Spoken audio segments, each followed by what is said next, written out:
Hello, hello, everybody. I'm so excited. Pop Culture Curator here, back for another weekly dose of horror and or sci-fi. In this case, again, we are covering horror. And I'd like to welcome everybody in the chat who came along and who will be coming during our stream tonight. And first of all, I wanted to thank and say hello to the first person on the panel, Nemesis of Eden. How are you doing? I'm doing amazing, Pops. Thank you so much for having me here. It's an honor, as always. Oh, it's so. Believe me, the pleasure is definitely all mine. And I'm excited to see you guys here. Hello, Skogly. How are you doing there? Cheers, not bad, not bad. Nice. Cheers, Stokely. Yeah, are you working tonight, Skogly? I am.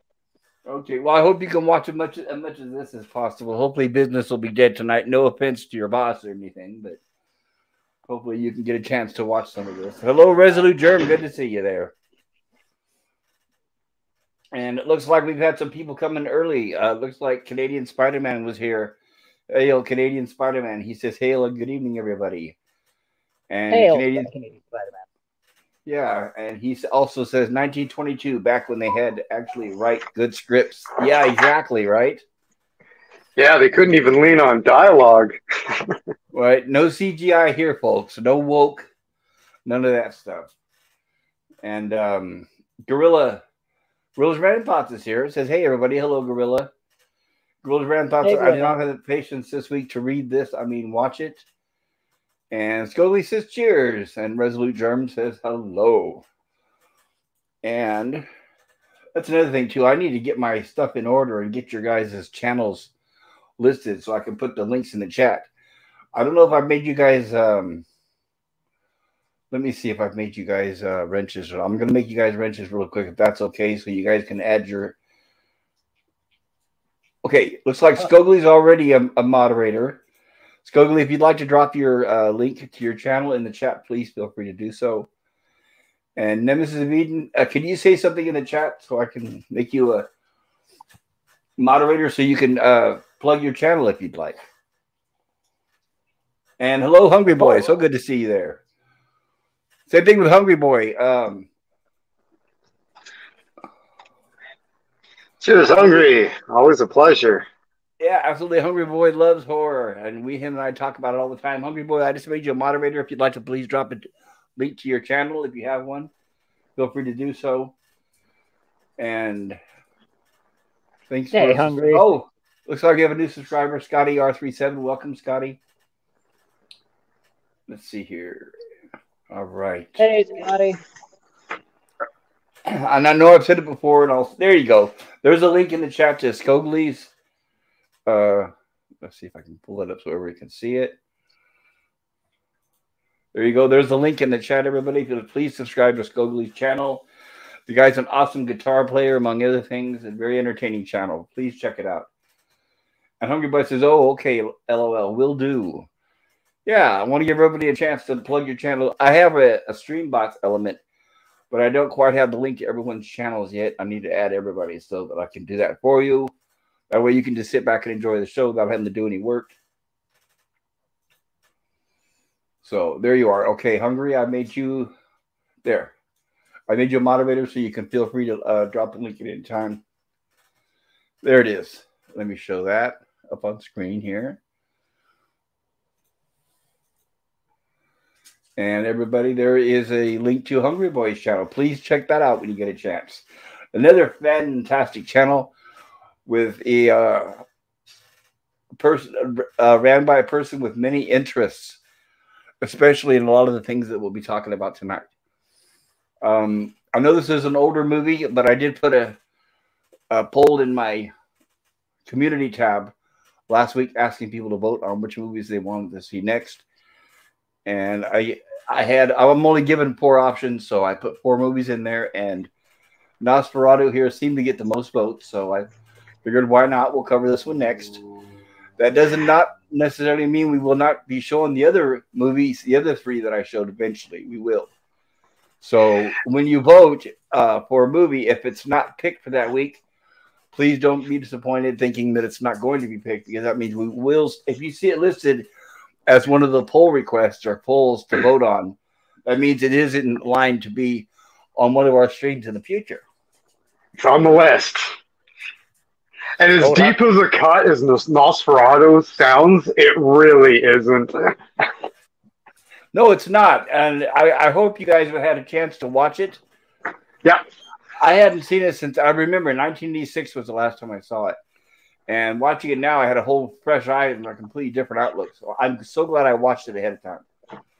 It's shockingly. Go ahead, Nemesis. Oh, I was actually just going to plug you and your channel. Stokely actually has a TLDR version of Nosferatu with some of his music over top, which is very good. I highly recommend it. Ooh, very. Oh, I didn't know that. Very cool. Thank you for letting us know that, Nemesis. And I will check that out, Skogly. I'm sure coming from you, it's got to sound excellent. Yeah, it's the thing is, I've compressed it. I've sped the movie up tremendously. You get through the entire piece in 7 minutes, so don't think it's going to be a huge chore to go and watch. I doubt it's a chore at all, but I appreciate that, and I'm excited, and I can't wait to check it out. Hungry Boy says, oh, heck yeah. Nosferatu led to many things we see in good comic art. I agree, and also movies. There's a lot of movies influenced from this one that I'm sure we'll all notice. And he says lead. Yes, lead. And Gorilla, we want to review Twilight Zone. We want you to review Twilight Zone. You mean the movie or the TV series? Nemesis said the visuals are so striking. Yes, that German expressionism is fantastic. Totally out of this world. And Hungry Boy says, I started rewatching Zombie, LOL. The first act is so funny. It is. It's got like a funny, a very edgy horror style to it. It's one of the things I liked about Zombie is the fact that the way it's shot is almost documentary style. I think it adds to the realism. It's not quite paced like a regular Hollywood movie, but I think that adds a lot to the charm. Gorilla's Grandpa says we want you to review Twilight. Nope, I don't think I'll review Twilight. Sorry guys, but Twilight Zone the movie, sure, maybe one day. No, Twilight the trilogy. Oh yeah, of course, Twilight. Let's totally do that. That's oh god. One thing I can assure and promise everybody is you'll never see me show something that is going to attack a genre or a subgenre or make fun of it or try to deconstruct it. That's not what we're here for. So that's that's definitely one thing you will not ever see. Sorry if it disappoints you, but I'm sure you can find plenty of reviews on that stuff on other channels. And Gorilla's Renaissance says, I thought I removed the other one. It's all good, Gorilla. It's all good. All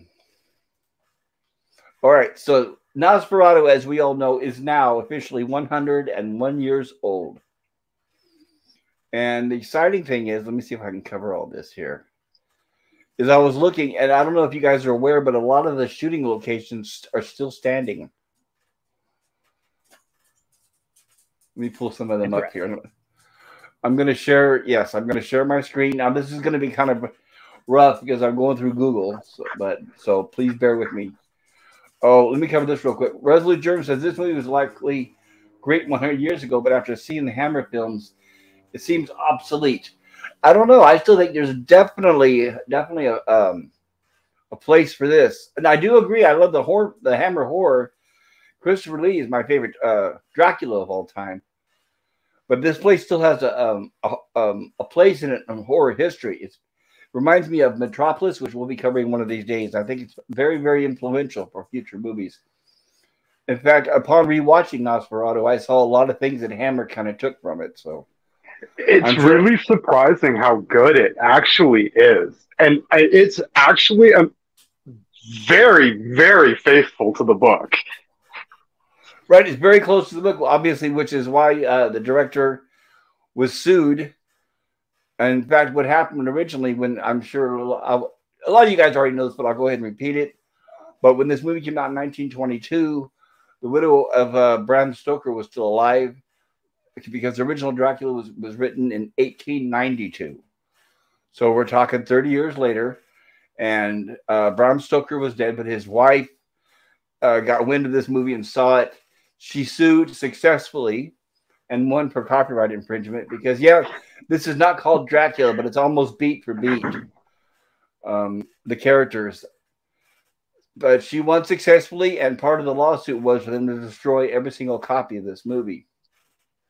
But hey, you know, good things fall into those rare hands. They happen to find a few prints hidden away in libraries that they were able to later on put together to create the complete movie like we have here tonight.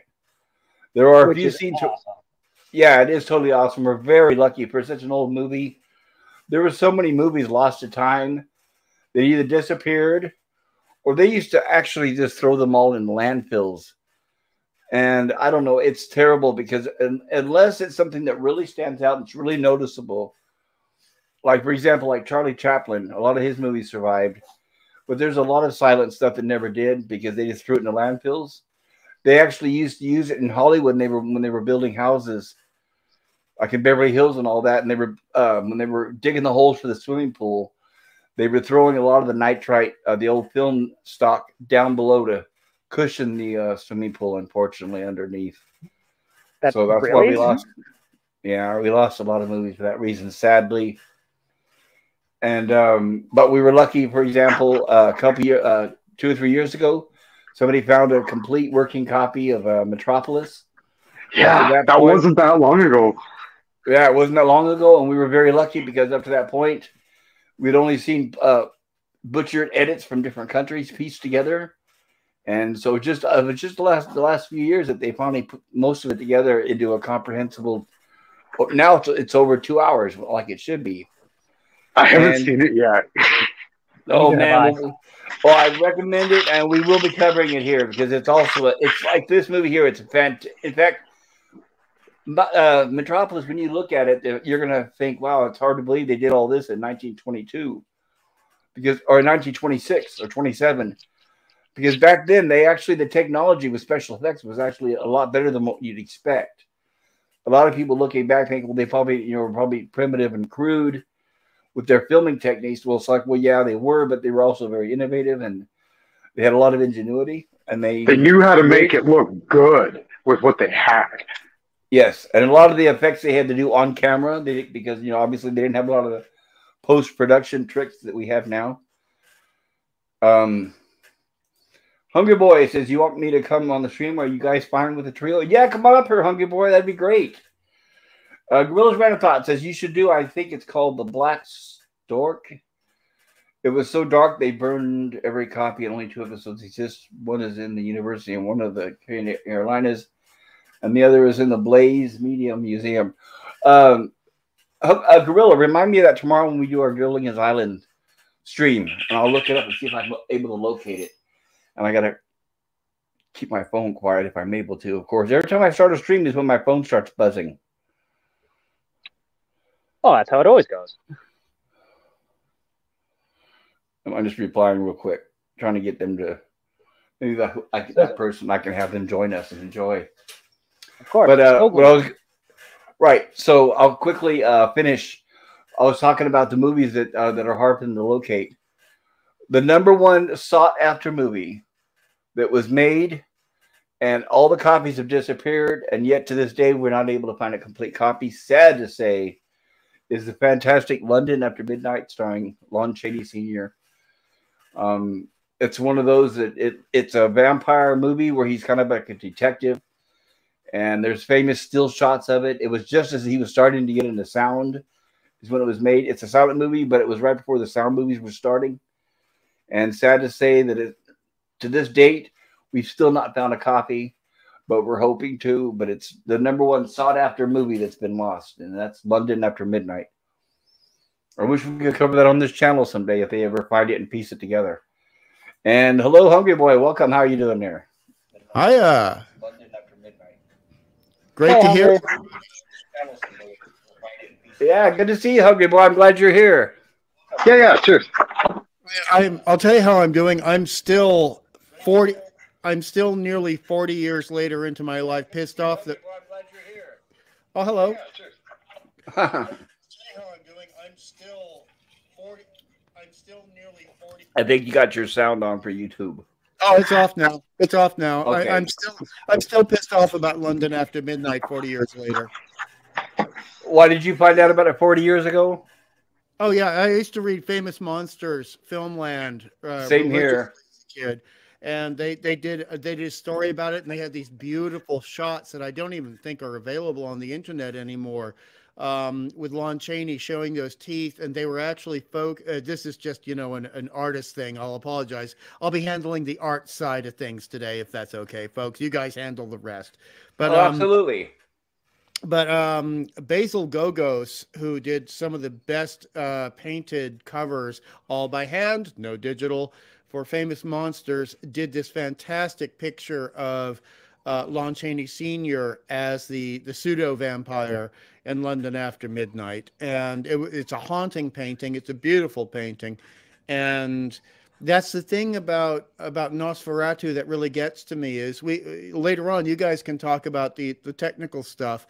But when you look at why the technical stuff works, it's the way they place the characters into the frame. It's what they call blocking in film. You know, how close is Max Schreck, otherwise known as Orlok, to the camera at any given point? How far away is the secondary character? When are they using the actual sets, the actual locations as characters themselves? Because like everybody says, the Enterprise is in itself a character on Star Trek. And I think a lot of the locations were characters in this film. I completely agree. Absolutely. And they're very, what's interesting is, and what I like about it is the movie takes place, you're talking about Nosferatu, right? Yes. Okay. Yeah. What's great is it was made in 1922. But it takes place in the 1800s. Yes. And the locations are like centuries old. Yes. So even now that the locations are still around, they look exactly like they did back when this movie was made, which is incredible. It's hard to believe. Yes, and the benefit of this, that a lot of people, the youngins, and I hate to sound ageist, but the youngins don't realize is, well, I mean, you and I are a little bit ageist. Let's just be, you know, we're okay with that. We are. And there's a reason for that. But I mean, when you look at the film being made in 1922 versus when the story is set, that's like making a movie in the 1960s about World War II. It's not that long ago. Yeah, you're totally right about that. And you can feel it. You know, you can just basically tell that some of the people involved with this film vaguely remember what it was like before World War I, but, you know, before the Boer War, before all these other things.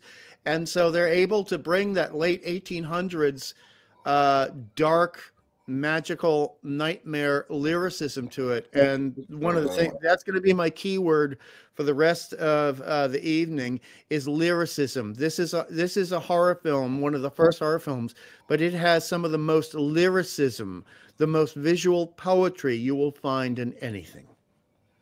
I totally agree. And some of the architecture, I mean, it really stands out. It is so stark and unique. Like the picture I'm showing now, I mean, that is incredible. Oh, boy. And the fact that it still looks like that even now. By the way, there's plenty of websites devoted to this that you can go and look at, and it will show you where this was actually filmed. Mm. And it'll have comparison shots like you've seen that I've shown a few here where it'll compare what it looked like then compared to what it looks like now, which is almost the same. It's changed very little.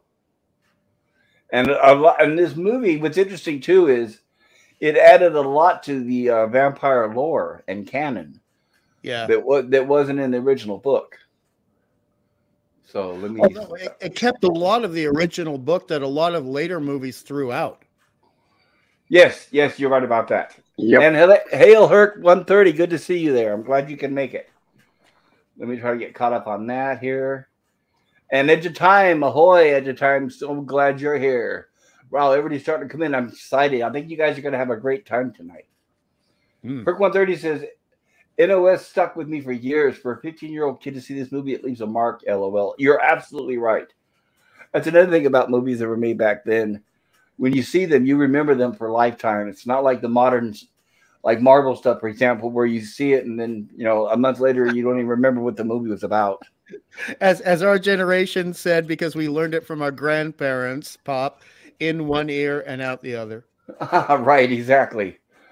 And Herc 130 says, "Hola, edge of time." And Herc 130 says, "And as always, hello to Gorillas for Random Thoughts." Yes. Minister Savine says, "Hail, edge of time." Herc 130, hope you're all doing well. Thanks for being here. Herc 130 says, "Hello, pop culture. Salute." Hail, Nemesis Savine, says Herc 130. And Herc 130 says, "Always great to see you guys." Yeah, I think this is going to be fun. Let me get my video. I promise everybody, as a favor to everybody, well, I'm going to try to keep this stream shorter tonight, which I think will be possible because I know everyone was really excited about the Evil Dead movies, and especially when we got to Army of Darkness, there was so much to share. It was kind of hard to keep that stream down to a somewhat tolerable time, but yeah, I think I had to cut it off after about 4 hours and 45 minutes or something crazy like that. But hey, you know you're having a good time when everybody wants to keep going and going and going, and Yeah. Well, right. You see, they were just such good series, and everyone was having fun. I mean, there was certainly, we'll make this stream go much quicker than that one. No worry about that. In addition, Nemesis, there's not that much backfill. The thing is, when you get to a film as late in the game as Army of Darkness, there's so much backstory you can go into. As with this, we're fairly limited, and it's a clean, short film. So by definition, we're going to go shorter this time. Yeah, for sure. Like the only thing I can think of, and I think Scogli would probably be the best person to talk about that, would be the backstory between like how this is a representation of a ritual that Aleister Crowley did. Yeah. And I think Scogli would probably be better able to handle that than I would. Well, let's let him handle that one because I ain't touching that one with a 10-foot pole. we won't go there. Maybe I'll go into that on a separate stream because I could probably talk about that for 2 hours. But anyways. I mean, I'm just looking forward to a bit later on in the stream where we can talk about the visual depiction of Orlok, and we know he's been renamed. You guys already covered that. Yeah. But that is one of the very few close to accurate descriptions from the real novel. And I'll save that for later, but that's going to be what I, as a visual artist who has to depict people and sometimes historical people, that's what I'd like to go into for my contribution to this stream. Thank you. I appreciate it. And yes, and I do invite input from everybody because everybody has their own story to tell. So I definitely recommend it, please. Also, as well, I'm definitely not perfect. I tend to make mistakes. So if I do, feel free to clarify me. If anything, I want everything to be as accurate as possible. I know it can't always be perfect, but hey, everybody makes mistakes. So here's where we have the description here, where it explains exactly where they found some of the bits and pieces to put this film together over the years. There was a time where it was banned in certain countries. There was some time. I know, like Gorilla, for example, doesn't think this is as scary as modern horror, but this was actually banned for decades in many countries because they thought it was too scary. Here we go. It starts with an overture, which I'll get through fast because that's not going to do as much good here. This is back when the older movies, they used to have the audience with. Oh, by the way, obviously it was a silent movie, so they had an actual live orchestra play the music for the movie. That the original music is lost to history. We've had different musicians try to kind of redo it over the years. And it's supposed to have a real organ being played as part of the music. You're supposed to have a real organ player. Yeah, there was a lot of theaters. What that would have been like? Oh, yeah, back then a lot of. Well, I was just going to say, yeah, you know, you're right. A lot of theaters back then had actual organs. Remember, where I lived, it actually had a stage in front of the screen, and the stage would open up, and a organ would rise from under the floor. Mm-hmm. We had those here in Australia too, but also the organ is one of the best instruments for creepy Victorian Gothic horror. I mean, if this needs an organ. Right, just like the original Phantom of the Opera. You know, as soon as you think about it, that's what's crossing your mind is that organ. Toccata and fugue in D minor. Yes. 100%. Yeah. Oh man, that's all I think of when I think of Phantom of the Opera. About 5 years ago, there was a showing at a very nice theater. I think it was at the Arts Center or something in Calgary. It was quite expensive, but it was a showing of Metropolis with a live organ player, and I wanted to go. It was going to be my oh, my first viewing of the movie too. But then I don't know. I got forgetful. I got distracted, and it never happened. Oh, I would have loved to have seen that. Okay, there we go. Now we got through the intro, so now we have our title card, Nosferatu.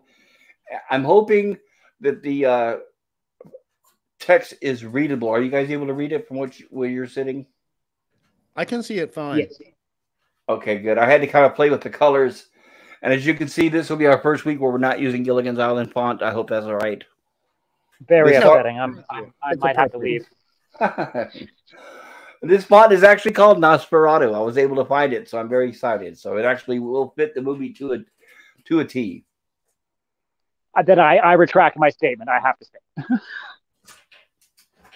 Okay, so we have our director, F.W. Murnau. And we have our cast. And by the way, Max Schreck, the guy who plays Orlok, as everybody knows, the makeup is fantastic. The creepiness factor is way high. And the way he acts like stiff, I don't know. Well, of course, we'll cover more of that when we get into the movie. But Max Schreck did do a lot of other work as well. So not just this, but you can check it out. He's on Internet Movie Database. He was a character actor. He kind of reminds me of a German version of Lon Chaney Sr. because he seemed to do a lot of those roles where he was under makeup. Yes. Yeah. And also, one of the things to remember was, according to reports, and I don't know if this is on the internet, but it was back when we relied on paper to read things and learn things. Right. Ageism again. I'm not going to apologize for it. But it was stated that before the term method acting had come into the public parlance, the lexicon, he was being a method actor during this film and scaring the hell out of a bunch of other people working in the film. Which I could definitely see happening. Yeah, he was doing the body language the whole time. He was doing the facial expressions. He was totally in character, according to reports, for the entire film. And that actually helped the film, again, according to reports, because it added to the reactions of horror and fright and dread from the other actors dealing with him. Yes, yes. And you can see that in their eyes, too, when we come later up to those scenes. Like, because it's so silent and they're doing so much portrayal with their face. At least to me, I focus so much on the eyes of the actors and actresses that excellent point. There's a lot of story even going on just through subtext through their faces. Yeah, visual subtext. Right, and you can actually see here in this where they're actually frozen in fear and frozen in fright, where it's hard to move. That's and the dread. Like you mentioned, the dread and the suspense, all those things, we don't get those in modern day horror movies anymore. Everything now is jump scares and dream sequences. Like I said before, where the movie's finally starting to get good. It's like, oh, this isn't bad. This is better. And then suddenly the character wakes up and it was all dream. And it's like, oh, no. Yeah. Reset back to the beginning again, I guess. No, that's another beauty of this film is that everything we see about Orlok is really happening, and there's no excuses made. No excuse, and the motivations of the characters actually do make sense. They do, and this film was so well done that when you look at Shadow of the Vampire, with Malkovich playing Murnau, oh yeah, you have to see this film to understand that film, but when you understand Shadow of the Vampire so much better after seeing this and reading, like I said, with the original paper journalism on it, understanding what happened with it and how Schreck did so well that it was true that some people actually wondered, was he faking? Was he an actor, or was he faking being an actor? Exactly right, and that's why I highly recommend that movie as well. We will be covering it on this stream as well. Shadow of the Vampire with Willem Dafoe and John Malkovich. Yes. And Also, and that, the gentleman from Princess Bride also did a good job in the film. Carrie always Yes. you mean him? Yes, I he was forgot, in the film. I've forgotten that he was in that. I need to see it again. Oh, it's Can you fantastic. be more specific? Like which guy from the Princess Bride? Terry, the lead. Blonde, heroic. Wesley. Oh, of course. Okay, Wesley. Thank you. In fact, even Eddie Izzard is. Nemesis seen Princess Bride for the first time like 3 weeks ago. Oh, dude. Okay, well, let's not talk about that because we have to keep this down to 3 hours or less. But the thing is that this film it creates further generations of itself and further appreciations. Yes. Oh, definitely. Like if I may, the first time I ever even found out about even who I had no idea even who he was. I was watching SpongeBob SquarePants as a kid, and there was a Halloween episode, and it was just the ending cutaway gag where they're like, "Who's messing with the lights?" And everyone looks over and they're all like, "Oh, Nosferatu!" And it's the scene where he's in the doorway and he just kind of flicks the light switch on, and it's like so that exposed an entire generation to even just who the figure was because they didn't. Like, it's like, what kid is going to know who Nosferatu is? But it stuck with me, and it made me want to see it. Right, that image, it just stands out because it's so unique. Oh, it's iconic.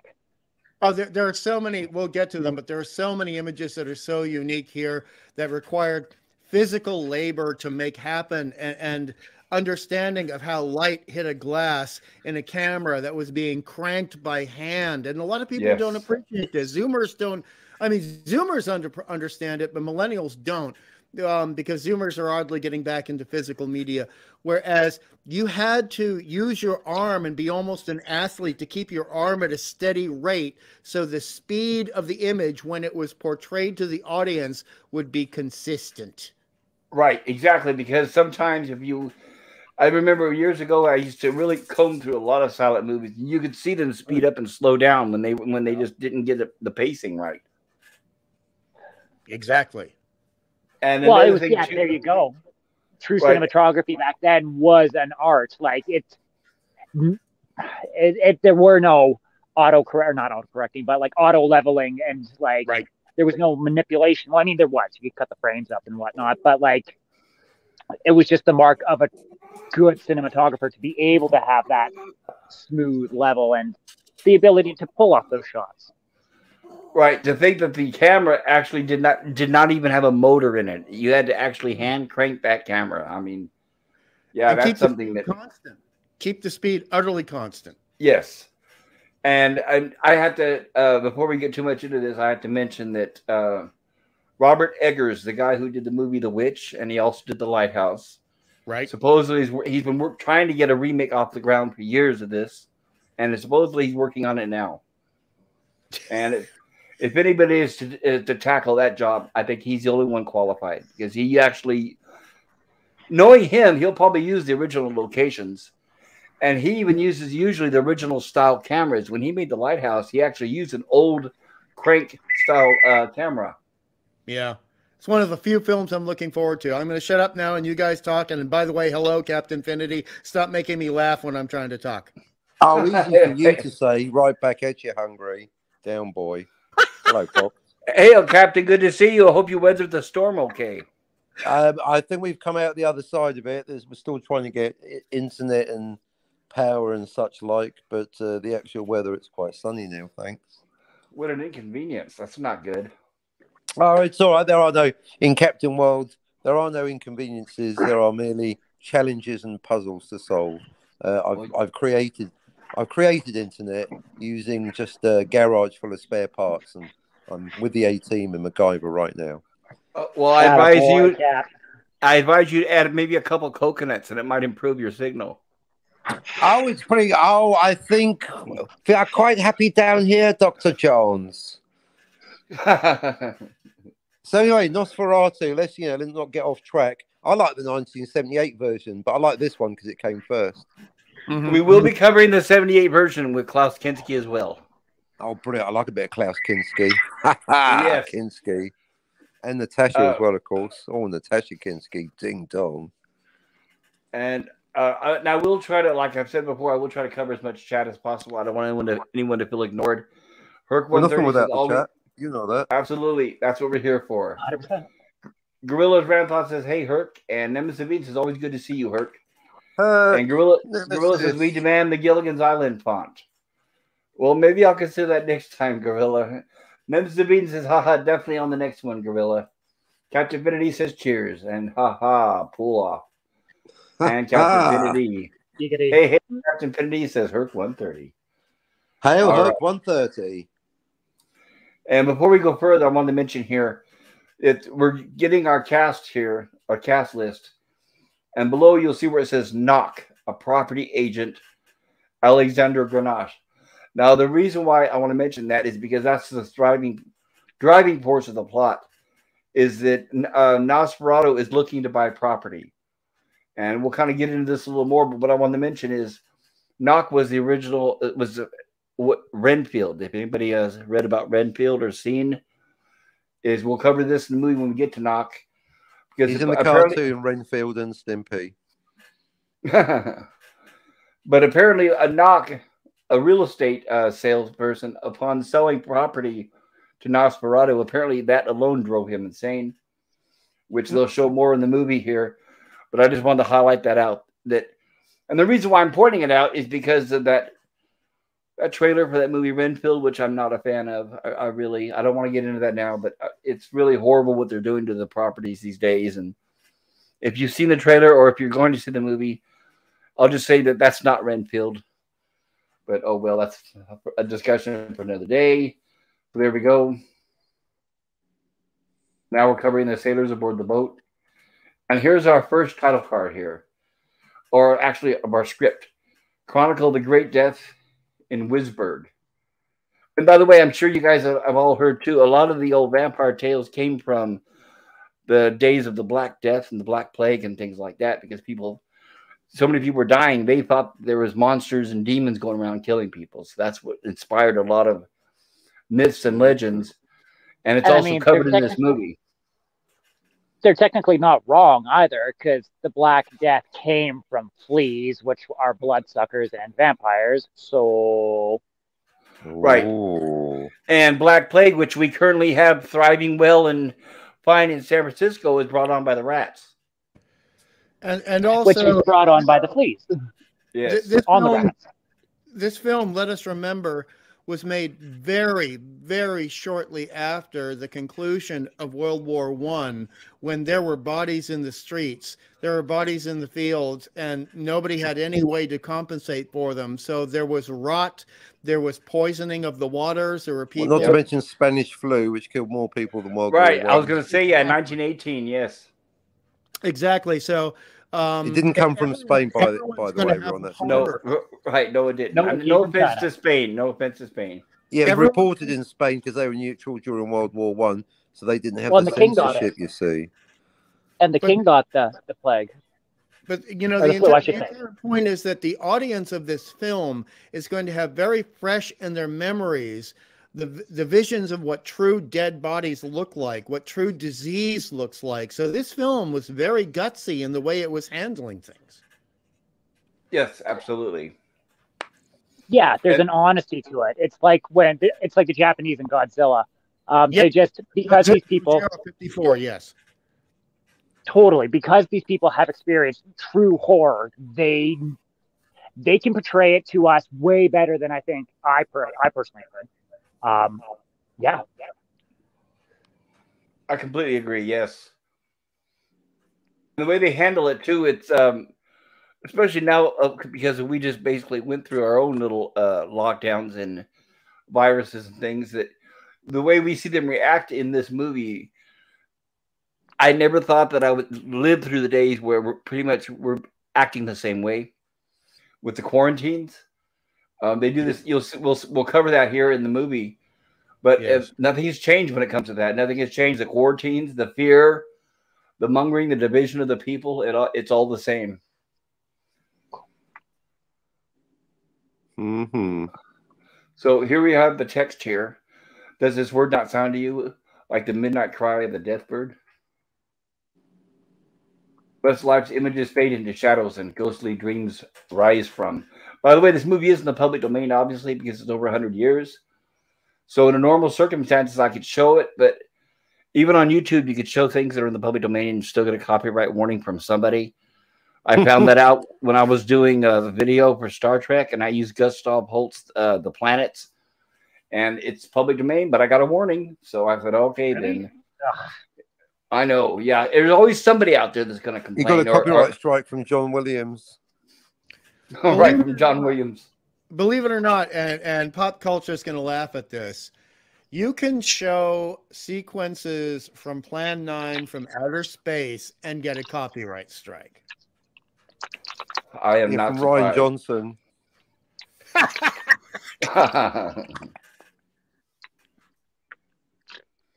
And of course, I'll be skipping through about every 5 seconds or so, sometimes showing video clips if I'm able to kind of help detail a certain scene.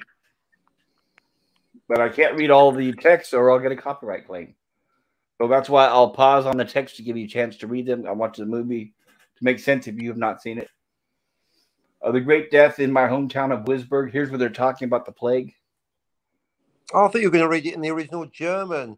Lange habe ich in Farbeginning und erlochen die Grafenstumbe. Ich meine, oh, can you zoom in a bit? I haven't got my glasses on. Warte, vis something Nosferatu vampire. I want to suck your blood. You know, it's funny too. I just met somebody today visiting from Germany. I should have had them come over and read this to us, right? There you go, in French. In French.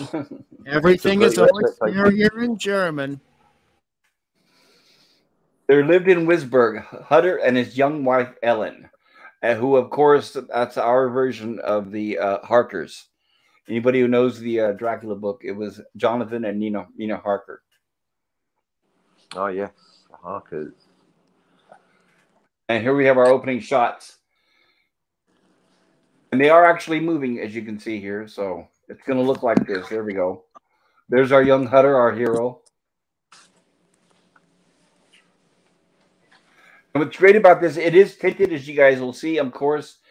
And another thing I wanted to mention, I'm sure a lot of you know, but I'm going to call it out, is this was filmed back in the day where not only were the cameras manual, but they took a lot of light to expose the film. They didn't have with like low light film like now. Now you could shoot a movie with under candlelight and it looks absolutely fantastic. But back in the day here, they had to have an immense amount of light. So a lot of studios were outdoors. They had to rely on sunlight a lot of the times rather than using actual studio lights. So when they shoot the nighttime sequences in this movie, they were, unfortunately, it's a term called day for night. So the movies were shot, the nighttime scenes were shot during the day. You'll see that they have shadows, but to represent the nighttime scenes here, they tinted that in blue. So anytime you see blue, that's represented as nighttime or dark. Mm. And we have the young Ellen there playing with the cat.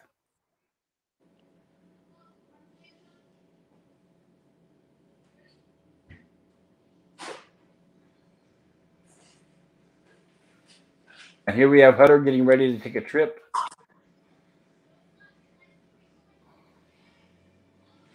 Why did you kill them, the lovely flowers? And here's where he embarks. Not so fast, my young friend. No one outruns his destiny.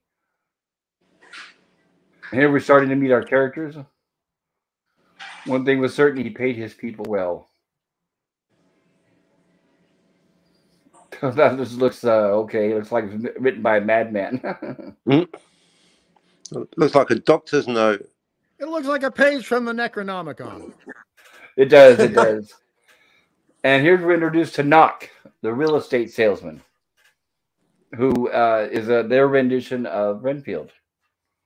And this, by the way, is more accurate to the Renfield in the book, not the movie that's coming out. It's the movie coming out as an abomination in the name of Renfield.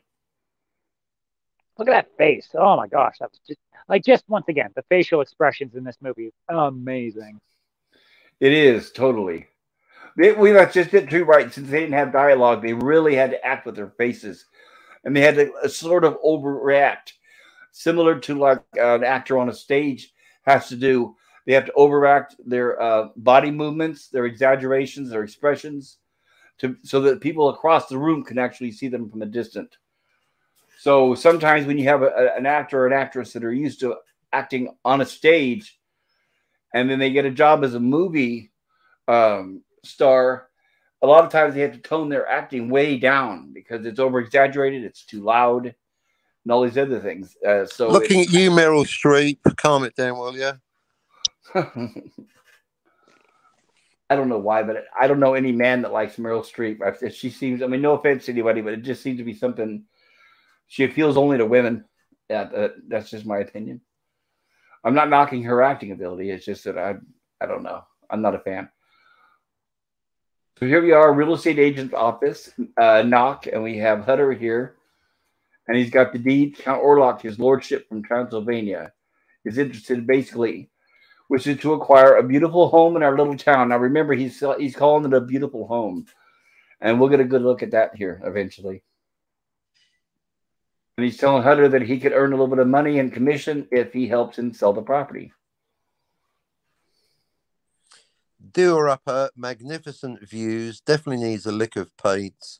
Good for a young couple or similar, especially with a nice slender neck. The other great thing about this character is, and this goes back to the comic book thing too, is look at how they had the guts to exaggerate and caricature the face and the eyebrows. Modern day Hollywood would never have the guts to do that now for the sake of characterization. Well, yeah, right. Not only that, but like I was saying with Knock here, or / Renfield, they weren't hired because they were good looking. They were hired because they looked like what they needed the character to look like. And that is a lost art in Hollywood now. I can't remember the last time I saw a really good actor or actress who was hired because of their ability, not because of their looks. I just don't think that's possible anymore. Right. And here's we have our lovely home that is for sale, as you can see. So if that's your opinion of what a lovely home is, they go for it, right? What's that? Are they looking through a distorted window, or are the mushrooms kicking in? And this is also one of the buildings that still stands today and looks exactly like that, which is incredible. Love it. For him, that one. There it is. Into the land of the specters. So Ellen is awaiting for him. And of course, it says, I'm traveling far, far away. And we didn't have airplanes, people. So when they say traveling, that means they're going to be gone a while. Far, far away. Is that where Lucas got it from? I know, exactly, right? Yes, and we're looking at trains and then carriages. And trains did not move that fast through different mountain passages and different areas of Europe. A train could be slowed down to 15 miles an hour for up to 20 At least miles. they stayed on the tracks back in those days. Oh, yes. Yeah. Heyo. Yeah, unfortunately, we've had a lot of unfortunate derailments lately. There seems to be something suspiciously going on in the background. But anyway, let's not derail this conversation. So, Nosferatu. So, Hutter is packing his bags, getting ready for his trip. And Ellen is speaking to him. She's going to miss him.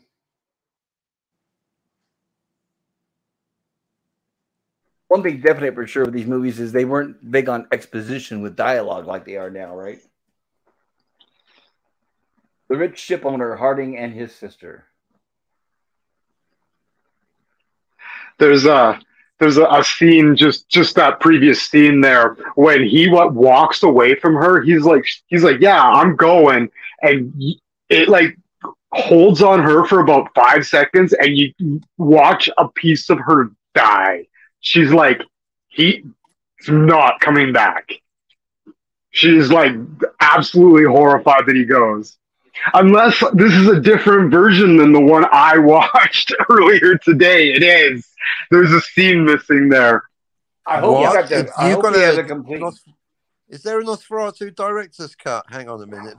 Maybe it's a little bit later, but I'll just keep watching. Hold on. Carry on. That's what. I hope this is a complete copy. I kind of went through the effort of trying to get the best copy. I'm probably just a scene ahead. Hang on. So in this version, is Nosferatu a replicant? I believe no. Oh, Cap- he's a But replicant. is he human? I would say no to that either. He's not a Captain, replicant we or all a know human. there was a Fuck. 1968 Blu-ray of Nosferatu, so let it go. Right. Well, I mean, And this is like, babe, we need to know if it's the director's cut or the regular one. Hang on a second. it is great though the job they did restoring this, because I know a lot of people are thinking, well, it looks old, but it actually looks really, really good considering how old the film is.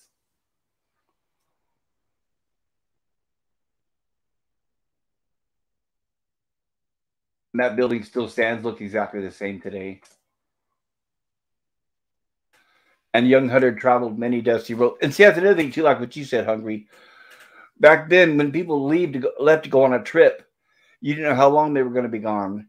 So a lot of times they didn't return. Life was really tough back then. You didn't know what was going to happen. And also, you mentioned about how slow trains were. A lot of this movie, as they show too, will be on horseback. So obviously, that's not very quick.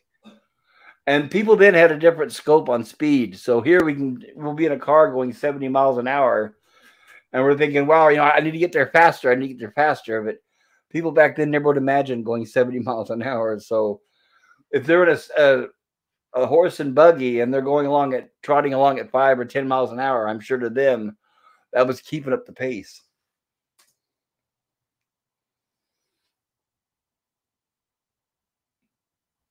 There we go. The horses trained harder.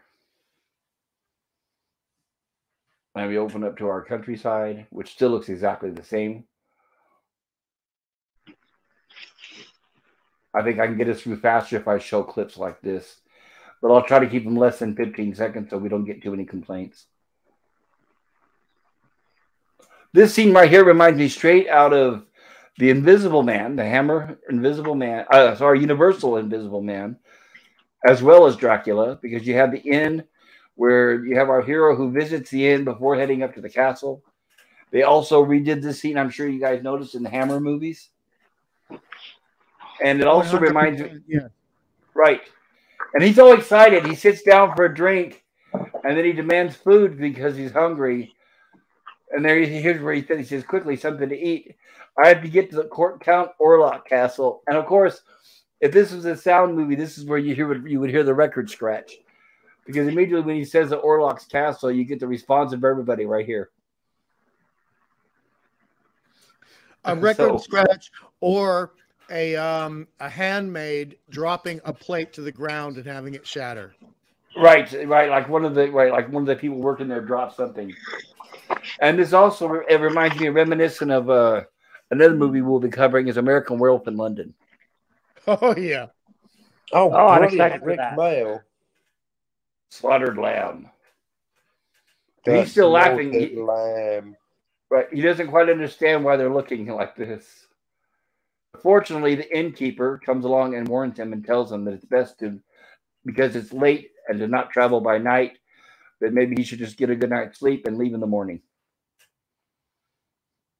And here we have their version of a werewolf, which is what the innkeeper warns Hutter about.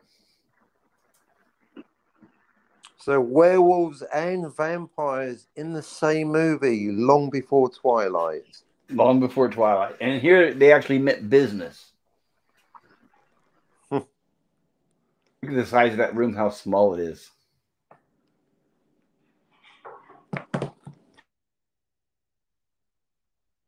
But now he's got everybody on edge because they know that where he's going. And of course, he's the only one unaware of what's going on.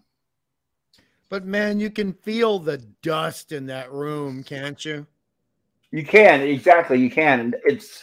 And the cramped space, the way it's filmed, it's much more realistic to the day. If that was a movie made now, the room would be 20 feet long. Yeah, the ridiculousness, like the apartment in Friends, an apartment of that size for people who were working. Exactly. You know Joey's dealing crack, right? Now, I mean, in real life, I got a couple of Eastern European relatives. They've shown me pictures of the old family homesteads. This is so realistic. And it means so much more. It really brings you into the atmosphere of the movie, whereas there are no modern life conveniences here, even compared to the house that he was hugging his lady love in earlier in the film. Now look at this. It is a way to objectively and graphically show you are in a different world now, boy. Don't be dumb. Right. And what's funny is what's going on here is we're going to see a trope, or well, back then it wasn't a trope, but eventually it becomes one of the biggest tropes in horror movies. And that is when he's warned by the innkeeper, he doesn't really take it seriously, and he kind of brushes it off, but he does stay for the night. And when he finds this book in his room, which the innkeeper's wife just so happened to leave behind, talks about vampires, ghastly spirits, bewitchments, and the 7 deadly sins. And he's thumbing through it from Belial's seed spraying the vampire Nosferatu. Oh, and by the way, Belial, speaking of Belial, we will be covering Basket Case for anybody out there if you're into Basket Case. I can't wait to get to that one. And who doth live and feed on the blood of humankind? Beyond deliverance, he doth dwell Politicians. in cave. Politician, right? Sepulchres and coffins filled so with God-cursed earth. God-cursed earth. In the fields of the Black Death. And of course, he brushes it aside, doesn't really pay attention to the book, takes his boots off and gets ready for bed. Here we have some night scenes. Like I said, night is represented by blue. And here we have dawn. Now that was green and that's pink. Maybe puce. I guess it was, right? Puce. Slightly magenta. What do you think, Hungry? What colour's that? I think blue. I would argue, and the captain's going to laugh at me because we've had turquoise. He's going to laugh at me because we talk about this in terms of printing and art all the time. That is actually a turquoise infused teal. That's what I was thinking, like a turquoise. I'm very specific when it comes to color. I'm sorry. No, I appreciate that because you have the eye for it. No, I love having the expertise. So yeah, I encourage your. It used to be actually that used to be the exact shade in watercolors from the 1920s called Viridian green, which was a very bluish green. Wow, very cool. I love this tonal shift here. Yeah. It must be morning. Yeah, orange must mean sunrise or whatever the color that is. He's so Looks so excited. fat. Everything's just gorgeous and chipper, and you just hear the birds. They're like la la la. Animals dancing out in the fields. It's like, oh, right. Wild horses. I'm disappointed. Did we miss the scene where they show the hyena that's supposed to be the werewolf? Yeah, we did see that a minute or so ago. But look at the blocking of this shot where Murnau chooses these big noble trees right at the center of this big silhouette of the mountain with the other stuff, and you've got the sloping, the diagonal of the hill. I mean, it is like a painting that's been added into a movie. It's so perfectly composed. You're right. These days it would be a painting. It'd be a matte painting probably, right? Hmm. Well, this is back where they used to have trees and mountains and horses. Or in the case of Marvel, it would be all green screen, I guess. Yeah, and the horses would look like doggos because the people they're hiring for the CGI. And they'd all be female. Sorry, my bad. And people of color, don't forget. Brown horse. A vampire's gas. All the horses. Unicorns, Pegasi, you can't leave anyone out now. You gotta have donkeys, gay horses too. Listen, we don't want to forget mules, gay too, right? Seahorses. And once again, he's slightly reading from the book. He's not really paying much attention, but a vampire's ghastly spirits and bewitchments and the 7 deadly sins. And this is where he tosses the book aside and starts to get dressed with a chamber pot. You don't see those anymore.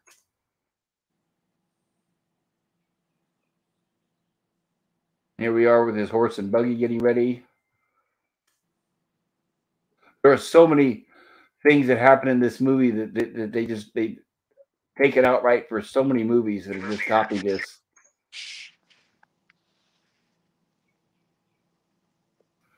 Yeah, what I like about this is I think I can cover it faster if I show more video shots like this and a little bit more clips without getting stricken, hopefully. I'd like to point out how it had how smooth the carriage is in that shot there for something that I'm going to point out later. Yes, yes, I think I know what you're talking about, and feel free to. I agree. And here's where it says, "Onward, the sun is setting." Nice. As we all know, fade. yeah, it is. You don't. We all, as we know, you don't want to visit a vampire during the nighttime. Yeah, noon till 3 is best, preferably with an appointment. And look how barren this place is. They chose. It's implying there's an implication here to the subconscious that whatever he's going to visit, and we as the audience know it's going to be a vampire. That's okay. The character doesn't know. There's no food here. Grows it's going to have to venture out. It's going to have to venture out to find the blood it needs. And so there's subtextual filmmaking going on, and I just adore it. Yeah, that's what. I was going to mention. Right, I was going to mention that later, but I think you're right, because, and that's something that when I watched this in 1986 that I didn't quite grasp, but now I do, is the whole reason why Orlok is buying the properties, because he's starving, because the townspeople all are aware of him, and everybody avoids his area like the plague. Like the plague. So I was trying to be subtle there. I was trying to be subtle there, Pop, and let you lead into it, but that's exactly what I was talking about. Yeah. I mean, look at this. There's nothing to eat here. Nothing. Right. If you're somebody who lives on humans, it's not going to happen, because everybody sticks together and nobody goes out at night. So, right, he's finding his food drying up pretty much. So he knows it's time to reach out. Nosferatu's equivalent of Uber Eats. He's getting his food delivered, isn't he? Right, exactly. I mean, there's not a squirrel, there's not a bird, there's nothing here for him.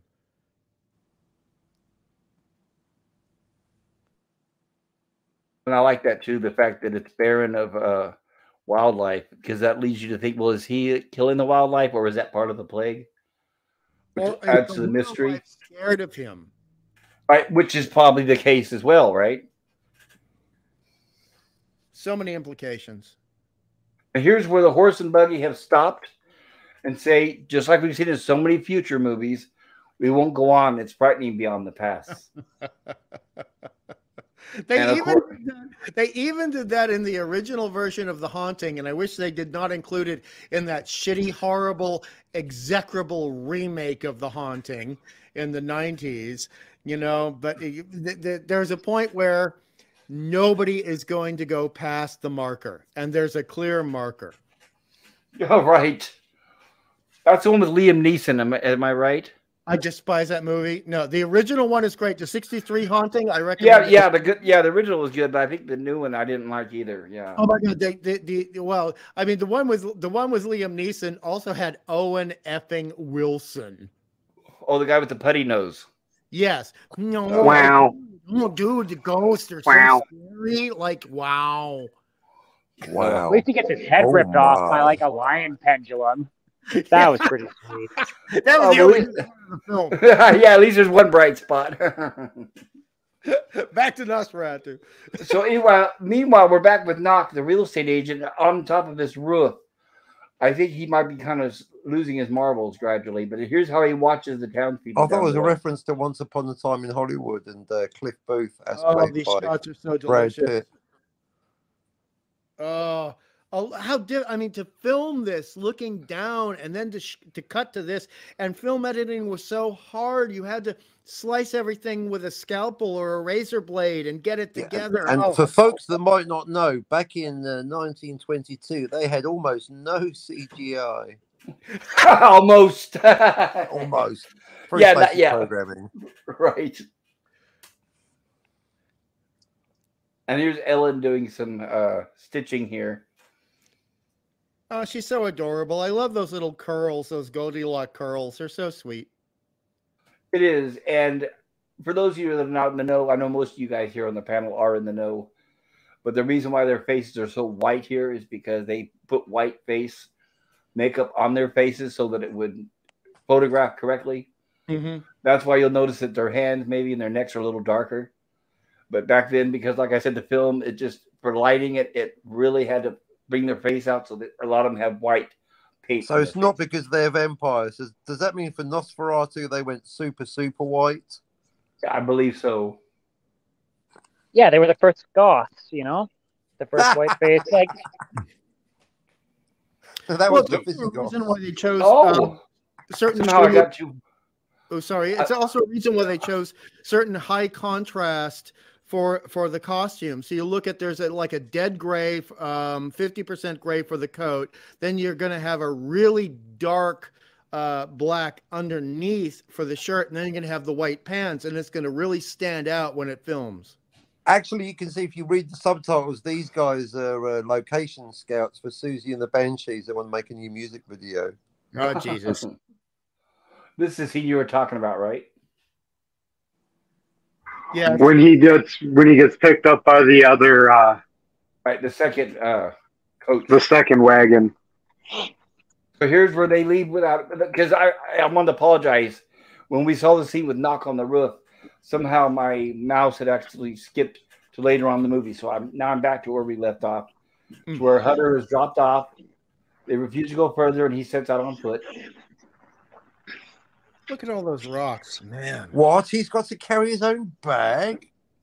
My goodness. Like, Because he lives in New Zealand. Where's his man Friday? No sooner had Hutter stepped across the bridge than the eerie visions he had often told me about seized hold of him. Here we had, by the color, the sun is setting, and even that little building is still there. Yeah. Imagine how physically fit these actors had to be. And this isn't even an action film.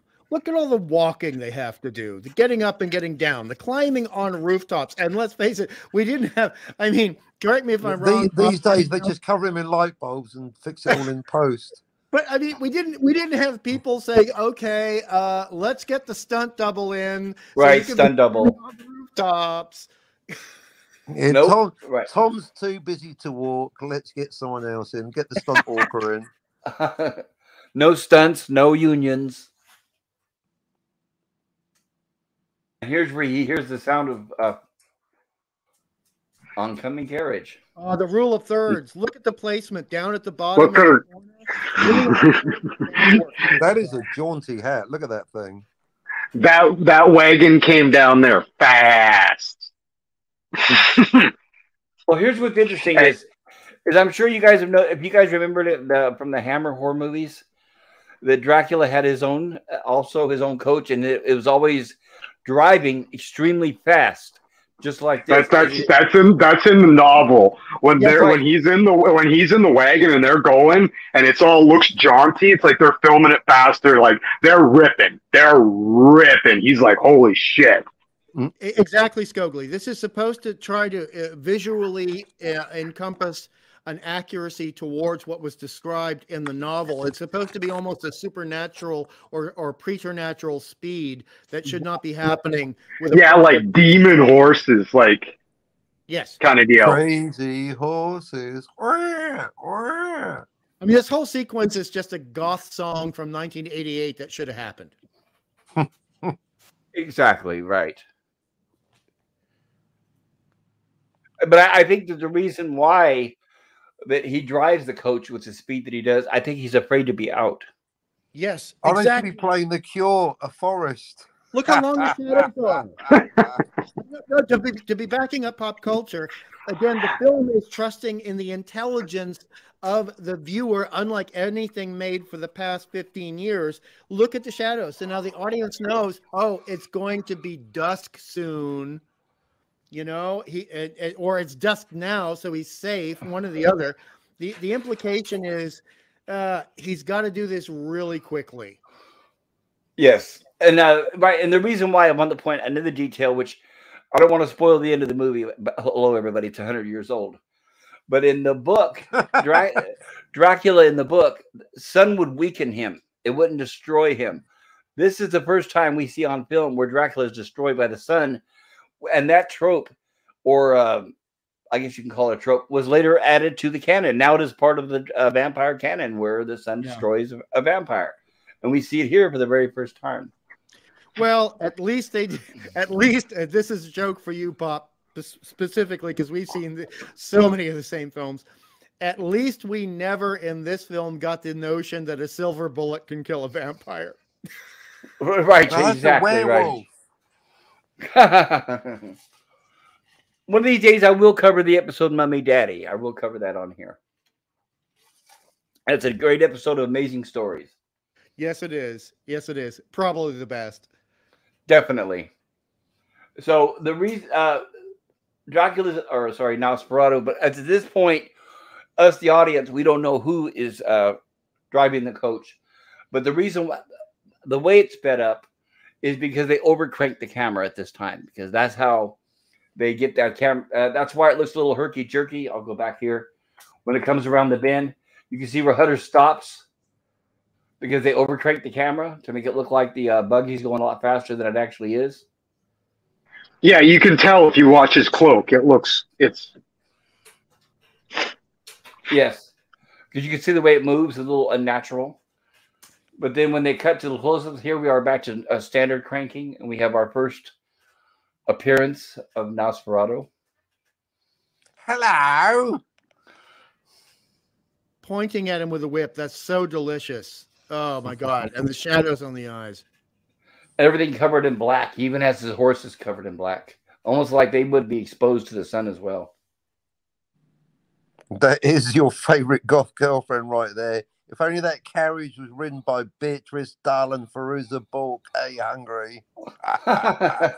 We'll save that for later.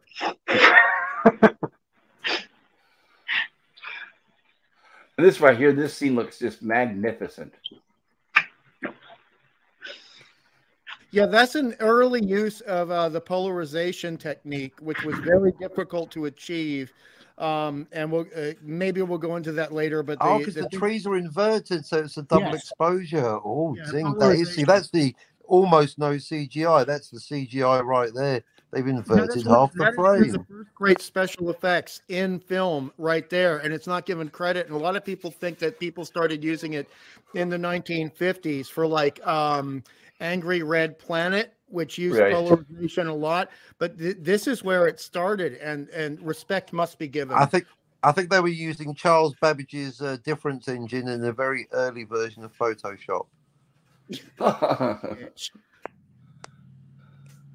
Ye oldie Photoshoppy. Trying to get me to laugh, and I'm in a grumpy mood. Stop it. Yeah, how dare you stay grumpy? You will not be grumpy on the Pop Culture channel. What are you, Nosferatu in disguise? Smiling. And this scene was later referenced in Young Frankenstein. Their castle.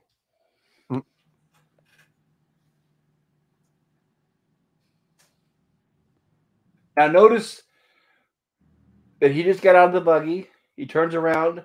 The buggy leaves. Wow, gone in 60 seconds. Right.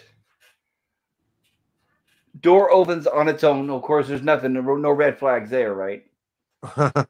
He does stop and think about it, but look at that. There on the other side of the door is Count Orlok, which adds to the creepiness of the movie. How did he get out of that buggy so fast? So obviously he's ethereal, or there's something afoot. I guess you could say. He's on speed. Oops. Where's Monica Bellucci?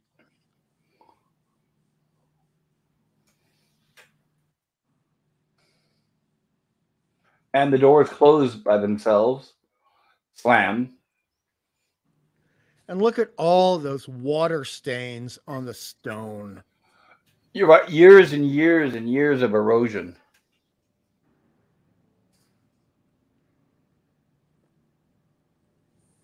And the hunch in the back. Oh my God, the silhouette. It's everything here is just what led to people like Jim Steranko making the best comic books. Will Eisner, they all study this stuff. And Howard so Chaykin. I love comic books. This is where the best comic books come. And look at that arch on the right, to the right of the screen. which is a silhouette. This is a perfect comic book panel right here. Perfect freeze frame. Thank you, Pop. And it just tells you so much. Look how small the figure is coming through the door, how much larger Orlok is, and how he just looks like a hunched over vulture. Exactly, exactly. And you can see where Hutter is hesitant because obviously he's a little taken back by the appearance of Orlok. And notice how Hutter takes off his hat and Orlok does not.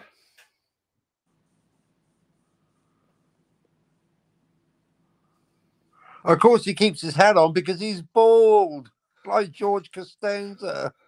Well, there's that, but also there's this beautiful implication which people at this time would still know, because we still had a lot of royalty on thrones at this time. Whereas, oh boy, royalty does not take off its hat to commoners. And so Orlok would never take off his hat at this moment. Wow.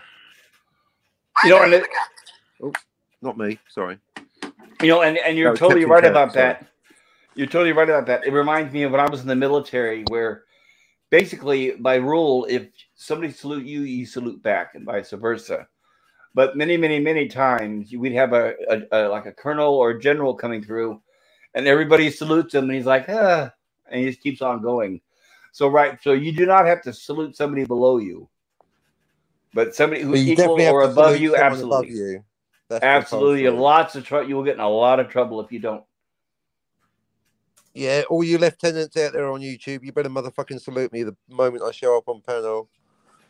Well, imagine if you were in Russia in 1888 and the Tsar walked down the street and you did not bow your head. Imagine what would happen. Oh, yeah, that's death, beheading. What about if you just went, all right, Nicholas? Oi, Nick, how's it going, mate? How's the Tsarina? All right, yeah, lovely. Well, even still, like the Queen and or King of England now, I mean, don't you have to, when you walk away, when you meet them and you walk away, you can't turn around. Is he all right? Oh, he's a bit of trouble, isn't he? All right, yeah, good. Say that Rasputin for me. And the Tsarina, I bet he already is. No, it's all right. Yeah, have a good day, Nick. Yeah, cheers, mate. Lovely.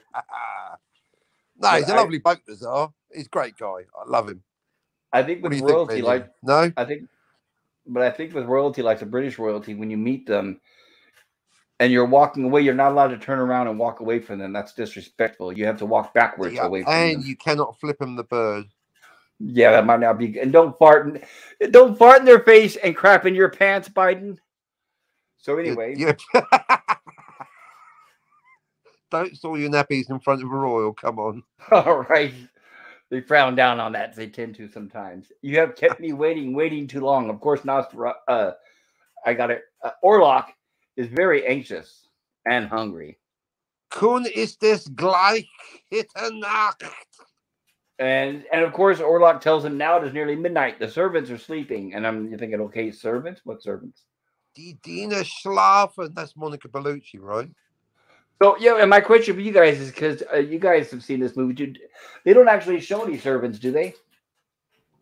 No. No. So I'm guessing you think Orlok prepared the meal? I think, yes. The implication is he remembers how, when he was human or still had human servants, and this is also in the Dracula book, he kind of remembers how it was done, and he can do it. But there's also the implication that he has inhuman or animalistic servants, and they can do things, but it's all implied. Come on, tell me he hasn't got a couple of French maids down there. No, not the French maids again. Always the French maids. All right, we made it to the end of the first act, and we're only almost an hour and a half into the stream. Yay!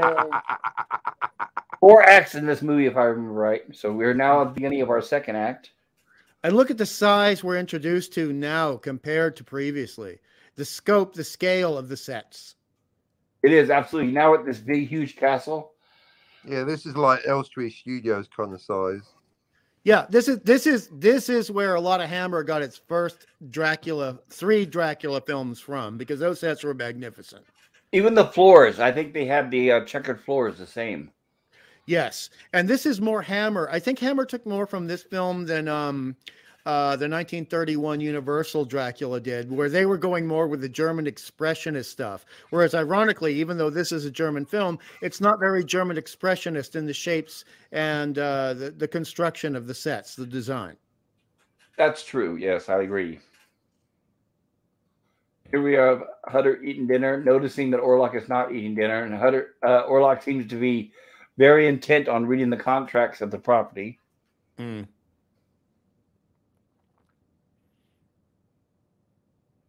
And we have Hutter cutting bread.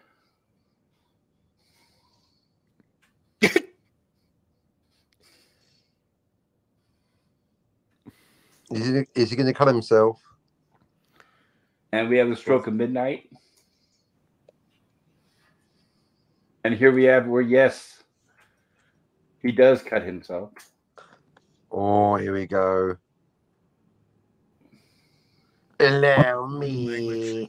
That body language was so perfect. Oh my God. It was not exaggerated. Even by today's standards, that's not exaggerated. That's subtle body language. Just a slight pause and then the lunge. Hang Right, on because a minute. If it's night time, how come the screen's yellow? Well, because of the candlelight. Oh, shit. There was a scene in the movie where they're in a room and it's yellow like this, and then as soon as the candle blows out, it turns blue. Okay. Wow, that's a candle with the power of the sun. That's why. That's right. Candle. Very powerful candle.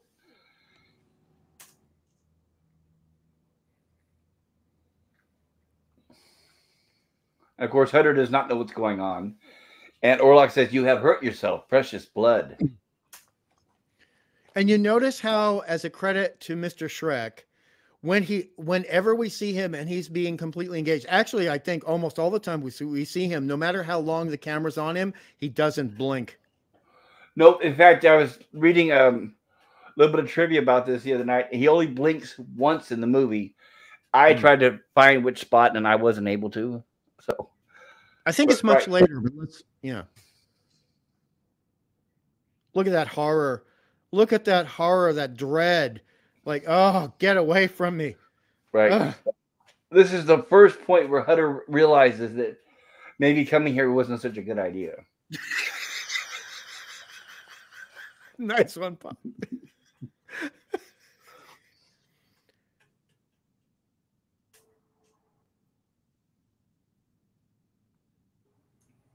Shouldn't we like to sit together a bit, dear friend? No, I'm sorry, Mr. Weinstein. I've got a headache. It is a while still till sunrise, and in the daytime I sleep. Classic Hollywood producer. Hey, classic comic book artist.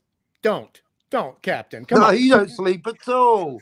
You know the rules. No sleep for you, hungry. No, we have to draw during the night because otherwise the Jehovah's Witnesses are coming to our door during the day. Right. And just as the sun rose, the shadows of the night withdrew from Hutter as well. And he wakes up in the sunlight.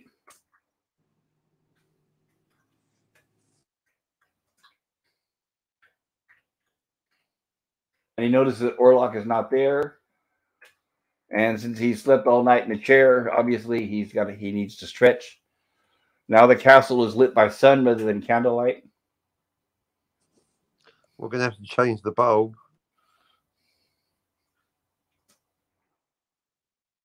And of course, he's looking at the wound on his thumb, which is probably negligible at this point. And he's thinking about his neck because I think he's feeling a little discomfort there.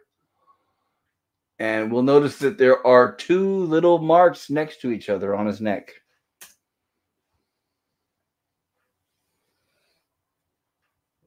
You know what I find really odd here is the placement of those two marks, because for every movie after this, the marks are always higher and on the side. And that's right at the place where, and I don't want to be gross here, but that's generally where you would kiss somebody, you know, in other circumstances. And that's why they call it necking. But I just find that because you always, even in the 50s, in the cheesy vampire films from Hollywood, you always see it roughly halfway between the collarbone and the ear, near the jugular, and that is right near underneath the voice box, and it's a strange placement. That's true. And he's relieved because they don't explain yet, but he's not really sure what the marks are on his neck. So he's just relieved at this point that he's made it till the next day. And it looks like there's a full spread breakfast out there waiting for him, I guess prepared by the Count himself before he went to bed.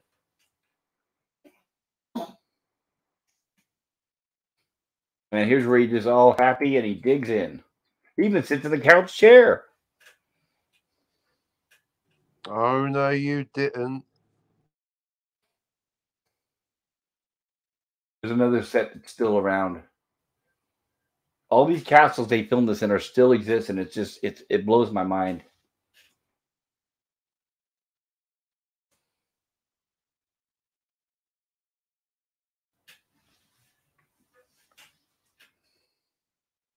Here's where Hutter is enjoying the scenery and decides to write a letter to dear Ellen.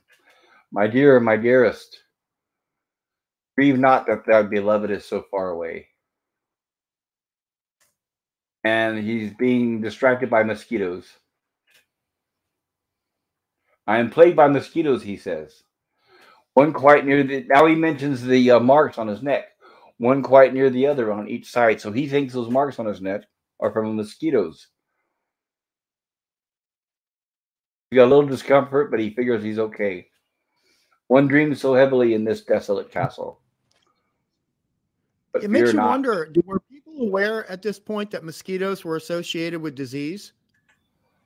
I'm not sure if they were or not. Not like now with Lyme disease and everything. Probably not, when you consider that, like, they didn't know that the Black Plague was being caused by the fleas on the rats. Yeah. I don't think they'd think to know that.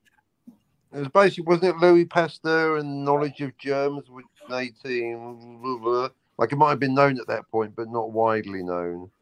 The correlation between your mozzies and your germs and your disease and your such like and your rats and your yada bubonic plague. Yeah, it's incredible when you think about all the people that died when they had no understanding of what was happening. Like when they killed all the cats. No, you meant to kill the rats and keep the cats. Don't kill the cats. And here, this kind of took me out a little bit. I have to mention this. That here we have, for some unknown reason, the mailman just happened to be strolling along Orlok's castle. So the entire countryside and townspeople are afraid of the castle, but the mailman is not.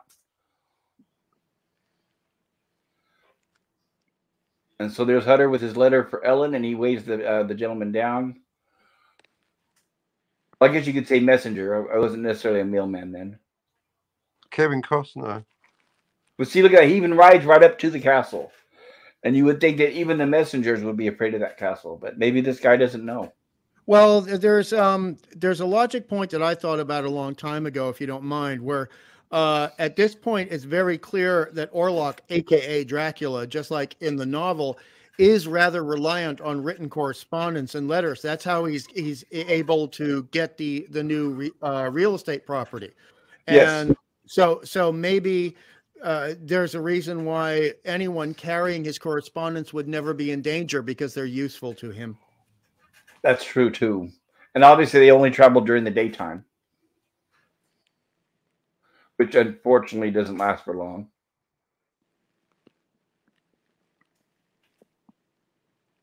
And we have our fade tonight.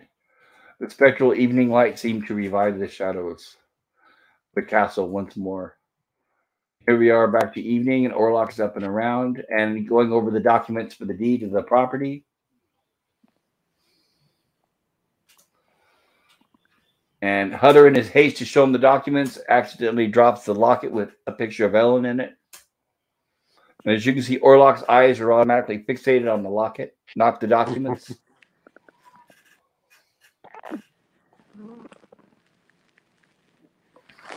It's almost like the equivalent of dropping his mobile phone. Oh, nice selfie. Well, the other thing that's really important here, and it was important in the novel, et cetera, is that there's still a tiny bit of, for no other reason, but romantic humanity within the monster, and that the monster can have a romantic fixation upon. Yeah, if you look at the subtitles, Nosferatu saying "Swipe left." Oh, dude. Oh, dude. Okay, all right. But you know what I mean. And so does the captain. But I mean, there's the thing is he can look at his prey all the time, but then you see this beautiful creature with these Goldilocks curls, and suddenly he's taken into another emotional space, which is probably one of the last vestiges of humanity left within him. That is it, right? Exactly. He does miss the company of a woman, but he's not able to make love. Yes. Horrible. Right. And for all the people that are into Twilight, a vampire, their blood is not pumped through their body, so they're not able to make love to a living person. So that's another thing that I don't like about those Twilight movies. Exactly. And it's a memory of things, because if you can't actually, if your body is dead and the fluids are not moving, just to get scientific for a moment, then various hormones and various proteins in the brain that are activated with sexual attraction that will allow for, I hate to say it, an orgasm to happen cannot happen. Or an erection. Yeah. So you don't need to have an erection to have an orgasm. Blood pumping. And an orgasm is not possible. None of it is possible. So it's a memory. It's like lusting after what you might have been hundreds of years ago. Yes. Well, maybe in this context. Right. But like if you look at a lot of... Go ahead, Pop. No, go ahead, Nemesis. You don't get to say very much. Go ahead. No, I was just going to say, like, maybe it's just a more modern take. Like, you look at most vampires from the 1900s, there is the seduction, there is that. So I'm not sure. Maybe I'm not 100% up on my vampire knowledge. So... Or lore. But I always thought that, or the lore, yeah. Like, I always thought that they'd still enjoy that, but maybe not. No, I think you're right. That's just it. They still, and like Hungry said, they do miss the presence of a woman, but they're just not able to make love to a woman. But they still have that need in their mind from memories, because at this point we don't really know how old Orlok is. So we don't know the last time that he was able to even have the presence to be around a woman that's not his victim, I'm guessing. True, very true. And like, let alone like he's a corpse, right? He's gonna smell. He's gonna be ice cold. Like, there's a lot more to it than you'd think. Exactly. And this is where Hutter should be getting another red flag, is when Orlok notices what a lovely neck that Ellen has.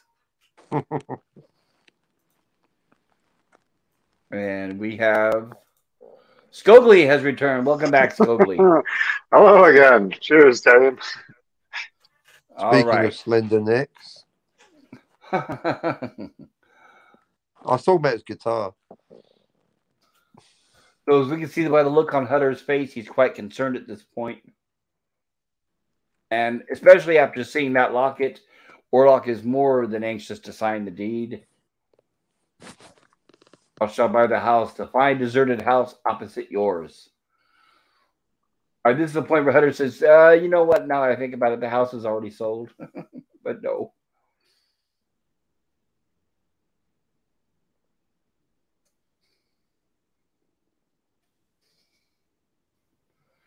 And here we are later that evening where he's kissing the photograph of Ellen.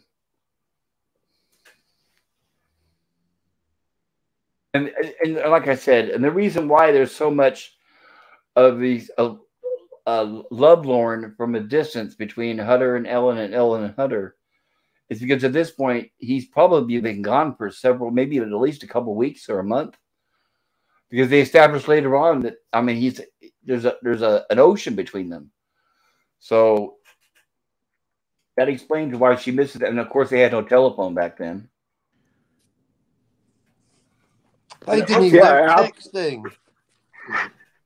Yeah, absolutely. They're using old school boats. You'll see later, there's and no 4G in Transylvania, you know. Would I be off base in thinking that's a 3-week trip across the ocean?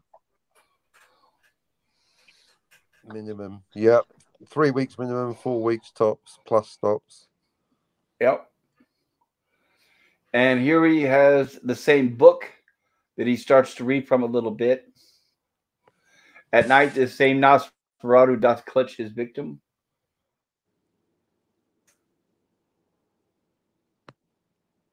I think he's starting to become a little more aware of what's been going on and the noises around the house. Take heed that his shadow not encumber thee. That's another thing I like about this is how they deal with the shadows of Orlok.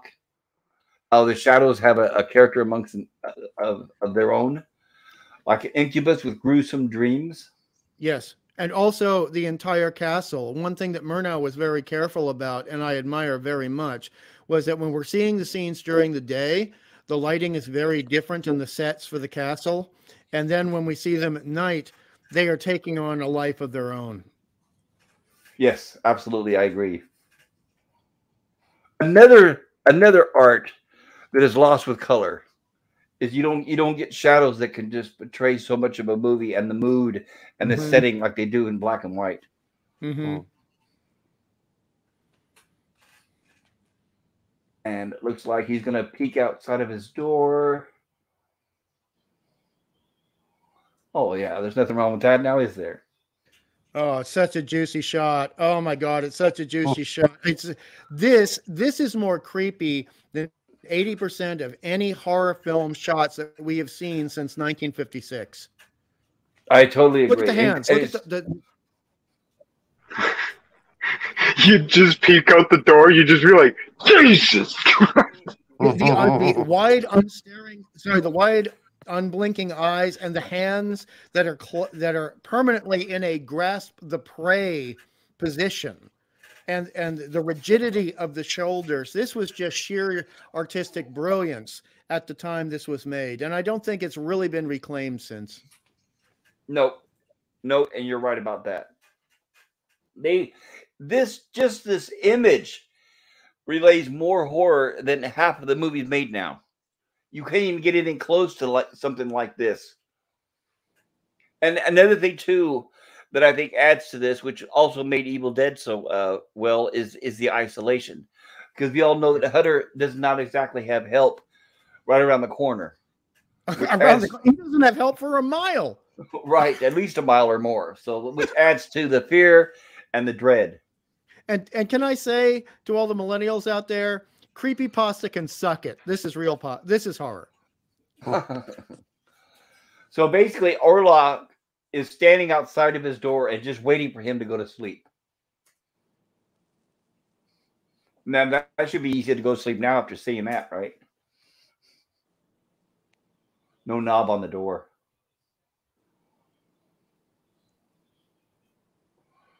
And of course, he looks for an escape. And unfortunately, that's not the way to do it.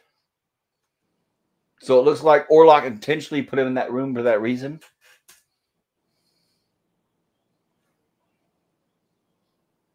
That's what I meant, Captain, there. As you can see, when he looked out, it was blue.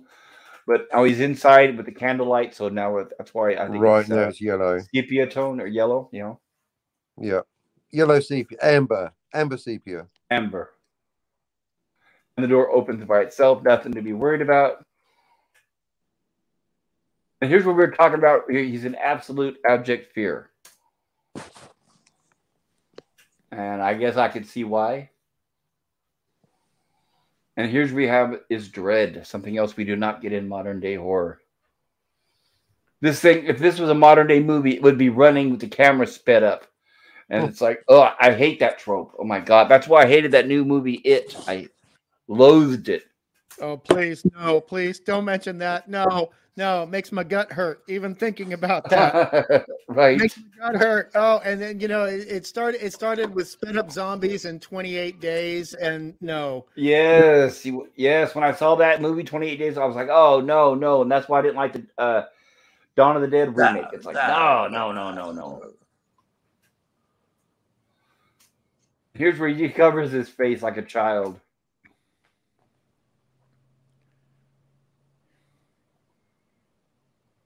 Hello, Lemon Pie. Good to see you in the chat. Hey, Lemon Pie. Glad you're here, Lemon Pie. Welcome. Well, I feel terrible. I'm sure I'm so behind in the chat. I am. Well, nothing without the chat. You know that. Let's see here. Let me cover that really quick here. Captain Scogly says, cheers, Captain. Yay. Scogly says, I'll be back in a bit. I'm going to make this opportunity to deal with the bins outside. And of course, that was a few minutes ago because now he's back. Lemon Pie says, hello, folks. And Lemon Pie says, hungry is hungry for a neck. Herc 130 says, hello, Lemon Pie. And Lemon Pie says, hey, Herc. Lemon Pie says, a corpse. Man, that should make him a chick magnet. I know, right? Barachu, this is before we had goth. This is like the real goth. Lemon Pie says, Nosferatu. And Herc says, nice application of superior emoji usage. Lemon Pie. Absolutely, I agree. Okay, so here we have Orlok entering the bedroom at the same hour as this is happening. We have Ellen in her bed. Awaken. What, is she awake or is she sleepwalking? Because like I feel like this whole sequence has like magic to it. Like Orlok is like casting a spell on. Right, he's doing it through Hutter. Yeah, right? Exactly. And he's trying to maybe almost get to her through Hutter. Yes, I believe so. So they're definitely establishing that he has some sort of powers, telepathy or something, at least at a minimum. We'll see more later, I guess. And look at that pipe. As somebody who knows how to smoke. So yeah, you're right. It could be sleepwalking. Oh, that's a hell of a pipe. Oh my gosh, yeah. Look at that size of that pipe. Has got to be like 4 or 5 feet long.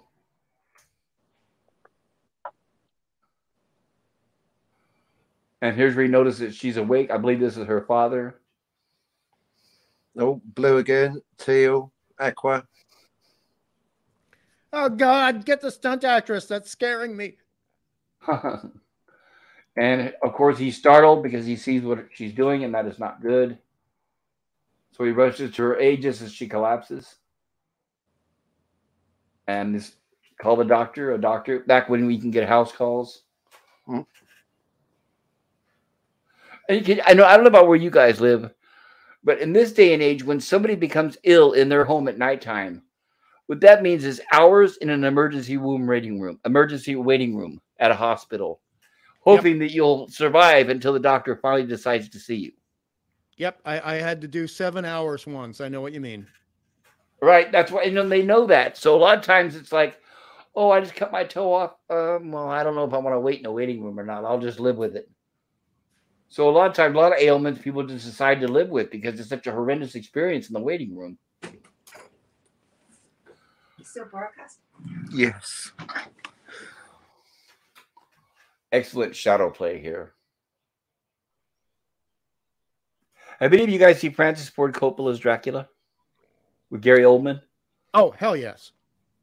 Right. Love and it. I like yes, and that's another one we will end up covering. But that The end is dramatically different from the novel, but it's still a really good rendition. It is. Well, And what I like is the shadows. Coppola actually did a lot more with the shadows where they actually can knock over objects and things like that. So the shadow also, has a force. Go ahead. Sorry, as a credit to the shadow play here, because you and I have seen a lot of cheaper, well, let's say less expensive movies. That's a better way to put it. Than Mr. Coppola's film. You remember the Subspecies franchise from Full Moon? Yes. Right. Well, they were doing the same shadow thing with Radu. That's right. Yes. In the Subspecies film, which came out before the Coppola film. Absolutely. Yes. And Radu stole his hands from this Orlok. Definitely. Yes. Oldman's rendition, his portrayal is just the chef's kiss. Big fan, personally. And here's where we have Ellen with the doctor. I think the doctor's there. But she's trying to explain to them what the visions she's had, the nightmare, and what's going on.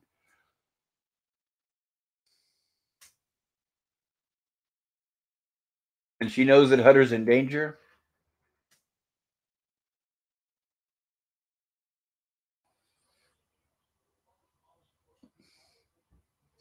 And as you see, as he goes down, you can see Hutter's eyes close. Watch, I'll go back here a second. Now watch as the count goes down, you can see Hutter's eyes close. Right there. As he succumbs. So now here we're assuming that the count has been fed. Well, he looks suddenly stronger, doesn't he? He does. And now it's like, now there's a direct link between him and Ellen. And it's almost like he could see her.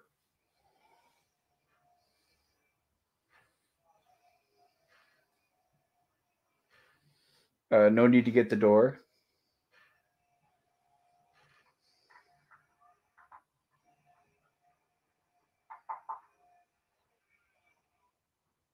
Oh, I love that. Ka-junk.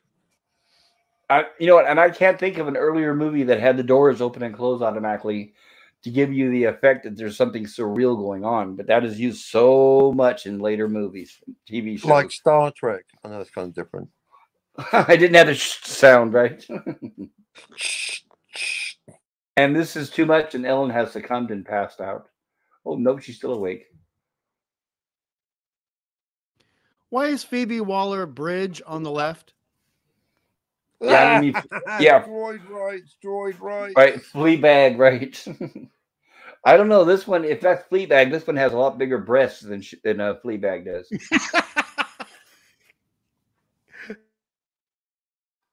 So I meant on the left. My apologies. But you know who I mean. Oh, there she is kneeling. Oh, dear.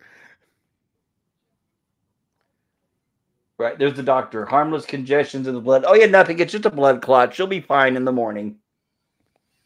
That's what they told Classic me. quack. Doesn't know what he's doing. I know. Yeah. On the medical profession, is your insurance all paid up? Take a couple of pills, it'll all be better.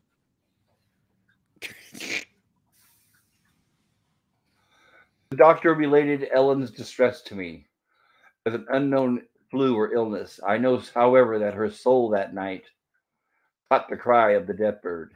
Nosferatu was already spreading his wings, yet with the morning light, Hutter set out to make sense of the horror of his nights.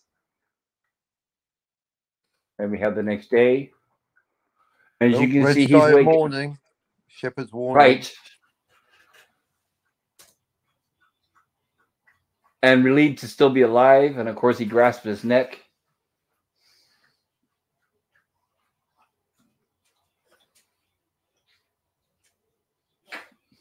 I don't know why anyone would be relieved, but he is at least. I guess at least he's alive. And once again, look at the design. Look at the roof and the claustrophobia. They even have the bed lifted up off the floor. There's just so little room to move around in that room there.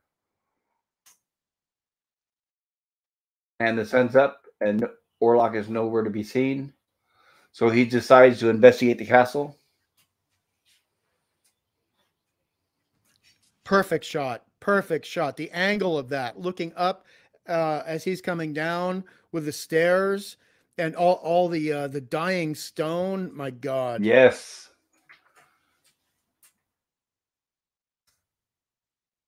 Very heavy iron door. And here's we have our first reveal of Orlok's coffin.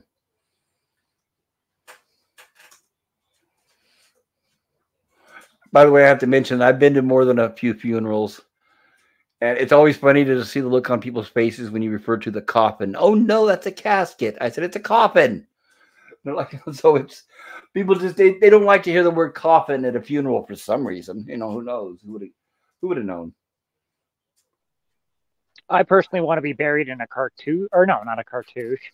Whatever the Egyptian mummies were buried in. Thank you. That's the word. Sarcophagus, that thing. What you just said. Well, as long as it's not made out of solid gold, right? Gold? Then go for it. Yeah. Speaking of go for it, that's my best segue. Something's come up in the real world, so I must depart at this point. Oh, no, hang on a second. The only problem with having a really great It's all right. coffin, We're delegating. Everything's fine. You will have the pleasure of my company for the rest of the show. Oh, I'm glad to hear that, Captain. Nice. Sweet. And what were you going to say, Hungry Boy? well, I was just going to say it's interesting because here in the Antipodes, Oh, I've never heard the word casket. And the other thing is when you have a big, heavy, ornate, elegant coffin like that, it is less likely to be stolen by grave robbers to be used for somebody else. Well, yeah, you're right about that. And you notice here that the coffin is wooden and the lid is wooden. In the Hammer movies, they're concrete, aren't they? Like a concrete slab? Slate. The slate? They're supposed to be slate. And or marble, slate and marble, the very heavy materials, and that would guarantee that it was very difficult to get in at the corpse to steal the corpse's belongings they were buried with. Right, exactly, because grave robbing was so big back in the day. Huge. Did you guys know that Benny Hill's grave was robbed twice? Yes, disgustingly. Yeah, it's too bad. wow. And here's where we have Orlok asleep in his coffin. And Hutter is starting to realize that all is not right with the world. All I can imagine is just like the Benny Hill music while the people are doing it. Like not to make like Wow. light of a serious subject, but I want you to give him a slap on the head when he sits up. That's That's the wrong tune, Scogely. That's the Ringling Brothers Circus. I know. There's a breakdown in the Benny Hill theme that uses that. No, Yeah. get out. Oh, that's Yeah. free Benny Hill, 100%. Yep, there is.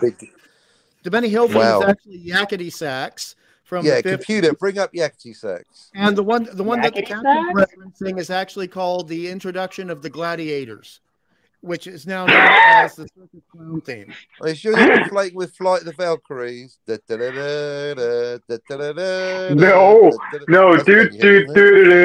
it was classically like the gladiators were marching in, all serious. That's what it was written for. I use that on Marching into the Nosferatu. arena, and that's the music we got. Clearly, we have made some progression in modern times. No You kidding. lift up Nosferatu's coffin and it goes, ooh, ee, ooh, ah, ah, ting, tang, walla, walla, bing, bong, Okay, ooh, ee, so ooh. speaking of Nosferatu's coffin, like, is it just for artistic choices that they had the little crack in the top of his coffin just so you could see his face and his teeth? Yeah. Or is that implying that, like, he needs to breathe somehow? Like, I'm pretty sure in the book, Jonathan smashes it open with an axe. But that's just shows Well, it that's the open book. here. In the book Yeah. Game of Thrones, Lady Stoneheart goes through the forest avenging her own death, but in the TV show, she's bleeding out on the floor, isn't she, from face, multiple stab wounds to the face, neck, and chest. You're talking about transmedia canonical verisimilitude, aren't you now? Call back. Through line. Through line. Stop it. Look at that That thing body. on the left is probably not intentional, but it's a Gilliam-esque pointing sign. It's like, look, pointing at the silly man trying to Look get at the to way he nighttime. points up to that window. Oh, and Fuck, this part is so sunset chilling. quickly. This is so chilling. Look at how fast he's moving those. And the coffins back then would weigh over 200 pounds. And he's lifting yes. it with no effort. And they're full of soil. Yes. Right. So, and this is also yes, been because he needs the soil in order to move to the new home. Like that's part of the, at least I know that the vampires have to have, like, they have to go to sleep touching their own native soil. They do. So in order to travel around the world, they had to bring the coffins, which he had what? They have 5 to be from coffins the filled old with country. soil? Yeah, Right. 100%. It has to be their native soil. And I think the reason why he has multiple coffins, it's like a shell game. So hopefully he's hoping not to be discovered. Exactly. And this was even brought up in the 1931 Bela Lugosi version, the whole soil thing. So yeah, pretty accurate. And I want to cover this here. I want to show the clip. Here's where he gets on, and here's where we have stop motion. Yes.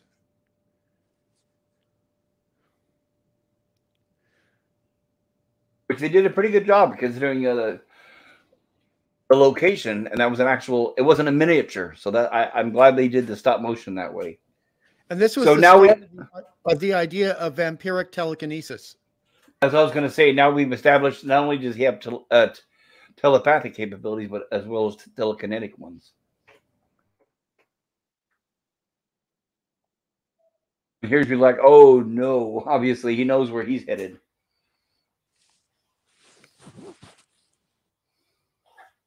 And he realized he needs to get to Ellen.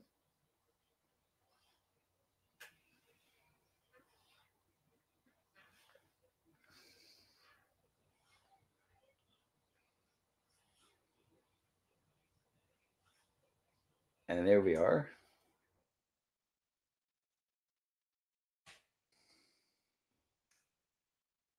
He drops to the ground. Now, here's what I'm guessing that he's still weak because he's been drained from so much blood. I'm guessing that's the reason why he's not able to move and act the way he normally would. Because you can see he pretty much passes out. So I'm guessing. I mean, that what was do you guys a think? fairly large fall too. Well, it was a large fall, but fortunately he's not injured. But I mean, but don't you think that he's also probably weakened also by the blood loss? Oh, 100%. Definitely. I agree with you. Totally, Pops. All right. So, right. And here's what we have. Nosferatu's coffins making it to the river. The raftsmen didn't know what kind of unholy cargo they were conveying through the Dale. Which makes me like, because vampires in the old days couldn't like come into contact with running water, otherwise they'd like burn up. So That is right. This seems like a very risky plan for Orlok. It is because right, and they established that later on that running water will actually hurt vampires. Well, it was later on, but also it was very early in some of the Eastern European things where water. This is a holdover from paganism before Catholicism came in, or Orthodox Christianity. Water represented spiritual purity, and it was the barrier or the join, the bridge from our life to the afterlife. So they would generally stop dead and couldn't go further. It wasn't so much harmful to them as it was a complete barrier they could not cross. So again, to agree with everyone on the panel, this was a little bit of a literary conceit for the film. Thank you. I appreciate that. Transmedia canonical literary device, very similitude. Lovely. I'm in heaven.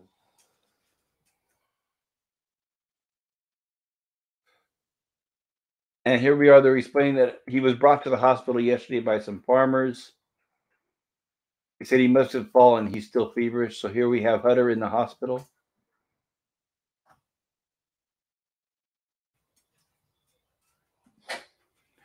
As you can still see, he's still concerned about Ellen. Well, her ratings have been plummeting. All right. So he gave her a thumbs down on Facebook or TikTok or whatever it is. Nosferatu was on his way. The danger for Wisbur drew nigh. Nosferatu does really put himself at risk for this trip. The Paracelsian professor Bulwer, who at the time was studying the secrets of nature and their deepest unifying principles. And here's, well, let me go back. I'm sorry about that. And their deepest unifying principles told me the following. Earth-filled coffins were to be loaded onto the double-masted ship, the Empusa. Here they are, them loading the ship. And I'm guessing that the coffins is their only cargo. Look at the detail in the sets, how much they have going on there compared to what we get now. Oh, I know it. And the fact that it's real sets, right? Everything's practical. Indeed. That puts Kenobi to shame. Well, I mean, you look at it, and Pop understands this, and so does Scogli, and so does everyone else on the panel. This, back then, all of those items you see there had to be placed by hand and adjusted down to an inch to make Murnau happy. Oh, yes. He's a stickler. Absolutely. The vessel's still set for sail tonight.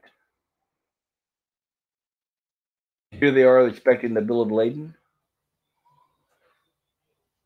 And this is the scene where I was thinking why Orlok brought, there it is, bill of lading the Ampusa. This is why Orlok brought several coffins, hoping that they wouldn't look in his. Note I from guess Gallus. that's where they got it, the Indiana Jones ending from. Right. So here we are. Don't look, Marion.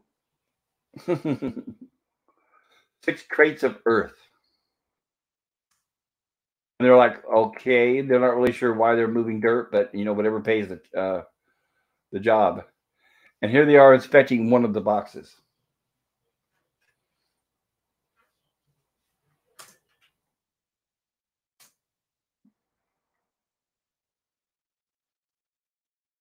When they open it, this is what they get. Earth. Box of dirt. Weird. And when they lift it, this is what they get. Oh, and back in then, that's the last thing you want on a ship was rats.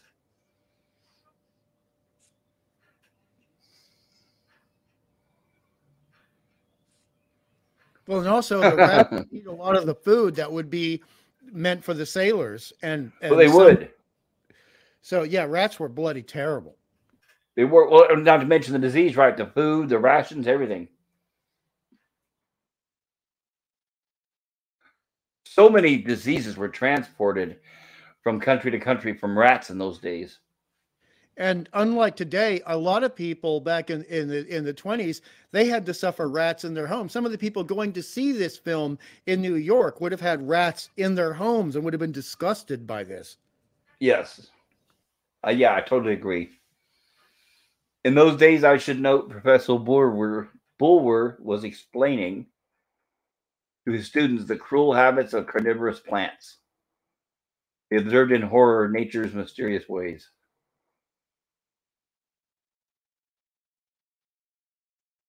And here we are, science class.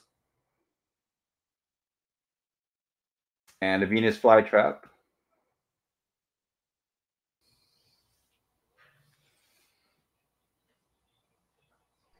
Just exotic stuff that we take for granted now. Like everybody who watched this back in the day, they'd never seen anything like that before. Right. And it's very symbolic of Dracula, basically being trapped in his lair. And also, one thing that's really lovely about this is when you look at the Venus flytrap, its eating method is actually very slow. And you look at how slow Count Orlok is taking things, and it's how slow he has to work to get any of his food in this film. Well, he does because, right. Well, and not only that though, but it's his food supply. If he drains them overnight, he won't have anything for the next day. Exactly. Well said. Like a vampire, isn't it? Notes the doctor. It seems that the approach of the strangler Nosferatu. Let me go back here. Already compelled the property agent knock. Here we are with the doctor in the hospital. And the servant come to tell him the patient admitted yesterday is going mad. It's been about 15 years since I've been in a hospital that clean. Topical. Or to have that kind of service. So apparently, as you can see, Knock is already going mad. So there's some telepathy or something going on in between him and Orlok already at this point. Can really see the parallels with Bram Stoker's Dracula, eh? Funny enough. Yeah, in the movie. And here's where we get to. Go ahead, Pop. I was just going to say he's after you, sir. I was just going to say this is where they established that Renfield eats bugs. Well, not only bugs, but mosquitoes. He's eating mosquitoes. And then later he looks up and he sees a spider, which once again is like a vampire stuck in the life force out of its victim. Right. And the victim stuck in a web. Yes. Blood is life. Blood is life. He takes the flies and he feeds them to a spider, and then he gets the spiders and he feeds them to a bird, and then he feeds the birds to the cat, and he's like, I'm gonna eat this cat.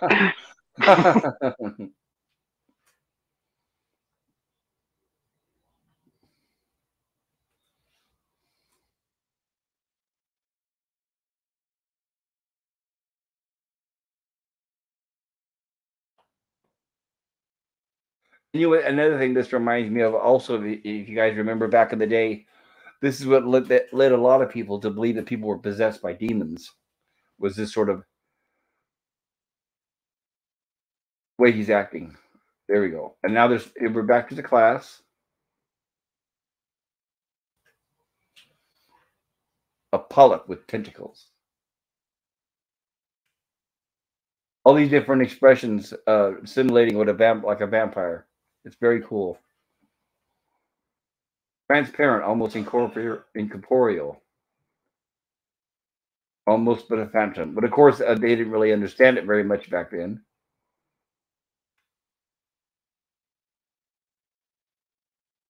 And here we are with our spider scene.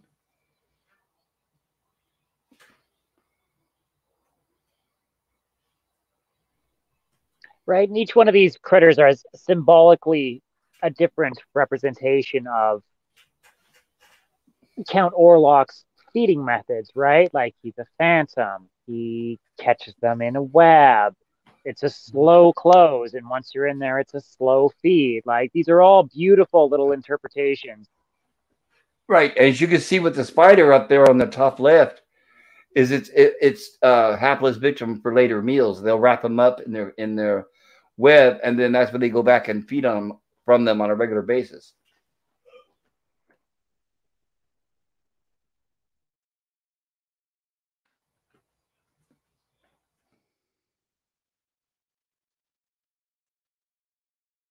That's good foreshadowing for this movie. I love that. Ellen was often seen on the beach within the solitude of the dunes, and you're thinking, oh, how nice. It's a day at the beach. Yearning for her beloved. Her eyes scan waves and distance alike. And here we are where our camera opens up on the beach. And it's covered, I'm guessing, gravestones from people who have died. What do you guys think?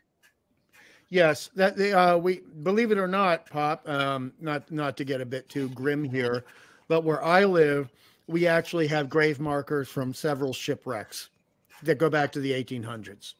Oh, that makes sense.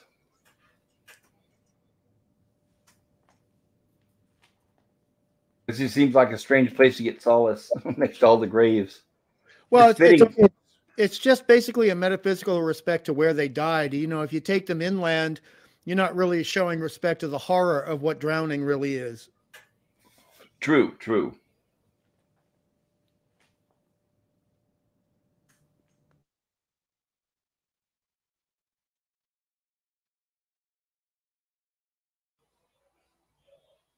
Well, that game's still around.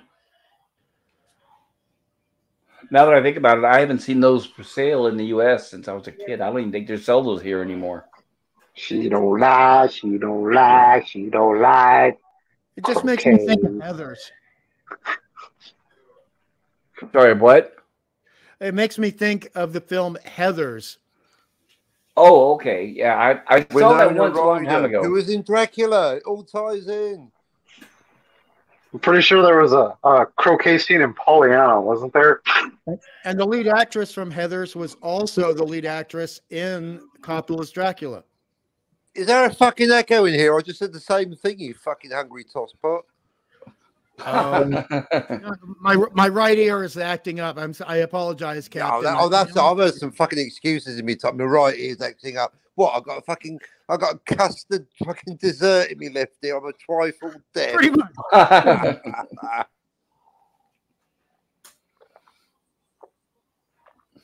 And we have a letter.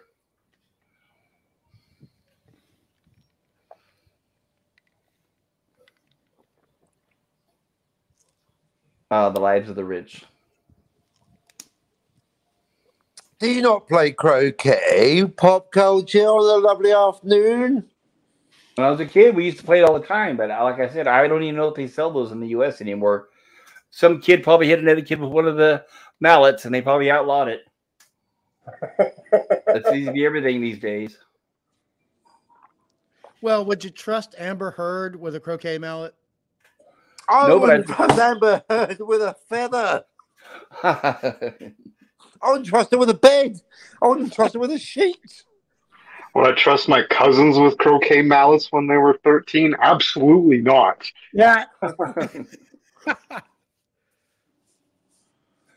So here's where they're letting her know that they have a letter from Hutter, and she asked them to read it to her. Real actresses, I miss them. My dear, my dearest, grieve not that thy beloved is so far away. And also, I have to point out that notice, by the way, they're writing these letters. This is back when people were actually literate and they learned language, right? There's no LOLs, no LAML, and WTF. Take that educational system. Right. And cursive writing. And how to write by hand. And cursive, right? Cursive by hand. That's just cursing, am I right, folks? This is when people learn their English from classroom and not TikTok.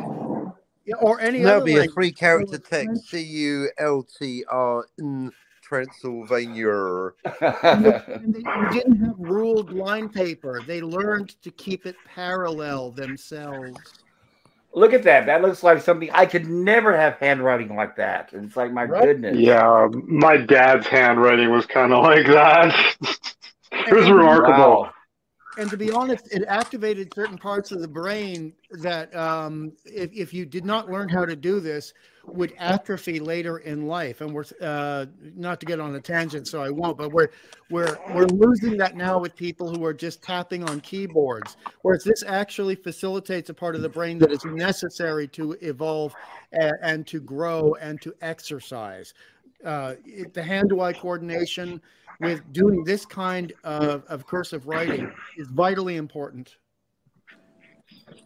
I completely agree, and it's sorely missed in the classroom. It's terrible. And here's where they're reading the part about the letter where Hutter's being plagued by mosquitoes, and he explains, "I already have 2 bites on my throat, one quite near the other on each side. But fear not." So she does have a little bit of hope, and at least now she knows he's okay. And here we have Hutter recovering in the hospital. And he's being told that he needs to stay, but he's got to go. He needs to go and help Ellen. "No, I must go by the shortest route home," he says. And he's thanking the nurse. Who looks like a nun. But nun. Oh, you're right. I guess maybe it's like a monastery. Oh, well, a lot of hospitals use nuns, and so they were called sisters at hospitals at this time in history and up until the 30s. That makes sense. Thank you. I appreciate that. My favorite joke in the entire Frasier series is when Niles calls the blood technician Nosferatu.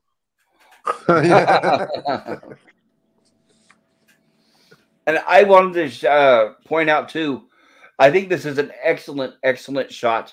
How steady they're able to keep that camera on that water. And it's not a bloody miniature. Look at the size of this thing. That's right. It's an actual boat. No small moon.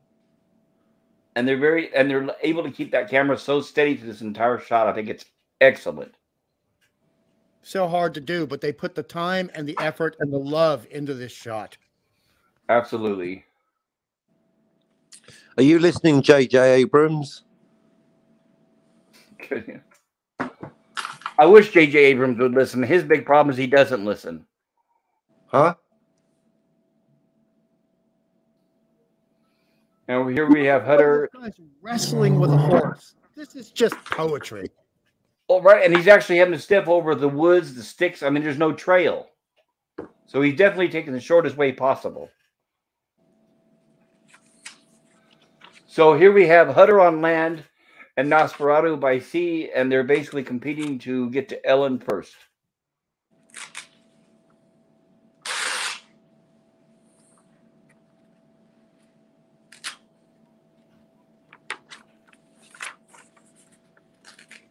And there we go. And it looks like Knock has got something going on here.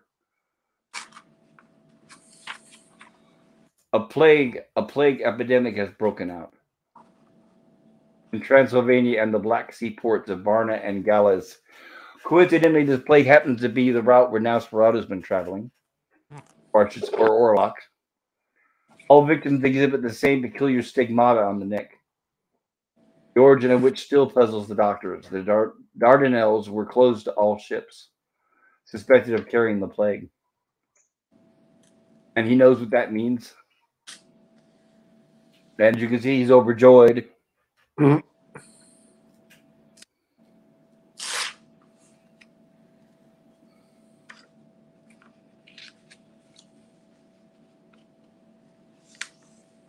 And here we go with Hutter crossing a stream with the horse.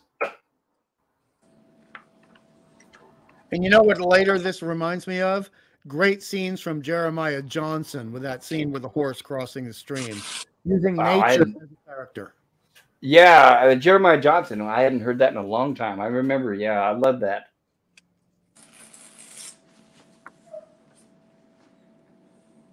And here we have with life aboard the ship.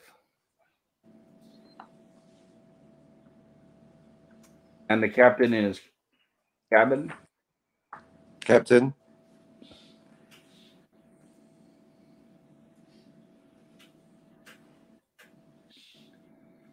A sailor's fallen ill below deck. He's delirious. Which obviously gets the captain's attention because we can't have somebody sick. Otherwise, they could be spreading who knows what.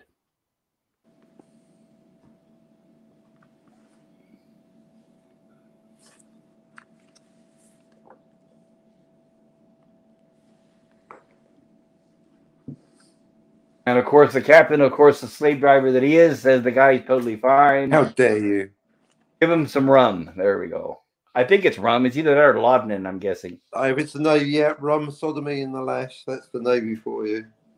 Well, if they give him laudanum, he's just going to sleep more. Well, that's true. Well, because even back then, didn't they think that sleep helped people? And even now, we still think that if you're ill, that you need some more sleep. Well, that's true. It's just that laudanum is basically liquid opium, liquid heroin. Yes, absolutely. Whereas rum actually has a very high sugar content. So briefly, what's going to happen is you're going to get a little bit more aggressive and a little bit more active. And rum drinks here in Australia, especially if they're sold in 6-packs, are referred to as liquid hate in a can. Smart kind of drink. Go scary.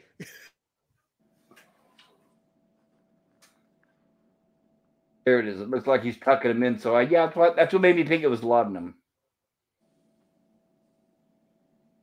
But he's not ready to sleep. Like It's like, who could sleep with those laying around, right? Oh, some of my ex-girlfriends, dude. Yeah, she could.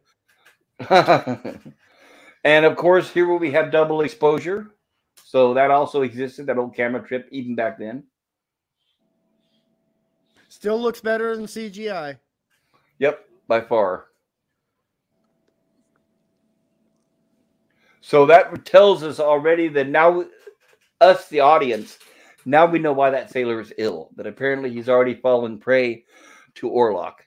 And he's aware of him.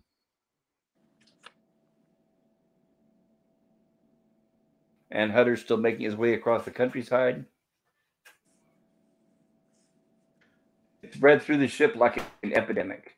The first stricken sailor after him into the dark grave of the waves. So they're throwing the bodies overboard in the light of the sinking sun. And that's right out of the book. Right out of the book.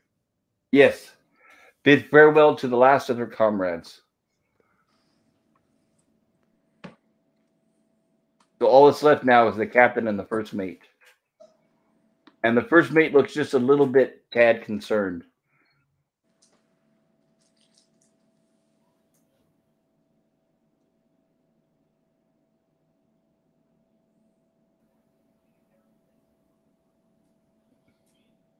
Hang on, that's red. Is that sunset now? I think is that what it means? Possibly that it's sunset. Oh, actually, yes, you're right, Captain. You're right. The next scene will explain that, I believe. Great catch, Cap. Yes. Nice. And here's the first mate says that he's going below. Because he's suspicious why all Is that a these men have been sexual dying. euphemism? Is it just me, or does the captain look a little bit like the Mr. Hyde done by Frederick March in the 30s? It does. Yeah, there is similar. Definitely not very Jekyll. And it makes sense that that he looks like this too, because he spends so much time out in the sea. I don't think he gets a haircut very often. No hairdressers on the ocean, I'm afraid. And here we are, Hutter, continuing his journey.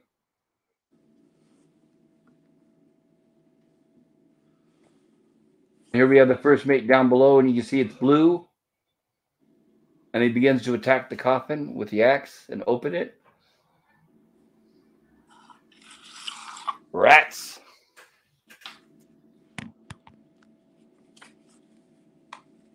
And, ooh, I'm going to go back. We want to see this one in full motion. Oh, hell yes. Scarier than anything for the past 30 years.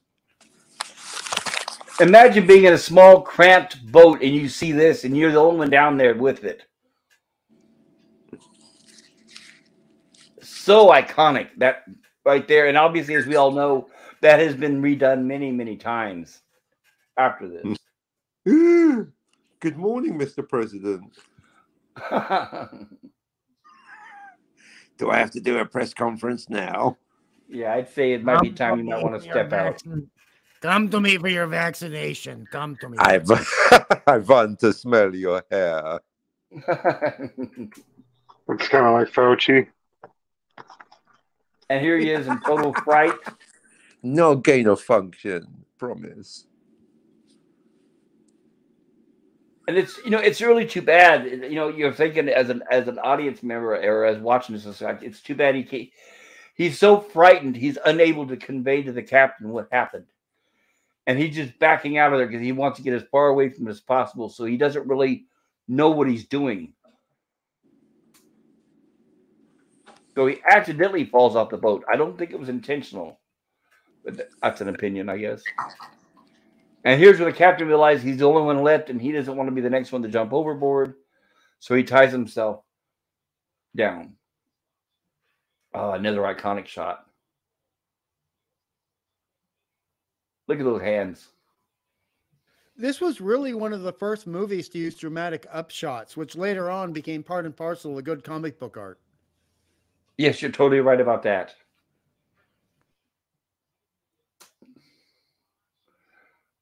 So now he is circling his prey.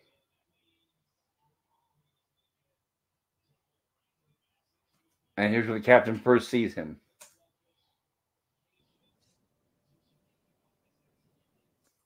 That would not be a way to go, to have something like that approaching you and just realizing, wait a minute, I just tied myself down. And the shadow falls. The ship of death had acquired its new captain.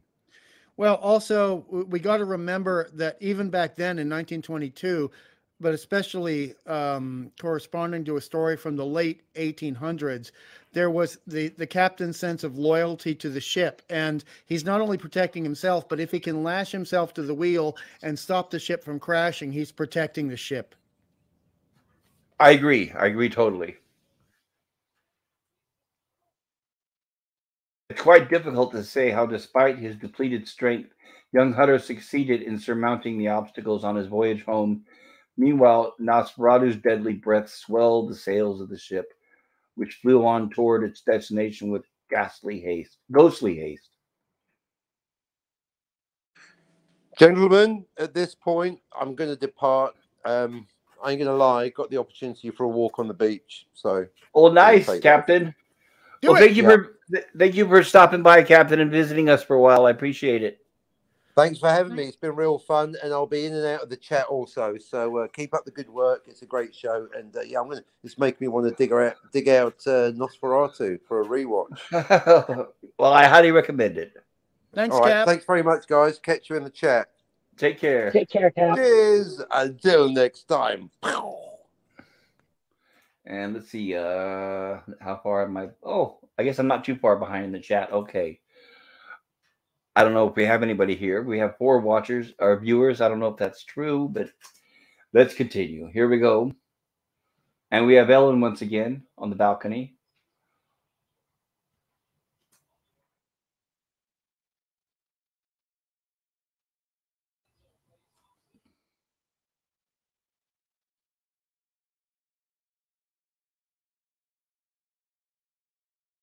And here she is in a trance again. I think you're right about the sleepwalking. I think that's what it is.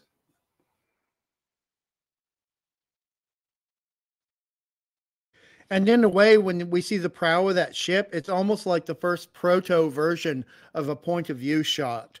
Because at this point, Orlok is controlling the ship. Yes. I agree. I agree completely. Here's where the servant girl notices that what she's doing.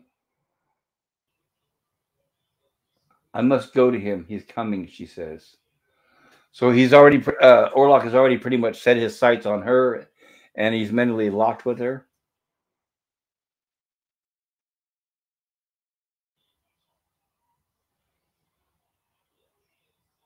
And that's good that Hutter was able to get a ride.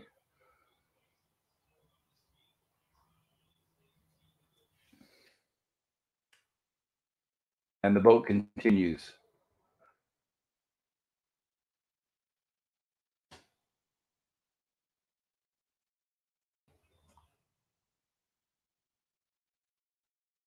And here we are where the boat approaches the harbor of the village, of course, at night. And this shot was, I'm not going to say stolen, I will say respected in the 78 version with Klaus Kinski, because they did this exactly the same. I need to see that movie again. I haven't seen. That's another one I haven't seen in years. I'm gonna watch it this week. It's really good. The soundtrack is certainly worth it, and it's one of the few times you can put up with Klaus Kinski for more than 25 minutes. All right.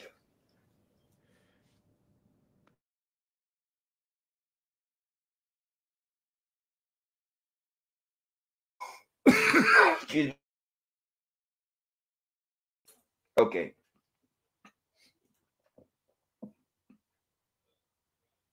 And Knock is going crazy.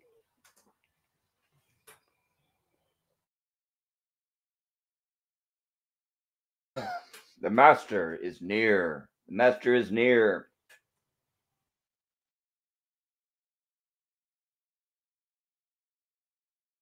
So he's all excited. And now he knows it's time to break out.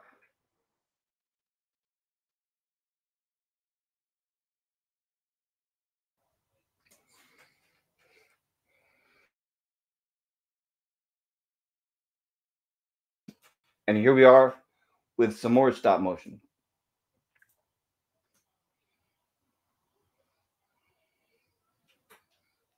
Notice how Orlok even had the top covered so that no sunlight could reach in. Mm-hmm.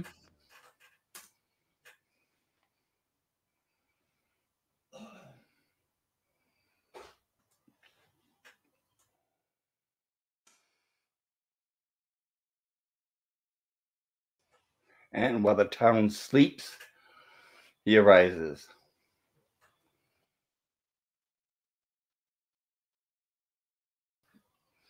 And of course, Nock uses this as an opportunity to escape.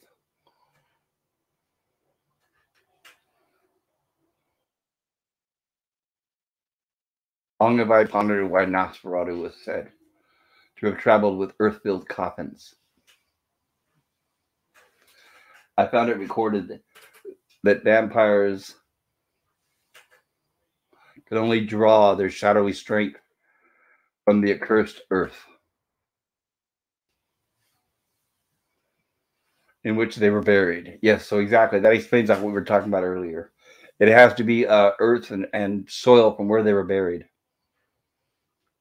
And look at that. He's carrying that, and it's full of soil. Look at the way he's walking, like it's an empty box. This reminds me also, if you guys remember Fright Night, Wasn't there a scene where Jerry Dandridge was carrying a box, right? When they were delivering the casket next door to 100%. And that was not a ripoff. That was an homage. And we talked about the homage. difference in that. And I thought about that watching Terminator 3 when Arnold Schwarzenegger carried that casket full of guns. Right. Same thing, right? Entire casket under one arm. And the other interesting thing here, again, going back to the comic book thing, is look at the arch under which he's passing through. It's like a giant mouth with two eyes. You're right about that. Oh, that's incredible.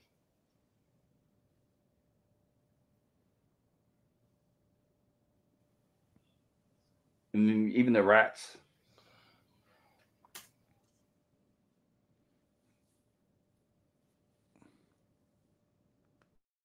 Here we are with Hutter arriving back at his house right around the same time that Orlok arrived in the city. And there he is on his way to his new property that he purchased.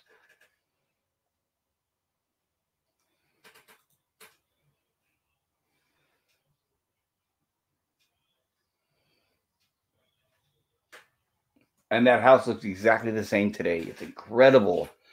Here in America, nothing lasts. Everything's torn down and rebuilt. So it's really, really nice to see these old buildings like this. It's fascinating. And there he is with Hutter, him and Ellen united. She's so relieved to see him. Meanwhile,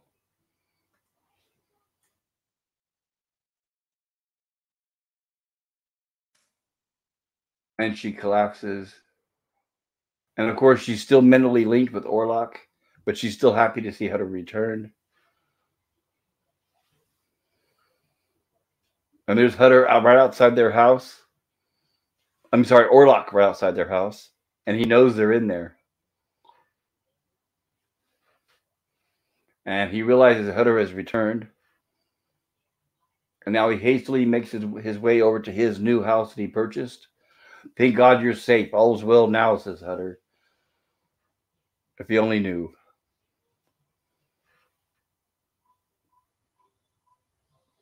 And here we are with Count Orlok's house. And this place looks exactly the same today, believe it or not. And the beauty of this is, artistically, you look at the place we just saw, the home we just saw compared to this.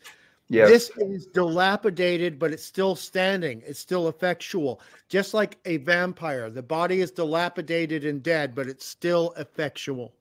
Right. And it's incredible that the angle that these buildings are standing on, that they haven't collapsed or they've fallen over. It's just, I find it mind-boggling.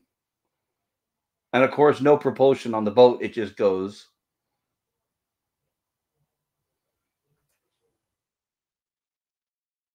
Here we have Orlok making his way into his new home. You know, with the way Murnau was working his crew, I wouldn't be surprised if he actually had people holding their breath under the boat, pushing it under the water. I thought about that, but I think all they had to do was just push it from the out of frame and then push it into frame, maybe.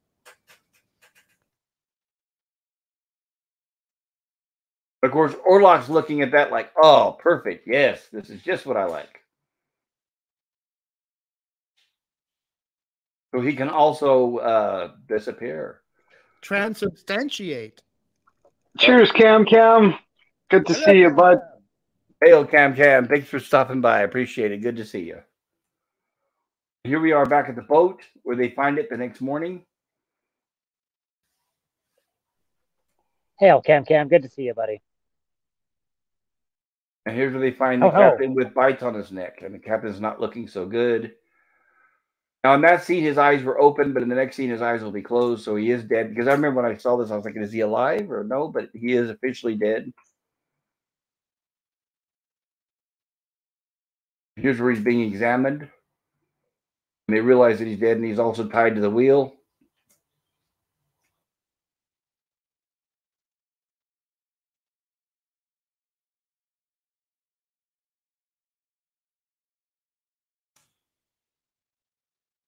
Looked over everything, not a living soul on board.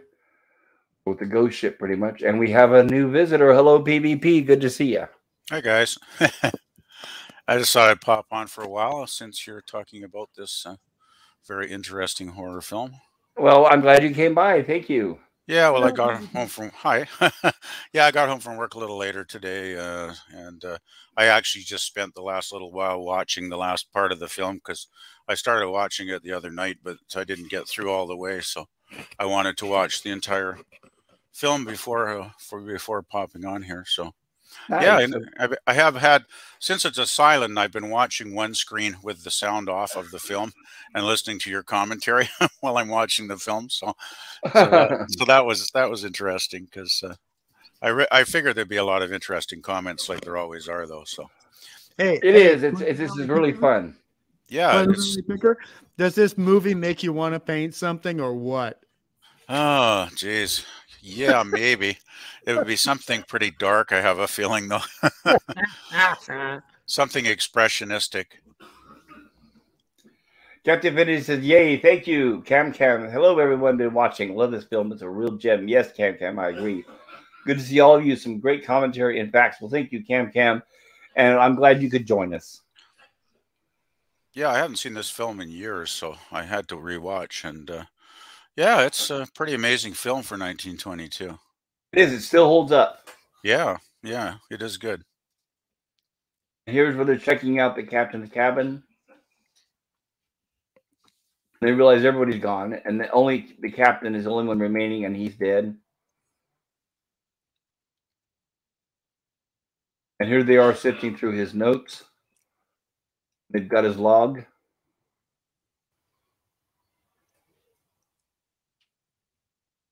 Arna, 12 July, crew minus myself as captain, one helmsman. One ship's mate, 5 sailors.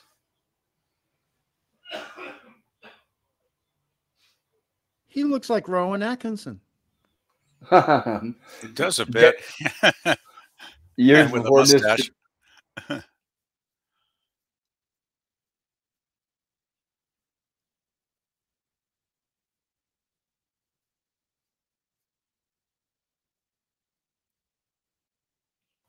top hat.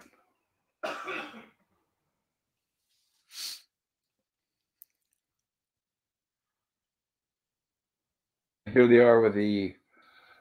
Also, this scene is also redone in the new movies, of course. We've seen this many, many times. In the Frankenstein and the vampire movies, Dracula, Invisible Man, Young Frankenstein. I could go on and on with the village people here. But this is mostly the council here. There's not too many villagers here. Here they are examining the captain's body. And they see the marks on the neck. And they bring the log in. And he begins to read from the log so they can get a better understanding of what happened. Second day, 13 July, one sailor ill with fever. Course south-southwest, wind northeast. Third day, 14th of July, ship's mate is babbling. Claims strange passenger is below deck. Course southeast, wind northeast.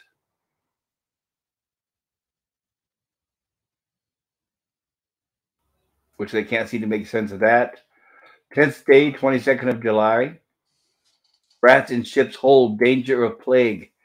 And this reaction here, I never thought I would see in my actual lifetime.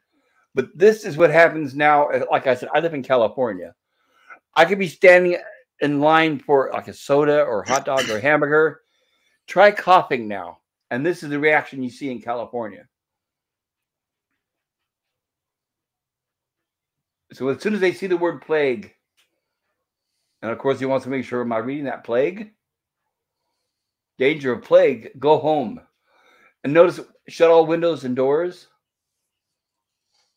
And watch, they all start covering their faces, and they are out of there. And this is the times we are actually living in now, believe it or not. I never thought I'd see this in my life. And look at that guy covering his mouth right there with the rag. And it's also what people would have been going through, and as the captain, before he left, mentioned earlier, in 1918 was Spanish flu, which was far more deadly than, I won't mention it specifically, but what we're going through now. Yes, the man-made flu, right? Yeah, the Spanish flu had a much higher death rate, mortality rate, and it was awful. And I mean, that was only 5 years before this film was made. Yep, exactly. And not just it. A lot of people that worked on this movie, I'm sure, lost family members from that. Yeah, my family lost. In Australia, we lost people to the Spanish flu. Yes, it was definitely not good. Yeah, I think it was pretty well worldwide, wasn't it? Pretty well. It was. Yeah. Because I mean, there were sailors who had it even in 1916 who got transported back to their homes, and so they were carrying it, and so it spread. Yeah. Is there any official number on how many deaths that caused? It's too hard to estimate. Mm. Right, I was going to say it's difficult because the record keeping back then wasn't Yeah. as precise. Yeah, true. And the record keepers were dying from the Spanish flu. Yeah, right. Right. They weren't knocking on your door asking how many dead people are inside, right? Yeah. Yeah, it must have been. Yeah, it wasn't a Monty Python sketch where they were just I'm not strolling down dead. and saying, "Bring out your dad," right? Like, I'm not dead. yeah, it is. So here we have the messenger coming down, and everybody hears him shouting out. So they all go to their windows and open the windows. You can see it's a bright sunny day, and even the children are excited, and the old couple. And here's where you read proclamation. It is hereby decreed that the honorable magistrate of this town forbids the populace to transport the ill or plague stricken to the hospital, lest the plague spread through the streets. And as soon as they hear that, slam all the windows and doors, of course. And you know what? People still think that even now. People think by closing the doors and locking them that will stop the transmission of disease. And I think it's crazy. Yeah. Here in the big cities like San Francisco and Berkeley and them, they put blockades at the end of the street so you couldn't drive your car down the street. Like that's going to help them not get the disease. Everybody knows that you have to put lamb's blood above the doorway. Right. And we will see a reference to that. Thank you. And there's the messenger on down to the next block. Continue spreading the word. And beating the drum. End of fourth act. Okay, so we got 5 acts at least in here. Okay. Nosferatu, 5th act. And here we are with the town coroner marking the door. And more hat porn. More hat porn. And of course, and this is just like, I don't like, sorry to reference again, modern day. But same thing here. But back then, they would put a cross on the door signifying that entire family is quarantined. If one person is ill, they all have to lock inside, which means that's dooming them all to the same fate. Just like now, when they told people you have to quarantine at home, and people would say, but what about my family and everything? Well, so nothing has changed there either. The only thing different is they didn't put the crosses on the doors these days, which I'm surprised. Give them time, though, right? Well, there's an attitude towards crosses and what those represent these days. I'm not going to go into that, but you know what I mean. And oh, yeah. And also, as a credit to this film and a credit to the 78 Klaus Kinski film, they kept almost all of this in the 78 version. Almost all of it. Excellent. Any dead people? No. All right, so one household left out. Nice of him, yeah. Close enough, I guess, right? Yeah, nice of him, Dad. Yeah, I know it. Somebody's looking out the window saying, "Wait a minute, we're just fine in here." Well, that guy's not fine. No, he's not. Yep, time to mark that door for sure. Mm. And a lot of the paranoia was just out of plain ignorance. They just didn't know what it was. They didn't know what the problem was. So they just felt the best thing. The plague. I mean, I don't know how many years it took before they figured out what. I mean, they didn't even realize it was the rats that were spreading it, right? Correct. They hadn't. Right. They did not know that. But That's what we were also, talking about Fleas earlier. on the That's what. rat. Right. That's what rose to a lot of these myths about demons and vampires and monsters. Was that because so many people were dying, they just didn't know what it was. So stories and traveled. a lot of the thing with the closing of the windows and the doors came from the idea, which was very prevalent from the 1400s up until the late 1600s, that disease could be spread from the atmosphere, called miasma. And miasma would come up from grave sites. It would come up from crypts. And so the miasma of the grave was often considered a reason for people becoming sick and sometimes becoming the undead themselves. Very interesting. I appreciate that. Hutter made Ellen swear not to touch the book, which had frightened him with its visions, yet she could not resist its bizarre attraction. At night, the same Nosferatu doth clutch his victim, and doth suck hellish life potion its blood. Of course, she's compelled, but she's got to read further. Oh, this is too good, she's thinking. Look at the way she's using her hands, though. Modern actors don't do this anymore. They concentrate on their face, but they don't pay attention to what their hands are doing, unlike these great actors of the foregone years. Well, Yes, thank you. I think great actors always know how to use their body as much as their facial expressions to express emotion, right? They do. Right, like I mentioned earlier. And the reason why, too, is a lot of them were stage trained, which they're not anymore. Yeah, totally, yeah. Yeah, I imagine most of the actors back then would have had some stage experience.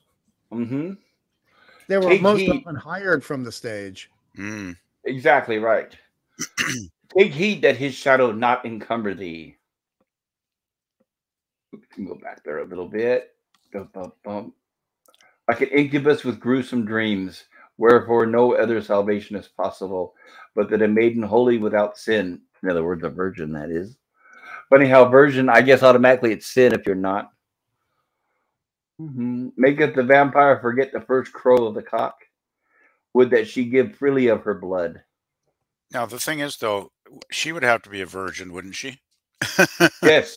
Well, yeah, but they've established that those two, I don't think, are married yet. Oh, that's like a betrothal or something.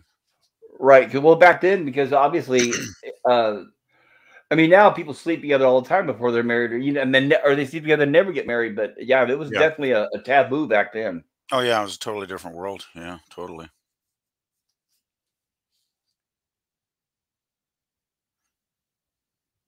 Here's where Hutter's realizing that there's still a problem. He thought by coming home, everything was solved, everything would be great. But he can see now by Ellen's actions that it's not so well. And she's starting to tell him that there's something about that house across the street with that guy staring out the window at her all the time. Hint, hint. Yeah, nothing creepy about that. No, not at all. And doesn't this remind you guys from Rocky Horror Picture Show with Riff Raff up in the window? Yes. Yeah, that is pretty good. Also, hey, Hitchcock, did you see this movie before coming up with Rear Window? Rear Window. And this, you know what? There's another. This movie reminds me of another movie a very good movie, and I'll be covering on our stream called I, Madman. Have you guys seen that? I have not seen that one. Oh, Pleasant, you got to see it. Oh my God. Oh, yes. Okay, I'm gonna say no more. Pop. Yeah. Is that available online anywhere to watch? I don't know. It's very rare. It's something that came and went with no hurrah, but it's an excellent movie. I wonder if YouTube has it. Oh, I unlikely. have to search my sources at archive.org and other places and set you guys up. I'll see what I can do. Yeah, thank you. Yeah, we'll do what we can. We'll do a watch party. If you're not able to obtain it, I have it. That'd be great. Yeah, watch party would be fun.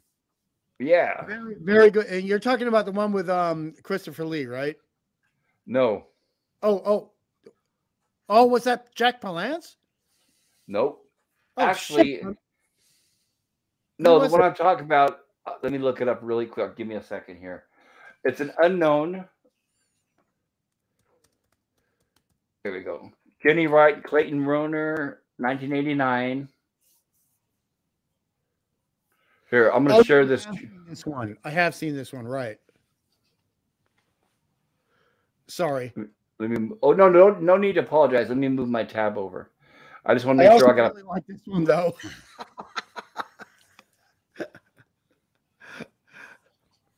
It's when I open up the IMDb page, it's playing the trailer for the movie, and I don't want to show. It won't let me pause it. Darn it! I want to show without getting a copyright warning if I can. But needless to say, I think this movie is highly influenced. Madman is highly influenced by Nosferatu. Yeah, now I'm looking at it. It's coming back to me completely. Yeah, I saw it on Cinemax back on the day. Yes, it's an excellent movie. Which we will cover. Like I said, in fact, I'll tell you what. I'll kind of boost it up towards the top to where we cover it relatively soon, because it's a little gem though that a lot of people have not seen. But don't forget it. Don't forget about Zombie. Oh, I'll never forget about Zombie. And the shark and zombie fight. Right, we're off. Where are you gonna? Where else are you gonna see that besides Zombie? Right, an actual shark versus a zombie. Only Fulci, man. Only Fulci. Spare no expense. And here's where she's trying to warn Hutter that there's a strange guy across the street looking at us, or across the river.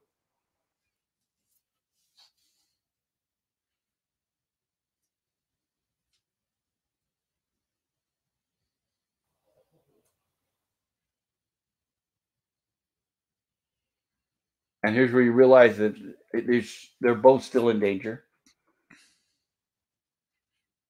It's almost like he had forgotten that Orlok had purchased that property across the way. Yeah, that seems a bit strange. Right, because he was acting like everything's fine. I'm home. We're gonna be great. And then now he's realizing, oh, wait a minute, maybe I'm wrong. Yeah, now that we see Orlok is there. Yeah, Hutter always seemed to be a little bit slow in this film somehow. Like he was not quite figuring things out fast enough, you know. Well, just like horror movies, right? We're always the audience is always a mile ahead of the protagonist. Yeah, in this case, it definitely. Yeah, Hutter seemed to be a little bit. He seemed to be a little bit clueless at times. Here we have a nighttime shot, which is really cool. You don't get a lot of these in the movie. Nice lighting. Yes, the lantern being lit.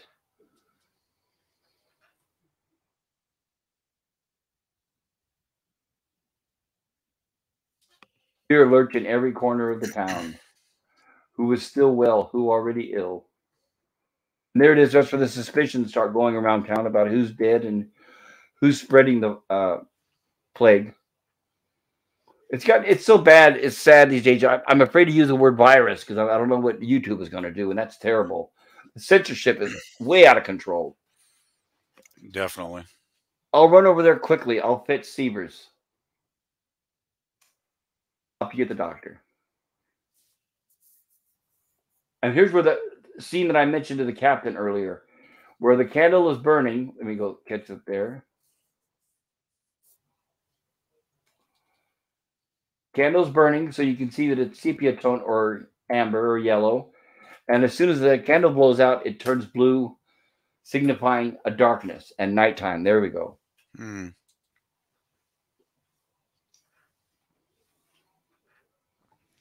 Phoebe Waller-Bridge is in real trouble now. How's that? Did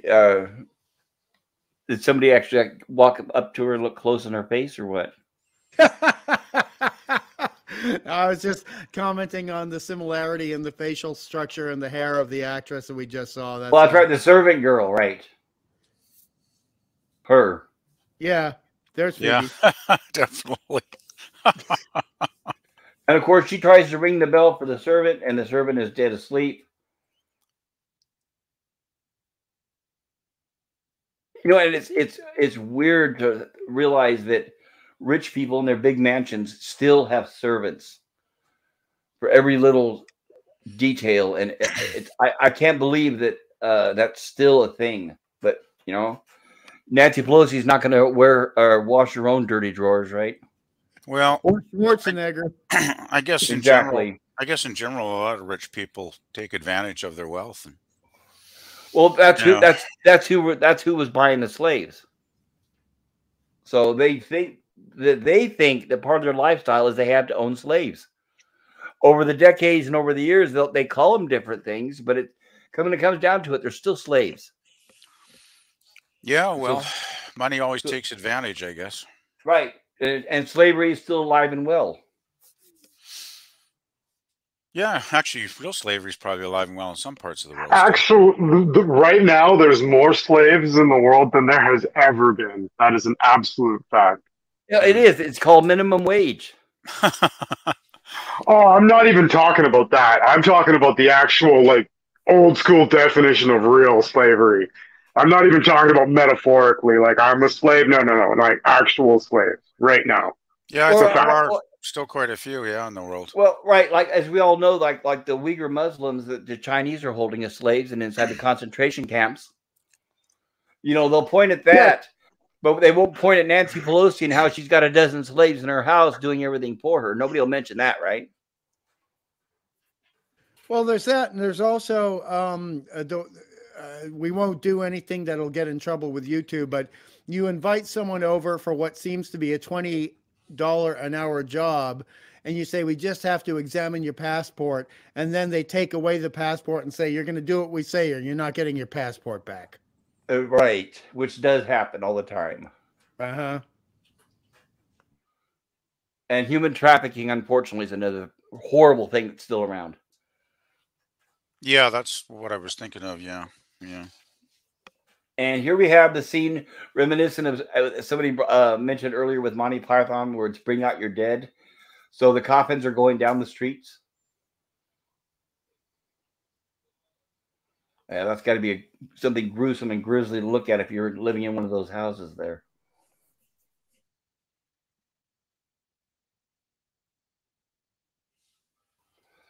So imagine if you were one looking at this, all you think about is when am I next? Obviously it's going to reach me eventually.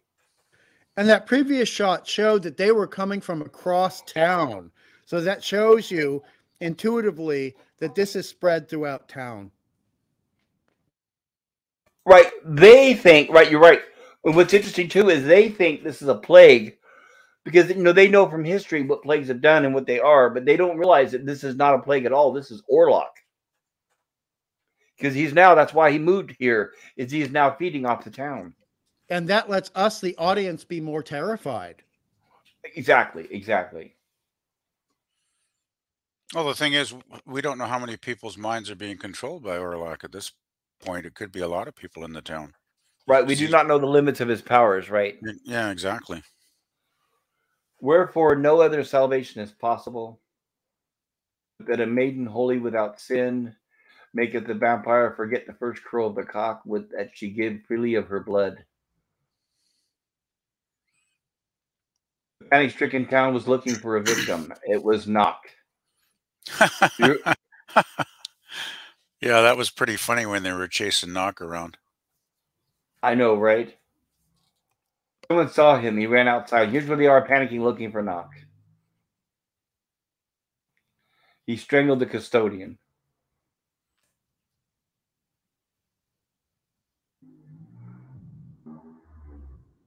He strangled him, the vampire. See, so they're thinking that Knock is a vampire at this point. Mm-hmm. Which, of course, he's not. Knock is just the real estate agent who sold the property to Orlok, which apparently drove him crazy. Just a mental connection with Orlok is what drove him crazy. And here we are, our townsfolk heading out after him.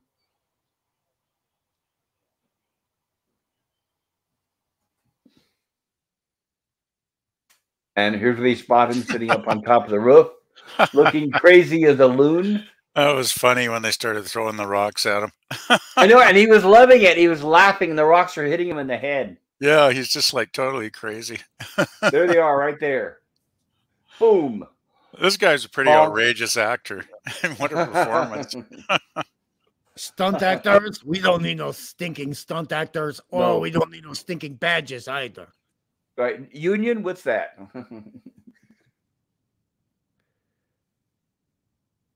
I guess he finally figured it out. Time to go. Yeah, I caught a rock midair there, apparently. Uh, Boom, yes. And by the way, they're very good shots with those rocks, too. I'm not that good at all. yeah, especially, yeah, there's quite a high roof there, too. So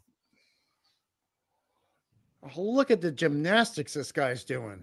it's pretty spry for an old dude. Wow. It is, and that's the actor. No stuntman, like we said, no union. And here you have Ellen here, back to her sewing. I love you.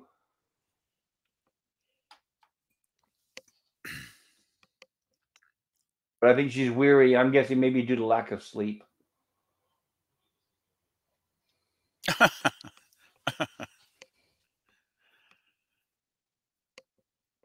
And here we have Knock eluding the townspeople, which we've seen much more in later movies where the town people are going after somebody, of course. I'm just surprised they don't have the torches and pitchforks here. Yeah, I was thinking of Frankenstein too, actually. Yep, exactly. Also, Lon Chaney Sr., you know, we have people going after the Hunchback. We have people going after the Phantom at the end of the Phantom of the Opera. It all took from this. And as we all know, and I'm sure that this happened actually in real life a lot, there were probably a lot of people, just like at the witch hunts, they were innocently hunted down by a mob of people. Yeah. Well, anybody that was out of the ordinary, unusual, or strange, or just an outsider, basically, could be, you know, fair game, I guess, in that sense. That was one of the reasons why P.T. Barnum took in so many people. He said in their defense that if he didn't take them in, they'd either starve or they'd be hunted down by townspeople. And they still got the hats. Still got the hats. Well, this is back in the... Yeah, it's interesting because this was the day where actually everybody wore a hat outdoors, outside, unlike these days. Yeah.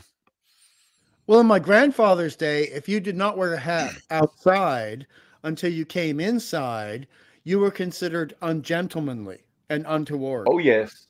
Yes. And the military... Sorry. Also, ladies had to wear gloves outside up until the early 1940s. Oh, I didn't know that. That's interesting. But even the military still, when I was in the Air Force, a hat was a big deal. You absolutely cannot be seen outside without a hat. Well, you can't underestimate the importance of hats. Like, you know, being Canadian, I'm well aware of how the fur trade in Canada was basically a large part of the economy, you know, early, you know, in Canadian history. Like the beaver, you know, pelts were, you know, the beavers were almost hunted to extinction just to feed the craze of, you know, beaver hats over in places like England, right? Absolutely. And the same thing happened, of course, with animal rights and everything. They stopped, you know, fox, mink, things like that. Yeah, the fur trade ain't what it used to be, I guess. And here in the Antipodes, we had to use wool for hats. And so that was also a major part of the trade. So hats were huge here as well. And also take into account, a lot of people, this is going to sound like a joke, but it's not. A lot of people were going very, very bald back then, very early, even in their 20s. And if you had your skin exposed on the top of your head. They still are. Yeah, okay, but what I'm saying here, I swear it was not a joke. You could be at major risk in the days before sunscreen of getting skin cancer on your head if you weren't wearing a hat. Yeah, it did have a practical application, I guess, for sure. Yep. And here's where we have the towns people are in such a frantic, they think this is a person, when as we see that it's actually, there they are. And from all this, here they go heading towards it to find out that it's a scarecrow. It's a TikTok moment.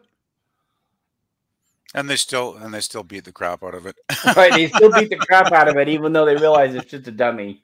That's hilarious. Actually, there's a little bit of humor in this film, you know, when you think about these scenes.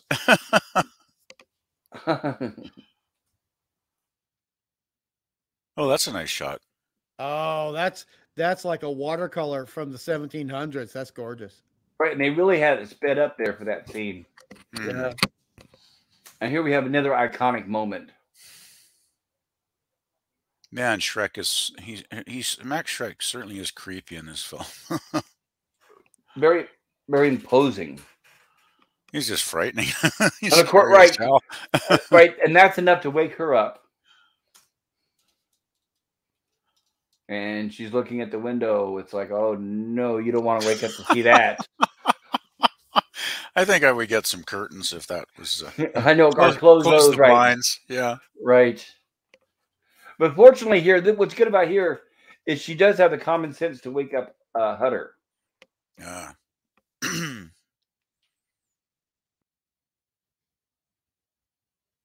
And again, the hands. Anticipation. Look at how he's using the hands to convey the story.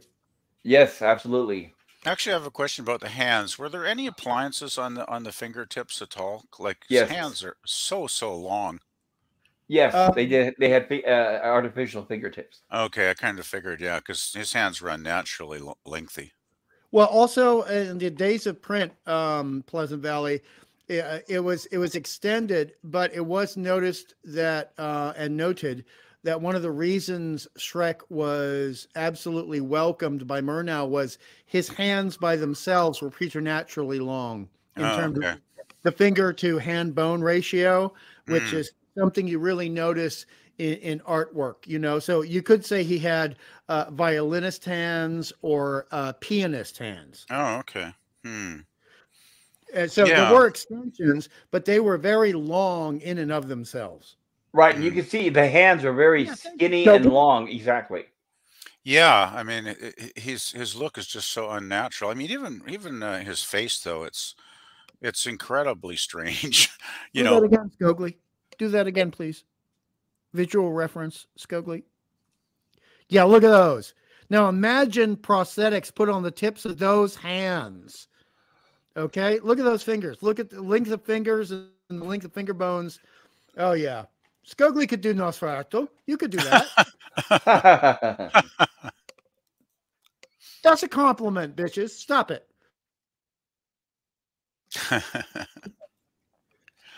Well, some people got it and some don't. Yeah. Yeah, my fingers aren't quite that long. But even Schreck's face, I mean, his bone structure, his nose, I mean, his nose is incredible. It's like, wow. The nose is an appliance. Oh, is it? Okay, I was wondering because it just looks so, you know, it looks like really kind of a rare looking nose. It's not what you see very often. Right, and in my opinion, it's very sophisticated. It's a great makeup job because it blends into his face. It looks real. Yeah. And back then you had to use nose putty to do it. And I practiced that when I was 8. So that's actually using putty and then using paint and talc to blend it in. And it's very difficult. There's a lot of sculpting. And under the hot lights, you got to get the shot done quickly because it starts to melt. Yes, I've heard that too. Yes. I guess would the ears, would they be sculpted in a similar way then, or? Yes, unfortunately, yeah. So he had to do a lot of these shots fairly quickly as a credit to him as the actor. The hands were a lot easier, and they had to apply the hair with spirit on the ears with spirit gum. Okay. Spirit gum's awful, by the way. I've used that. Yeah, I've heard it's not the most pleasant thing. It's terrible to take off. Terrible to take off. Very painful.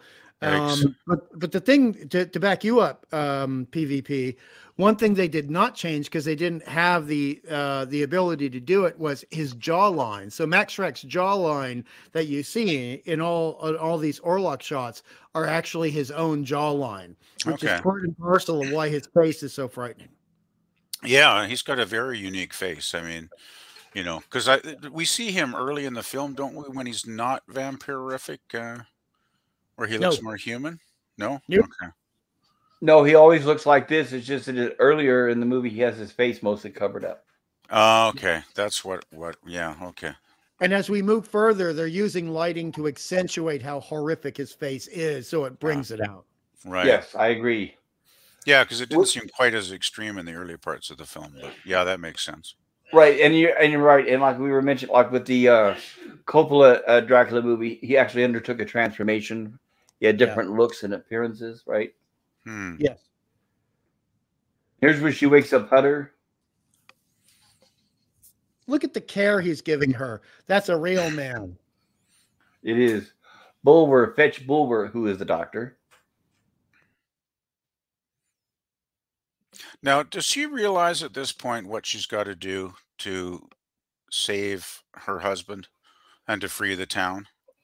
She does You, not know. I don't know. What do you guys think? I think she doesn't know what's going on. I think she knows she's under the power of the guy across in the window, but I don't think she fully understands what's going on. But what do you guys think? well, the reason I asked is because when she read the book, right, about the woman, giving up her blood or whatever, so the vampire would be caught in the rising sun. I wonder if when she read that, if that clicked in her mind that maybe that was one way to, you know, defeat Orlok.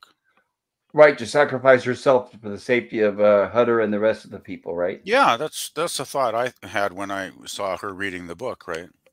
Right. Well, it's a very good observation, right?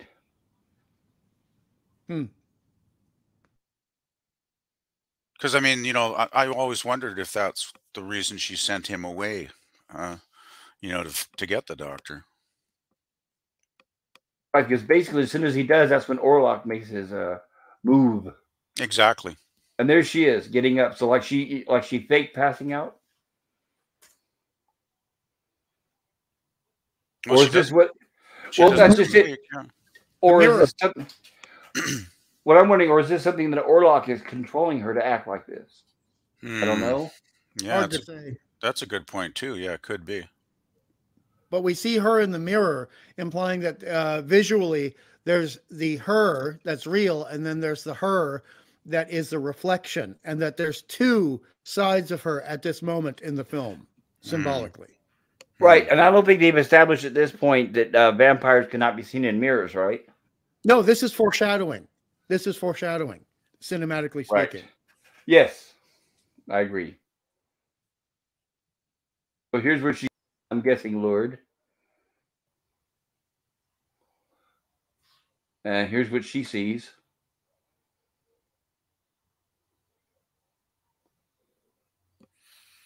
Oh man, that is fantastic right there. That's great use of light and shadow. Wow. One of It my is. favorite slides, definitely for sure. It's kind of Beautiful. an iconic shot, isn't it? This Oh, scene. yeah. Very. Yeah. Oh yeah. All right, why can't horror, even color movies? I mean, why can't they at least try? But they don't even bother anymore. The only thing I've seen anything like that in is the Babadook. Right, the Babadook is the closest thing, right? I actually like that movie. No, it was done again, not to be a pedant, but it was done directly in the first subspecies film with Radu by Full Moon. They did That's it in a true. street scene. That's very true, very true. And here's where they're making it look like he's opening the door with his shadow. Mm-hmm. Again, subspecies film. Excuse me. That too. Excuse me.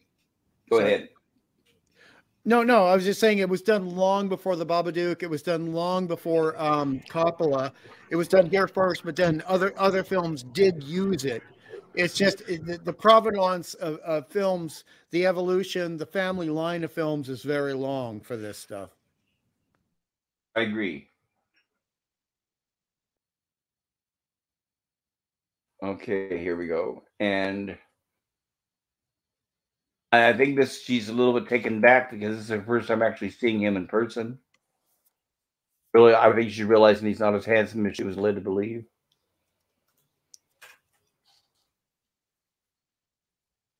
And here we are, abject fear.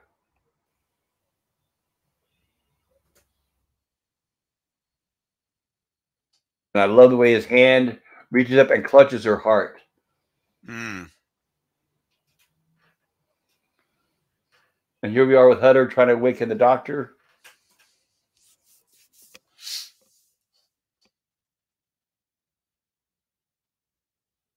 Who happens to be fully dressed under his smoking jacket, thank goodness. Well, he's on call 24 hours a day, I guess. Yeah, you're right. Literally, yeah. And there was Orlok feeding off of Ellen. Nock has been captured. So the warden, I guess he's a warden, or I guess he would be their leader at the hospital. And I notice how they do spend time showing that is Orlok feeding off of her, so she's definitely been bitten. Yeah, he seems to be having a pretty good feed there. Well, right. In fact, so much so he's distracted. Remember now we're getting the first cock crow, which means the sun's coming up, and he was so distracted by her that he had lost track of time. Well, there's this beautiful implication here that is lost on modern filmmaking, where she knows she is vulnerable, she knows she is weak, but she is using her beauty that is attracting him to lure him into the trap. And I think it's very similar to "Don't throw me in that there briar patch, Brer Rabbit." Brer Wolf. You know, Brer Fox. Right. It's like, Brer Fox, right. sorry, And once again, it harkens back to the spider in the web. She's kind of using Orlok's trick against him.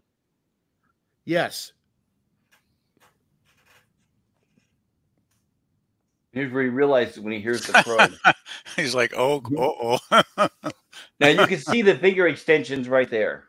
Oh yeah, I see them. I see them now. Yeah. Right, you can see where they're attached right around where the third knuckle is. Yeah, you can clearly see them. Clearly see them in that shot. Yeah.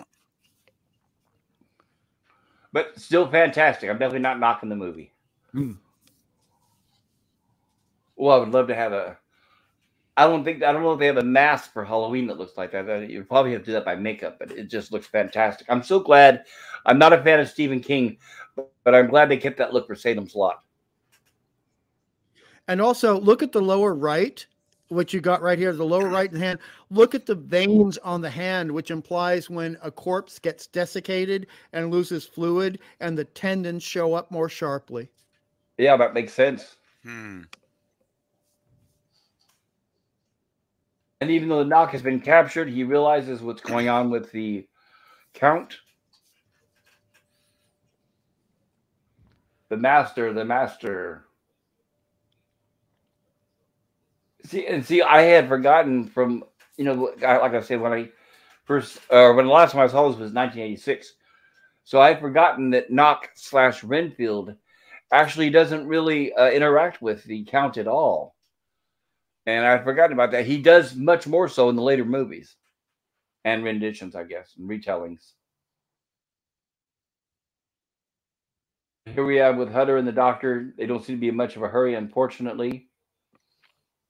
And Knox seems to be beside himself, trying to get out.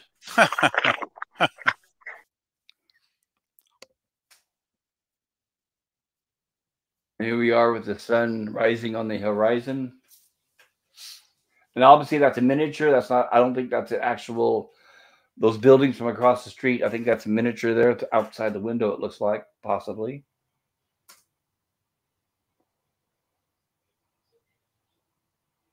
And here's where he realizes now notice we can see him in the mirror. Oh, so they have not established, they've not established that vampires cannot be seen in mirrors yet. So the mirror thing wasn't in the original Bram Stoker novel, then I'm taking it. I don't think so. I need to read it again. The last time I read Dracula, I was about 16. But I need to read it again to compare the differences. I'm not sure where the mirror trope originally originated. I need to do some homework on that. Fair, there's no way to do this scene with the camera set where it is, and they had limited camera setup. There's no way to pull off like we would do in the 1950s or even in the 1930s or 40s. There wasn't the technology to get him in this shot and not have him in the mirror. We couldn't do it.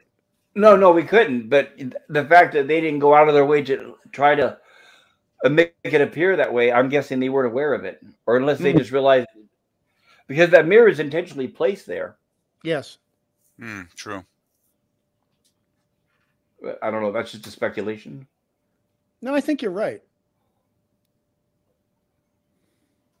I think here's where he's realizing that his heart feels it before he actually sees the sun.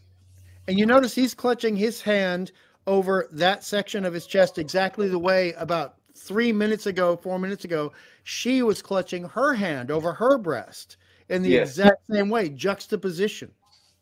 Right. And I'm wondering maybe if he's clutching his heart because maybe this is the first time that it's been started. Maybe it's the first time it's beaten in a long time. Yeah. And he's being destroyed by his memory of love of the female here. Yes. That's what distracted him. Exactly. That's what distracted him. And that will be his undoing. So it's like Beauty killed the Beast. Exactly. And we have Scogli. Welcome back, Scogli. Let's go get it. Made it home. Just in time for us to finish Wrap this. her up. Just in time for the count today. And by the way, I wanted to mention too, this is the first. Let's let this scene play out. Yeah. Full sunlight. And here's where he vaporizes and burns into a cinder. This is the first, from what I've read, if it's true, the first time they've established that the sun actually kills Dracula. Because, like I said in the book, it just weakens him. Hmm. In the book, the way they killed Dracula is they behead him and they put a wooden stake through his heart. Hmm. Oh yeah, it's pretty brutal. Right, and excuse me. Obviously, as we know later on, they just reduced that down to a stake in the heart. And this in the film was one of the first times we get a truly effective dissolve, to use a technical term, dissolve scene used in camera in order to create that disintegration. Yes, you're right. And here's where you can see even Nock realizes that Orlok is dead. And I'm guessing that he's regaining his sanity with Orlok no longer being around. Well, And I think he says was the underneath master his is dead. thrall. He was.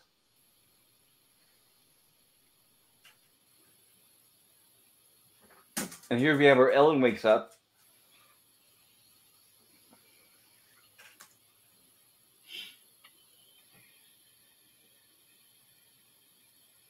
And I think she realizes she can feel that all the darkness and everything has been lifted. Hmm. And of course, she still cries for Hutter. And here he is. And they embrace.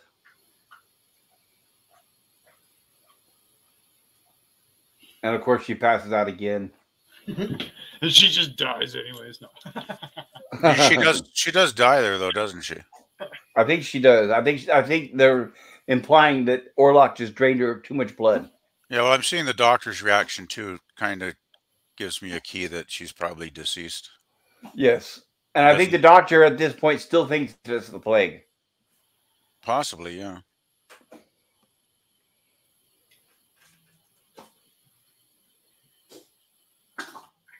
Witness the miracle on the heels of the truth. At that very hour, the great death came to an end as if confronted by the victorious radiance of the living sun. The shadow of the death bird was dispersed. And then we see his castle in ruins. His castle in ruins. Ending. Standing ovation. And we made it to the end, everybody. In almost exactly 3 hours, because we didn't start until past. True. All right. Okay, we made it till the end. That's always a blessed, wonderful thing, isn't it? Yeah. Oh, yeah. Well, yeah, I guess. That's kind of the journey, right, to get to the end, I suppose. That's right. Well, and to still keep our viewers. So, yeah, we still have a good number of viewers. Well, and good. The panelists are here. I'm glad you guys stuck with it. I appreciate your patience. Scotty, it's good to see you. Glad you could join us.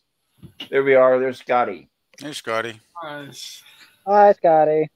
Hello, Scottimus Maximus. Hello. Love the Babadook. Yes, Scotty. The meme that movie generated, it's just so good. Why can't you be normal? It's like, nah! I know, and right? They superimpose something over the kid's head, and it just endless permutations. It's so funny. Oh my God. All right. So I'll mention. Okay, I'll mention that in the chat, I put a poll for you to vote on the movie. Please vote so I can end the poll and I'll show the results. But for those of you on the panel, let's start with Nemesis. Nemesis, what would you think of this movie? Oh, it's a classic. This is fantastic. Like, it's visually striking. There's so much storytelling with, once again, mostly like, well, obviously there's no audio to it aside from the soundtrack. Like, it's Right. just the things that it's the precedences that it's set for filmmaking, for expressionism. I think it's a masterpiece. Once again, like we've been really blessed for the last few movies that we've reviewed, and like this is one of the movies that set the foundations for horror. It is like, well, it's like the grandfather, right? Totally. It's like, right, the grandfather of cinema, of horror cinema, and yeah, just so many. It was so influential on so many directors and movies, even up to this day. Like the Babadook, obviously took a lot from this. That's one of the reasons why I think that the Babadook is such an exceptional film among all the other garbage they're pumping out these days. Right, and it's like we were so lucky for the fact that we actually still have enough of the footage that we could make this movie again. It's not like all those other movies like Event Horizon and others that have been lost to time. And like what we're talking about earlier, The Smiling Man. Oh, you mean London After Midnight? There we go. That's the one. Yep. Absolutely, yes. But we still have our fingers crossed, just like with Metropolis. Maybe one day it'll come. They might find it, hopefully. Totally. Fingers crossed. Yeah, and Hungry, I think I can kind of guess, but what would you say your opinion of this movie? 11 out of 10. Oh, I know, right? Yep, because you look at everything this film set out to do. You look at all of the hurdles it had to jump over, what it achieved with only strong hands, strong minds, and strong hearts to make it happen. And look at what it made happen. So compared to some of the schlock and dross that we are suffering through today, it must be an 11 out of 10. Absolutely. And we're so lucky because, you know, like I mentioned earlier, that it survived that lawsuit where they intentionally tried to burn every copy of this movie, but thank goodness they weren't able to get their hands on all of them. Yes. Really? Who launched a lawsuit to do that? Well, F.W. Murnau, who made this movie, was sued by Bram Stoker's widow because it was so similar to Dracula. And she won. So one of the rulings that the judge said was they had to destroy all copies of the movie around the entire world. Oh, just great judge, eh? What a jerk! Jeez. Let's just destroy art, you know. These days, I think what they would do is the two options are to remove it from the public eye one way or another, or they would say, okay, it's still in the public. There's nothing we can do about it, but you need to give the proceeds towards the person who won the lawsuit or the estate. Yeah, that would make more sense, I suppose, to give the estate some money. Yeah, right. They'd probably reach some kind of settlement, and then you can just do what Roger Corman did: add a few extra scenes, change the title of the film, and say "screw you." There you are. There just might have been something else going on in the shadows in the background that influenced those harsh decisions. Oh, I'm sure. And Scogli, what say you? What's your opinion of this movie? I loved this movie. I watched this movie for the first. I watched this. This is hands down the movie I've seen the most times. But I've only watched it for the first time like 2 years ago. But I knew going in that it had to be reasonably good. But what really jumped out at me was just how spectacular the cinematography is. And just like when you're looking at the different camera, like they make the camera crank speeds and how crisp the shots actually are. Like I just kind of expected it to be kind of like low fidelity kind of, but it's just not. You're right. And it's funny because not only were those cameras manually cranked, but they were extremely heavy. Yeah. And bulky and everything else. So yeah, there's a lot of hurdles they had to overcome for this movie. Yeah, it's a brilliant masterpiece, and it's not just people say for the time all the time, but it's really good. Right, and I hope you guys can join us when we cover Metropolis, because I think we're gonna have a lot to enjoy from that as well. Oh yeah, when are you doing Metropolis, Pop? Well, I mean, I won't be doing it real like within the next couple of weeks because we just covered this one. I'm going to try to hop over to the different genres, right? But I do want to do it soon. So sometime in the next month, maybe. Probably within the next month or two, right? Yeah, okay. I'll let people vote. You know, because I'll be putting different names in the. I'll do a poll each week, right. and then I'll put different names in. Like like I put the 4 names up for people to vote for this one, and most of them chose Nosferatu. Mm, So I'll put the other 3 up again, and then I'll add an additional title to it and see what people okay. vote for next week. Yeah, just if you could give us like a week's warning, just because I would like to rewatch the film. Absolutely. And like before, right? And if you're not able to get your hands on any movies, we can do watch parties. I think Metropolis, there's actually a pretty good version on YouTube here, if not more. There is. With Metropolis, there is, yes. Yeah. And to be fair to Metropolis, not that I go into the salacious content much, but it is responsible for the sexy robot trope. Oh yeah, look how many times that's been done, right? That was such a Maria's robot was so touching. Oh, sorry, go ahead. No, I was just saying Maria's robot was such an influence on cinema and sci-fi in general. My God, so many different things came from that. Well, and we saw it on hundreds of pulp covers and hundreds of comic book covers. And Hajime Sorayama, who people think invented the sexy robot trope in the 1970s for fashion and Playboy, etc. No, he was just taking it from Metropolis. It all started with her. Yep. And for the design of that costume, it was just fantastic for the day. It was magnificent. Yeah, it was amazing to create. And they actually had the actress inside that thing. Uncomfortable as it was the actual actress inside of it. Mm. Work ethic. Mm-hmm. Yeah, suffering for your art. That's right. Just like Lon Chaney Sr. I mean, the estimated weight of the hard rubber before they had the soft latex for the hump on his back for Hunchback of Notre Dame was 60 pounds. He was carrying that on his back while he was physically climbing himself, no stunt guy, up the cathedral, Yes. And this is what people did for their art back then, just like in this movie we watched today. Yes. Wow. And PVV, what would you say about this movie?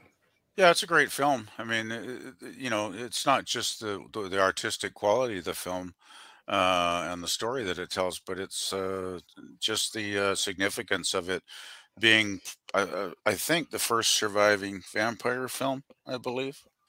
Yes. Because I was just actually taking a scroll through here, a list of vampire films, and it looks like there were a couple of films produced actually a few years before Nosferatu.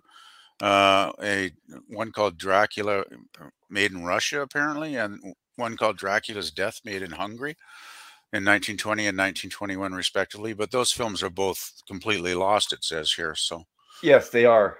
So yeah, so this is the earliest surviving film of the Dracula vampire myth. Right, because basically Stoker's wife was busy. I mean, everybody was plagiarizing her husband's work. So yeah, she was having to go after a lot of people at the time. Yeah, well, I can see why she might have been upset. Yep. And you can see why the judge sided with her, because there are too many similarities to say that it was a coincidence. Oh, that's true. I mean, it's very, very similar. And actually, looking at the list of Dracula films here is amazing. There must be hundreds of vampire films here. Well, indeed. Oh, yeah, now, yes. PVB and pop culture. Did you ever see the Spanish language version of the 1931 Universal Dracula that they did? Yes, I have it. It's actually, and I have to agree, like with a lot of people, say it's actually superior than the Todd Browning version. Yeah, I've not seen the Spanish one. Wow. Oh, yeah, they filmed it right. They filmed it like at night after they shot the English version. They would use the same sets, the same props, the same costumes, and they would do the Spanish version, if I remember right. Wow. But the angles were slightly different. Sometimes they would change some of the camera angles and a little bit of the body language. And sometimes, you just need some of that Latin blood to bring the flavor. Right. But it's on archive.org if you want it, PvP. You just, you punch in name of the movie plus archive.org. Right. You'll generally get a link. Okay. Good to know. Yeah, Archive has got a lot of amazing stuff on their website. Absolutely. But yeah, I mean, gee, it's looking at the Universal Dracula series. There must be like 6 or 7 films there. I really like House of Dracula. Everyone talks about House of Frankenstein for Universal stuff. I think House of Dracula was creepier and had some better action to it. So that's I did like House of 1945. Dracula. And that Yeah, was it was also a good, sure. Glenn Strange Frankenstein monster too. And Glenn Strange was a great Frankenstein monster. Hmm. Right. And a lot of people, he's like an unknown because he was basically wearing Boris Karloff's makeup. Yeah. So he kind of got forgotten in the fray because of that. Oh, okay. Yeah, and then there's all the Hammer films here. There's a lot of those too. Yeah. Right. And of course, Wow. the Hammer really expounded on it with, like I said, I said it earlier, with Christopher Lee. I mean, ultimately, Nosferatu was a fantastic vampire, but Christopher Lee, for me, is my Dracula. I think Yeah. he's probably the actor that comes to mind first for a lot of people, at least a lot of people of our generations. I Our mean, generation. the right? younger kids probably don't know him, but Yeah. Don't know him. And the older generation was latched on to Bela Lugosi a little bit more. right. And also to be fair, although we really love Sir Christopher Lee as the Count, he was the least, aside from Bela Lugosi, he was not accurate compared to the description in the book, which had animalistic traits in the physicality of the Count. You're right. Yes, exactly. Because like Orlok here, he's almost like a rat. Yeah, and that's what I was leading up to. Orlok is actually far more accurate than Christopher Lee, but Christopher Lee has the gravitas that so few people have. Well, Lee brought the sophistication too. I mean, he was like a count, literally. Right, and You very had a imposing. feeling. The guy wasn't he like 6'5" or something crazy like that? I mean, he was extremely tall, very imposing. I'm not sure how tall he was. I think he was between 6'2" and 6'3", yes. And that was something that sometimes they had to balance off against in filming, because sometimes he'd be shot against much shorter actors. Yes. And so sometimes they'd have to adjust that. Right. Maybe have someone standing on a shoebox when they were doing a 2-shot. Yep, exactly. Fortunately, his biggest nemesis, Peter Cushing, was similar in height, so they didn't have to bother too much with that. Oh, but Pop, when they were heroes together on rare occasion, together, one of my favorite horror films in the world that starred Telly Savalas, Peter Cushing and Christopher Lee in Horror Express. Oh, yes. Oh yeah, I think I saw that years ago. The title's familiar, but I can't remember it now. I think that's an Amicus movie, right? I'm not sure. It was a Spanish co-production, and they got Telly Savalas playing the brutal Cossack Russian. And Jude, you got Telly Savalas and Christopher Lee and Peter Cushing in the same movie. I am sold. Wow. Well, we definitely need to cover that on one of our streams. Yeah, I will be there.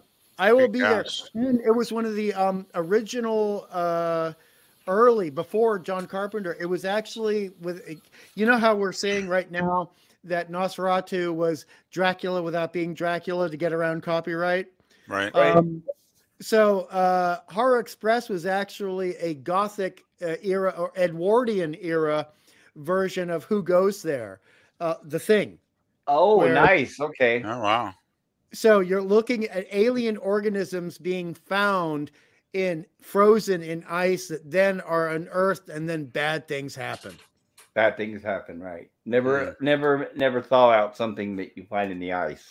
No, don't do that. Don't do that. And I mean, the creepiness of being basically stuck on the Orient Express with this thing coming after you that can possess you. And you remember like the boiled egg eyes they had in Horror Express?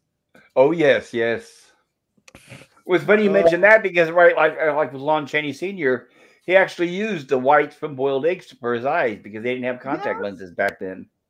Yeah. Oh, it's Oh, wow. fantastic. So in the poll here, I said, what did you think of Nosferatu? It looks like we got a total of 20 votes. And it split. Bloody Brilliant got 80% and Pain in the Neck got 20%. So that's great news, I guess. That was Scotty. Okay, Scotty voted Pain in the Neck. That's a good one. pain in the neck. And Well, that's descriptively accurate. but nobody voted boring blood boiler, so I'm glad to see that. Yeah. Oh, can I mention a very, this might be a very obscure vampire film, but I saw it several times on the TV over the years when they used to have late movies on, and they'd show these weird, obscure films sometimes. Has anybody ever heard of a film called Uncle Was a Vampire? Seen it once. That's got Christopher Lee in it. Mm. It's actually really good. It's supposedly a comedy, but it does have some pretty dramatic stuff in it too, because Christopher Lee is so damn good in anything he does. He's really great as the vampire.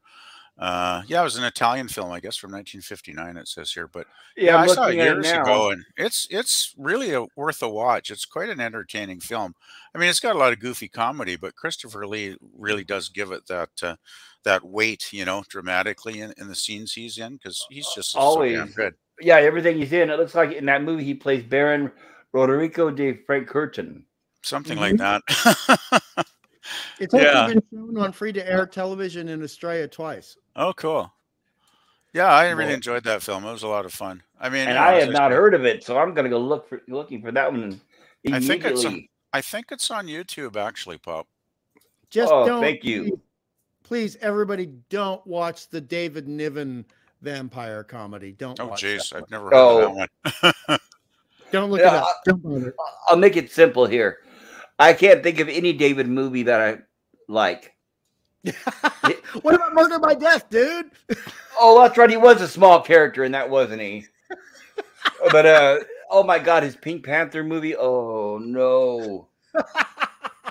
No, it's like, yeah, he was okay, but I don't know, him and Rex Harrison, I couldn't stomach them. I don't know why. I always get those two confused, and I didn't like either one of them. What about the Casino Royale when he played James Bond? James Bond, if he's all pomp and circumstance, right? That was hilarious. Right, like David Niven is convincing as a brawler, right? Oh, sorry. Well, not really, but I know. I imagine David Niven in a fist fight. It's like, no, I don't think so. Actually, I got to mention one David Niven film I really liked, though, was A Matter of Life and Death. If you've ever seen that one, that was Powell and Pressburger. They were quite well-known directors back in the day. George Powell? No, Michael Powell and Emery Pressburger. They co-directed it, and it's a 1946 British fantasy romance set during World War II. And it's got some amazing special effects in it. It's got an alternate title of Stairway to Heaven, because there is an actual Stairway to Heaven in the film. I don't want to give too many spoilers, but it's quite a great film, really. All right. And Niven is really good in it. Can you do me a favor? Can you send it to my email, the name of that, so I won't forget? Sure. That way I want to check it out and look for it. I appreciate it. I can definitely do that. By the way, Michael Powell's an interesting director, because I think he's the guy that did a really controversial film. Let me see here. Yeah, I appreciate you guys bringing up all these titles, because some of them I have not seen, and this is wonderful. I get to hear some new names for a change, and gives me something new to enjoy. Yeah, okay with a science fiction / vampire film that's foreign, Pop? What's that? Which one? There's a film for people who are aficionados of vampire films that was a European film, and it was made, I think it was in the 90s. I saw it. It's called Kronos, and it's trying to. Oh, yes. That's one of Guillermo del Toro's early movies. Yes. Yes. It's actually quite stunning, especially on such a low budget. But I would recommend that to people who want a little bit of a sci-fi twist to their vampire film. I completely agree, yes. And another one I'd like to mention, in case, I don't know if you guys have ever checked it out, but it's vampire themed, and I thought it was scary. And it holds up well. I think it's Australian. I could be wrong, but it's called Thirst. Thirst. Yes. Right. And if you ever see it, it's an absolute great movie. It's where basically it's a town of vampires. They're not real vampires. They had to put the teeth into their mouth. But they lived as vampires. They sold like you could buy a carton of blood at the store. Oh, really?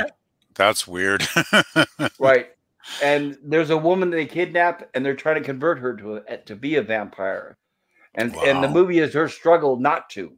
Wow. It's like she's in a cult or something then. Well, according to the description, and this explains it, she's the descendant of Elizabeth Bathory. And that's why, because they look at her as high royalty. You guys know who Bathory was, right? No, I don't. I don't know that name. Pop. Yeah, this is a real. She was a princess. Really? Who hired virgins only to work in her castle, and she murdered them and bathed in their blood, thinking that made her feel younger. I'm familiar with that story. I just that story, right?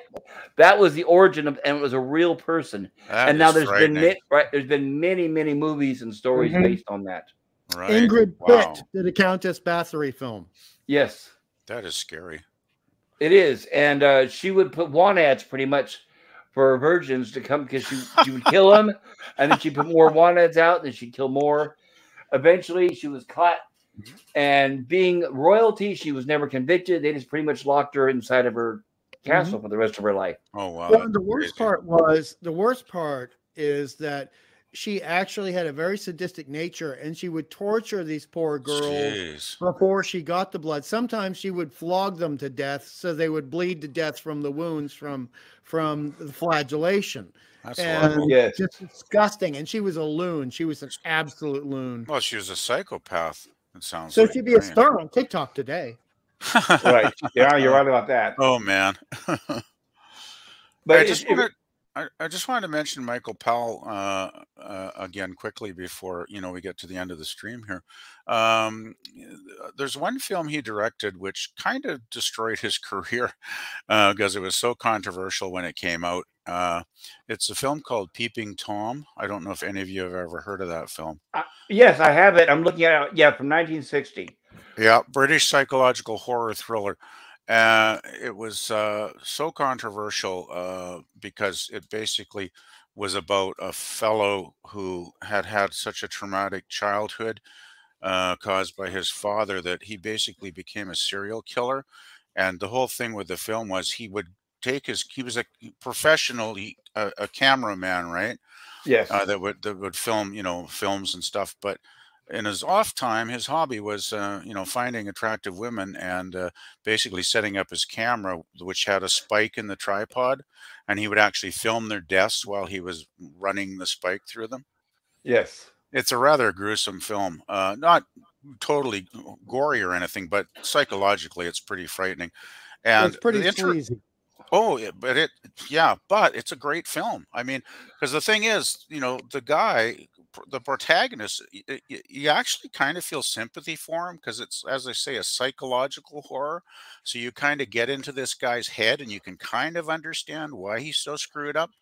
You have to watch the film to understand it. But anyway, one interesting thing, I was just taking a look here. I remember it was 1960, right? And it was released on April the 7th of 1960. Now, there's another famous psychological horror from 1960 called Psycho, which was actually released several months later on June 16th. So Peeping Tom actually came out several months before Psycho, which I find interesting. Right, and from what I remember, I think Peeping Tom was banned in a lot of territories. I think it was pretty much banned in Britain. As I say, it damaged Powell's career to the extent where he made some films afterwards. I guess he made about half a dozen films after that, up until 1978. I guess was his last film. But it damaged. It's sad when the directors are punished for their work. Yeah, they couldn't separate the artist from the art, and he got pretty much pilloried in the media, I think. Yep. Yeah. Same with Todd Browning when he made Freaks. It pretty much ruined his career. Freaks, yeah. But anyway, it's a really good film. I mean, it really is a psychological horror, and it's very interesting because, as I say, he's villainous on the one hand, but you get inside his head, right, in the character's head, and you can kind of understand why he's so screwed up because his father was really the terrible person that turned him into what he became, right? Yes. Right, and people, I look at it now and see that it may be tamed by today's standards, but not then. Back then, it was very shocking. I think it still pulls a punch, actually. Oh, it does. It does. I'm just saying, as far as like gore. Oh You know, no, you're not not going to. it's not. You don't. It's not What? gory, but it's still horrific. It is. It is the torture scene, right, and the way he treats the women. Yeah. In fact, needless to say, you would not get a movie made like that these days. Oh, you'd never get that movie made today. No. Yeah. Yeah. Even if it's implied, no, it's not. No, you still can't show it. Yeah. But yeah, it's worth a watch. It's a good horror film. Lemon Pie says Christopher Lee really sank his teeth into the role. And Picker wanders the night and bites the neck of late night strains. Yeah, I guess that's true. Cam agrees Horror Express is good. Lee was a force of nature, says Cam. And Cam says she sounds charming. And Lemon Pie says, Cam, I don't think they know we are down here. We know you're down here, Lemon Pie. I apologize. I've been trying to pay attention to everybody in the chat. I say hello and I try to read everything when I can. If I missed your chat, please let me know and I'll read it again. I'll go through. There was actually not that much chat tonight. Usually there's a lot more. Lemon Pie does say we've got Lemon Pie interested in Metropolis. I'm glad to hear that. Yeah, anytime we can get a new viewer interested in a property like that, it's fantastic. And Lemon Pie, if you're not able to get your hands on it, we can always do a watch party. Yeah, watch party would be fantastic. If you can do it like on say closer to the weekend, that would be great. Because if it was Monday, Tuesday, or Wednesday, I'd be working those days, so I'd probably have to miss some of it. But well, that's fine. I can try to. We'll try to. I'll do a poll and I'll ask everybody what works best for them, and we can make it towards the weekend. Yeah, I'm willing. I can bend my schedule around anything. Yeah, any night between say Thursday and Sunday, I can probably make it. For sure. Okay, that sounds great. I appreciate that. Picker says it's on YouTube, Metropolis. Yeah, it is. I think there's a pretty good version, actually, the one where they found some of that lost footage down in South America. Yes, I believe it is on YouTube, yes. And I think that version edited together, which is probably the most complete version still existing. It's pretty complete, actually. I don't think it's missing more than maybe 10 minutes or something. Correct. It's most of it. Just a little bit. Compared to what it used to be, there was like an hour missing of it. Oh, yeah. I mean, it took them years to find, they pieced it together over the decades. But right, from many different copies from all over, yes. Yeah, it's amazing it survived, actually. Well, let's keep our fingers crossed for London After Midnight. I still hope, before I kick the bucket, I hope I get to lay eyes on that one. Yeah, that's the Lon Chaney one, isn't it? Yes. Yeah. I want that. I'm still pissed off about that. Yeah, it's sad that some films have gotten completely lost over the years. Well, I mean, we have hope, and I don't mean to sound like too much of a Doctor Who fan, but back in the 70s, we thought we were never going to get to see Tomb of the Cybermen again, and then copies were found overseas. So there's a chance that somewhere somebody is going to unearth a copy of London After Midnight. A chance. Right. We're hoping that somebody has it, like Grandpa has a collection upstairs and he died and they're finally going through his stuff or something like that. Estate sale, yes. Right, estate sale, somebody's private collection. We can always keep our fingers crossed. Yeah, because they found a lot of Doctor Who over the last decade or so, haven't they? I mean, only 10 years ago, we thought we had about 3 adventures of my favorite Doctor, which is Patrick Troughton, the second one, the little short guy, who was also in Scars of Dracula, to keep with the theme tonight. He was the henchman to Dracula in Scars of Dracula, okay? He was the one that was horribly abused by Christopher Lee as the Count when he put the burning brand across his back. Okay. Ouch. Yeah, so that was Patrick Troughton. He also played the priest who got impaled in Omen 1. Jeez. Yeah. So he does some horror stuff, and we thought we only had about 3 adventures left, and now you look at how much Patrick Troughton stuff is there on archive.org. It's about 11 adventures, so stuff does crop up. We just need to keep people looking for it. Yeah. Well, as long as you can keep the interest alive in something, there's always a chance that there'll be more recovered. Like, it's one of my favorite British series, The Avengers from the 1960s. Yeah. I remember when it was thought pretty well all of season 1 was lost, but I think over the years they've discovered like 3 complete episodes now or something. Yeah. And I want the Diana Rigg episodes. I want to see more of those. Actually, Oh I think yes. a lot of the Honor Blackman stuff is available. I mean, I know they're out on DVD, over the last 10 or 20 years, but I think some of those are probably available online if you look around. They used I to see. have, what really bugged me is they used to have a lot of the Avengers series on archive, right? And then I went there one day to watch an episode, and it was all taken down. So that kind of That Ooh, sucked. happens with copyright. Doctor Who, too. You Yeah, got to basically go a month later and see who put them back up under another name. somebody else could have reposted them by now because that was several months ago. So yeah, but they had I think pretty much the whole series on there for a while. Yeah, and this also happens with the Universal horror and sci-fi films, where there's this guy who doesn't, I swear he must work at archive.org because he doesn't even have a clickable name.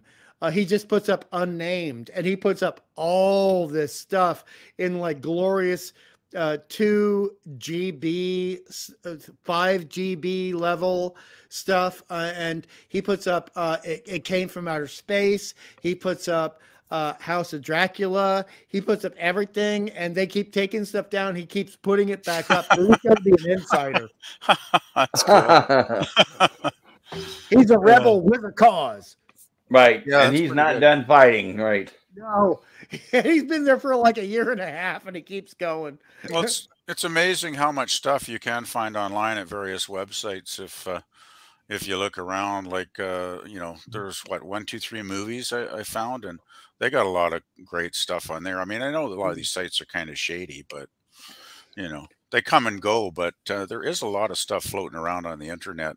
They keep trying to shut it down, and it keeps popping up again because it's just what people want to see, right? So It is Well, right. at this point, I don't want to sound political or philosophical here, but at this point, with and this is just going to go into things that you PvP have said, and pop culture curator has said on numerous occasions. A lot of people are trying to take away things that we saw as kids or as teenagers because they are culturally inconvenient right now. So at this point, it's not so much a matter of pirating as preservation. Yes. yeah, Yes. that too. Yeah. I Well, it's completely like agree. it's like did you see was it cinema oh, what is Gulp. this? Cinema, something like that, where they did a half hour with the captain and Scotty. I think it was earlier this Yeah, I week. think that's Cinema Gulp. Yeah, I think yes, that's probably it actually. But yeah, I watched it and it was great because they were talking about faulty towers, right? Oh God, yes. Yes. And they were talking about how it's been censored in recent years, and how you can like find every episode probably on YouTube, very poor Yeah. quality, but you can find it, except for the one episode, the Germans, which apparently is totally not on YouTube, and we can easily guess why. Well, they also did the same thing to Benny Hill PvP. Oh, really? Have Oh they? yeah. Jeez. Yeah. Yes. God. Unfortunately. There's a lot of stuff that I saw in the 70s and the 80s as a kid because we got it. We got all the British stuff here in Australia on television. Yeah, Take we got care, a lot. Cam Cam. We got a lot in Canada too. Actually, we Right, got a lot so on that's PBS. gone. And then even for modern stuff, and this is ridiculous, for a sitcom like Friends, okay, Uh-huh. there's the 2-part episode where they go to the Bahamas or the Caribbean, and there's a moment where Phoebe basically is implying that she would really like the other guy. I mean, she's got the 2 guys she's trying to decide who she's going to marry, right? Oh, jeez. And one of them is doing really well at ping pong, and Uh, he's slaughtering the other character in the ping pong fight, Monica, to be honest. And she basically makes a line that says, "You're really good with a paddle. You better take that home to our room tonight," if you know what I mean. oh, And wow. that has now been cut out. That line has been cut out. Seriously. God. Oh, it's so innocuous. I can't believe they would Right, censor because it. they got one phone call from one person that complained. Well, I mean, whoever censored that must have their mind really in the gutter to have made that connection. Like, it could be just taking it home to play ping pong the next day. Like, Or, you know, she's a hippie. Maybe she wanted to paint on the paddle and turn it into hobby art. Yeah, well, you never That's know, right. right? But it's like, Hmm. I mean, their mind goes right in the gutter immediately, and it's like censor, censor, censor. It's like, Well, that's what happens when they're looking for nothing. You know, that's all they're looking for are things to complain about. They're going to easily find it everywhere, right? yeah, yeah, they probably have people in a room somewhere that are doing 24/7, like censoring stuff. This is why I'm glad that so many of these nimnols are unaware of shows like Blake 7, because if they got their hands on that, they'd cut 1/3 of it out. Oh, Oh, yeah. You wouldn't jeez. see it anymore. Yeah, I, I'm really looking forward to. I've only seen the first couple episodes, and oh, really? actually, yeah, yeah. Well, it's around online, but I just haven't got around to going through and watching all 52 It's on episodes the yet. archive, but dude, once you get up to the where Avon meets Dana, Uh-huh. oh boy, there's some stuff the blue hairs would not like at all. Well, Great. I can't wait Yeah, to well, get I've there. always heard it's got some edge to it, so that sounds really good. Serious edge. And Mm. this brings us back to what we were talking about today. Again, you have the main villainess is Servalan, played by Jacqueline Pierce, and she was in 3 of the Hammer horror films. And the 2 I remember off the Nice. top of my head was Plague of the Zombies and also The Reptile. Mm. Oh, yes. Great makeup in And, that one. Yeah, I oh, haven't she seen was those. gorgeous Mm. in both. Wow. Servalan, Jacqueline Pierce is, I mean, she was like the pure British, sexier version of Barbara Steele. Oh yeah. Wow. Barbara Steele. Mm. And, and Cam, if you can hear me, have a great night. Sorry about the delay there. Lemon Pie said later, Cam. But that's another great thing I love about the British stuff, from like the 60s onwards, is both the men and the women, but particularly the women, they were not having to go through all this cosmetic crap to be considered beautiful and be on camera. Yeah, real women could be beautiful back in those days. Just like the film we watched tonight. Look at these women in Nosferatu, 100% normal, but man, even though there was no cleavage, there was no sauciness, you would sit there and look at them and go, oh, I could give her a Valentine's Day card, or I can protect her against this nasty Orlok character. I'd be willing to do that. Well, not only that, though, but those women aren't just have to walk up and say, well, so how much money you make? What kind of job do you have? What kind of car do you drive? Exactly. Yeah. Yeah. Yeah, I mean, you look at our heroine, right? You look at Ellen. She's married to a lowly real estate agent, or going to be married to him. Yes. Yeah, exactly. Yeah, And I like a natural, down to earth girl any day.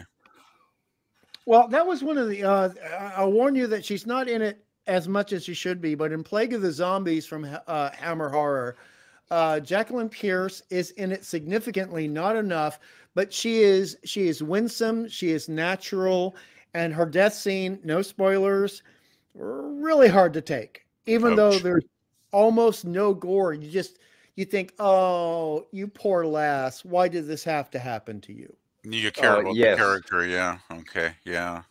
Yeah, she was a beautiful woman, that's for sure. Hmm. Wow. Yes, and she loved acting and she loved performing, and she gave her everything to Servalan, Hmm. everything to Servalan, and she was also great in The Reptile, where I mean, this is where that's her role in the movie. Okay, her role in the movie, and it is a tragic character that she plays, tragic character, but she makes the movie, you know. And so that when we talk about things like this, if anyone wants to say, oh, look at these people on Pop Culture Curator's channel, they're so sexist. No, honey pie. No, we're not. No. We're about the real actresses being a chance to give a real performance. That's what we're about. Right, both male and female. Right, Well, we don't care The at thing all. is, anyway, I don't think there's anything wrong as a straight male. I don't think there's anything wrong with being attracted to an attractive woman. Nope. No, That's why nothing. we're all that's why we're all here, right? That's how the We human would- race We continues. wouldn't Right. be here if it wasn't for attraction. So, And also, like today, we were talking about how much we appreciated Hunter as a male role, okay, being protective of his family, struggling to get back to the woman he loves. That does not make us light in the loafers. And when we were talking about Evil Dead, we were looking at the sensitivity and the romantic inclinations and the big heart of Bruce Campbell in the first film when he's sharing that locket, sharing that gift, and everything he's going through. Okay, that's sensitivity in a male role right there. Yes. Yeah. And not only that, though, of course, and we were admiring the sensitivity and how wise Ellen Sandweiss was, her character of Cheryl. I mean, she handled it well. She wasn't like a dumb bimbo. No. Right. She was smart. Her character was sympathetic. And in fact, she was on to what was going on long before the rest of them were. Well, that's what gets me. You know, these woke idiots who say, "Oh, well, you know, there were never strong women in, you know, culture up until recent years." It's like, do these people know anything about cultural history? Like, they're completely ignorant. You know, Right. Well, either they don't know or they refuse to acknowledge prior history, hoping that you don't know better. They just don't want young people to find out that there's actually a vast wealth of, you know, strong female characters from previous decades. Right. And they've never seen a John Carpenter film in their life. Right. Or James Cameron. Okay, we got The Fog. We've got, I mean, going back to before Halloween, Assault on Precinct 13. Oh, yes. Yeah. Escape from New York with Adrienne Barbeau. Yep. Exactly. Oh, yeah. Give me a bloody break. Well, you know, one of my favorite iconic, you know, strong women was Emma Peel in the Avengers series, right? Yes. Like when I was a kid when that was on TV here, and it was like every Friday night at 10 o'clock, you'd have to run home and, you know, put the TV on because Emma was going to be on there, and she was kicking bad guys' butts. And that's just it, right? She could handle anybody, right? Oh man, she just flip them, guys. Oh yes, yeah. At least the first season. Yeah, first season where we won't talk about the second season. Right, before Fred Breberger came along. Yeah. Right, the same guy that got his hand on the third season of Star Trek, obviously. Very noticeable. Yeah. Yeah. The thing with Emma, though. The thing with Emma that I liked, though, is she was like, how do they describe her in the opening credits? She was a talented amateur, as opposed to Steed, who was like a professional British agent. But for an amateur, she was very talented because, you know, she was smart. She knew so much stuff. I mean, she could basically, you know, do research and figure out anything, it seemed, in the series, right? So, yes. She was a great foil for Steed. To be honest, once, because as you know, PvP, and Pop knows this too, Diana Riggs' tenure on the series started in black and white, then moved into color. Right. And the moment it moved into color, in many ways, she was more of the Sherlock Holmes than Steed was. Oh yeah, she was the one. She was the smart one. You know, Steed was kind of a little more happy-go-lucky in a sense. He was a little bit of almost, well, he wasn't really a playboy, but he kind of, you know, had that sort of edge aloof. To him he was like a little bit of aloof. Yeah, a bit of a dandy, you know, kind of. Ironically, in the 60s, they were switching roles where the guy was using his charm to get people to mess up with their conversation and provide a clue, and the woman was the one doing the hard yards martial arts stuff. Yeah, well, certainly true in the Avengers for sure. Yeah. You know, another thing I liked about the Avengers too is they would defeat bad guys without ever having to use a pistol, hardly. Nice. You know? You're right. You know, Steed would pull out his little, you know, umbrella sword or whatever once in a while, or Emma would just basically be, you know, karate chopping guys right and left, and it was great judo stuff. chop. Yes, was it judo? Okay. Yeah, Nemesis of Eden. I wanted to say, yeah, I noticed that Nemesis of Eden dropped off the panel, but he says headphones died. Thank you so much for having me on the panel. I'm glad to have you here, Nemesis, and I'm glad you were able to make it through most of the stream. I'm going to be wrapping it up here in a minute. Yeah, but it was a pleasure. Nemesis should go anyway soon. Yeah, Nemesis was here from the very beginning, which is over 4 hours ago. So yeah, thank you for hanging in there, Nemesis. Lemon Pie says, "Hey, Nemesis." Nemesis Bean says, "Well, hello, Lemon." And Herc says, "You know what they say? It's better to burn out than fade away." Nosferatu. My favorite British show is Monty Python's Flying Circus, and Lemon Pie. I would not argue that. I love that Flying Circus as well. Yeah, that's a great show. Oh yeah, somebody the other day said it was just a few skits that were funny, and I'm like, no, no, no. Oh I no. think, yeah, you're thinking about Saturday Night Live. Yeah, no, no. Monty Python was, yeah, Monty Python may have had a few unfunny skits, but most of them were definitely well done, and in Yeah, fact, so well done they did them again and again. most of it was gold. And you know, there's a lot of people don't like the final season of Monty Python, but I think there's some brilliant episodes in that last season. I You think know, so too. well, there's that one episode, Mr. Neutron. You guys remember that one? I Well, believe I so. think I see for the three of us here plus Scogli, there are some people that can appreciate the more surrealistic comedy, and then there are people who can't. And I think the final season was a little bit more surrealist than concrete. Yeah, well, some of it was long. There were a few long form stories where they do the one story through the whole episode too, Yeah. which I think kind of lost some of the fans of the shorter skits. But Oh, I like like Mr. that guy. Neutron was the one where he was like an alien being from another planet, Yeah. and they kept going on how he's such a danger to the Earth, and he's like, you know, planting flowers, and you know, he's like totally not dangerous, right? You know. And it was Right. hilarious, and then they send oh, what was it? I forget the name of the it was some secret organization. Fear, I think, was the name, and they were like a global power, and they were like tracking Mr. Neutron, and you know, the general or whatever was ordering them to, you know, bomb this and bomb that, and it was basically bombing everybody out of existence to try and find this guy. It was really great. It was good. It was really good. Who's cooking fish in a pan? Not me. I'm Somebody at my cooking computer. fish in a pan. Scogli, are you making fish and chips? Uh-oh. Oh, dinner's done. Busted. But that's just might be just my room, just the standard noise in my room. No, it's all good. We're just kidding. That's okay. I gotta go eat myself soon. You know, well, eat supper. I mean, not myself, but I'm not a cannibal. But But, you know, I gotta go yeah, cook a burger or something. I have to mention something really quick because it still stands out. It's a joke that I never got as a kid. It wasn't until later on, and it was on Monty Python. It was on Flying Circus, and it made it past the censors because most people didn't understand, and they even used it in the movie. And now for something completely different, and that's when they were interviewing a housewife, and they said her name was B.J. Smegma. Wow. And it's like, no, I'm thinking these days, would that get past the censors? Probably so, because they're so illiterate and dumb, they don't know what that means. Probably. What was her name? Carol Cleveland on the show? A few of them. On Python, she would run around with her boobs hanging out every once in a while, and I it's know like, when we were wow, right, right, just like Benny Hill, we were always hoping to catch that little shot there, right? yeah, you'd never get that stuff on TV anymore. By the way, you guys know Benny Hill died a virgin. Really? Yeah, they did a handwriting analysis. And he was a Wow. virgin. I never realized that. You think with all the hot women around him. Nope, and he was very stingy. He would wear his clothes until they were threadbare.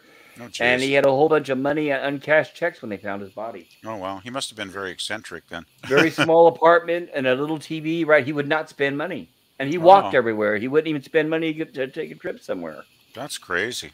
It was Wow. weird, yeah. He grew up very poor and he just never got over it. Never enjoyed his fame. Ah, gee, that's sad. I smell blood, Nosferatu, says Lemon Pie. And Nemzavine says, of course, glad to be here. Nemzavine says, Pop Scopely, hungry and PvP. It's been great. Have an amazing night, guys. Thank you, Nemesis. Oh, thanks, So glad you were Nemesis. here. Thanks, Nem. And Nemzavine says, BJ Smegma on that note. Yeah, right. Actually, there's Yeah, one outrageous British comedy I want to mention that you guys are probably aware of it. Have you ever seen a series called The Young Ones? Oh God. think I have. There's been a person doing reviews, like I think she's from Scotland, and she's pretty funny, and she watches stuff, and you know, she's got a great sense of humor, so she's, you know, totally laughing her ass off watching this stuff. And she's been watching The Young Ones lately, going through this series, and it's such a crazy show. Like, I saw it years ago, so I've been kind of having fun watching those, you know, short little reviews she does, and it's just so nutsetch. But see, the thing is, it's hard for me to rewatch it because I am missing certain actors who are no longer with us, and by that I would say, I'm the people's poet. Yeah, there's a few people that have passed away from that show, isn't there? Oh, Yeah, I'm geez. looking at it now, and it looks familiar. I've seen it, but it's been a long time, and I did not see all of it. It's beyond insane. Like it's hard to describe that show. It makes Monty Python look like normal, right? It Like almost, normal yeah, drama. it almost looks like a British version of Kids in the Hall. It's crazier than that. It's so nuts. It's just most of the episodes are kind of like totally incoherent, but It's they're so funny though. They kind of make sense in this. It's like some kind of alternate universe it's because it's surreal. just It's actually surrealist comedy. it's totally crazy. Yeah, I'm but I gonna check I it love out. it. It makes And it's so poor funny. McNeil is no longer with us, but he was great, and he actually used that as a jumping off point to get so many other roles on television. And in fact, he was even on a couple of very well-known serious detective shows, Oh wow. semi-comedic detective shows on British television in the 90s and the 2000s. And Hmm. Oh, Wow. so he starts out as a very avant-garde comedian, and he ends up having this beautiful career. Wow, Beautiful. that's good. Wow. And I'm sad he's gone, and I miss him. Yeah, well, I mean, you get to a certain age, and all your heroes start, all the people you enjoyed start all the passing good away, ones, right? yeah. Yeah. But But Empire says yeah, it was surreal, and Captain Finley says on the beach is nice this evening. Oh wow, enjoy, Captain. yeah, I'm looking forward to spring getting here. It's starting to feel like spring these days lately, though. So We're hitting It not is. fall here. not too many more weeks to go till we get some nice weather. Yep, and days are getting longer, which is always a good thing. Yeah, yeah, that's great. There's another show that I think I don't know if it wasn't really a spin-off of Young Ones, but it was called Bottom. Seen a bit of it. Yeah, it was pretty good too. I haven't seen it in a long time, but I saw some of them and they were pretty strange and funny as well. So Oh well, I'm I think glad it you had guys are sharing this with us. I think it had a few of the same actors that were in Young Ones, if I remember correctly. Nice. But yeah, there's so much good stuff out there. It's like there's no need to really waste time watching the garbage they're pumping out now. It's like there's thousands of hours of great stuff, from past decades to watch. Right. In fact, that's what thank you for reminding me, PvP. I was going to mention that is like with this horror / sci-fi stream, we've got so much to cover that we'll never have to worry about running out of things to talk about each week. Yeah, I agree. I actually, when you had your poll up, I voted for the Invasion of the Body Snatchers, the 1956 version, I guess it is. Yeah, I love that movie. Yeah, because I saw that on the TV, as a kid, and it was like scared the hell out of me. Same here. Same here. The 78 version with Donald Sutherland and Leonard Nimoy, also Yep. very good. Yeah, It is, and we'll be covering that one as well. Yep. I still do prefer the 56 version, though. I don't know. There's just something. Maybe it's the black and white. There's just something that really creeps me out about the pod people. And Black and white always helps when it comes to horror.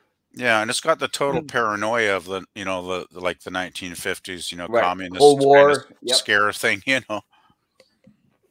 Yeah, it's good. Well, another thing that may have something to do with it culturally is that the black and white 50s version doesn't deal that much with current sociological stuff of the day, whereas the 1970s version does deal with like drug use, Yes. becoming popular in terms of selling books. There's the whole book signing thing going on in the 78 version. And so there's no distractions from the sci-fi in the 50s version. Right. And Yeah. the pacing in the movie never gets boring. I mean, it starts right from the very beginning where the kid runs out in front of the doctor's car. Yeah. I mean, it's not boring. The whole entire movie is just the writing is perfect. Yeah, it's nonstop. It's just suspense all the way through until you get the crazy stuff at the end when you know that our protagonist, / hero is pretty much done for.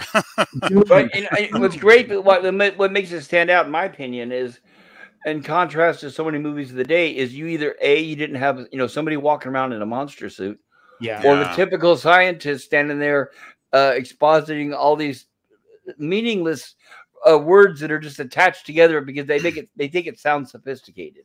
Yeah. I have So, to say, right. though, I love a good monster suit, Pop. I love a good Oh, monster yeah. suit. Well, so do I. We'll be covering the Thing and the I Creature mean, from the Black Lagoon and all that as well. Oh, speaking of monster, It the Terror from Beyond Space. Gimme, gimme, gimme.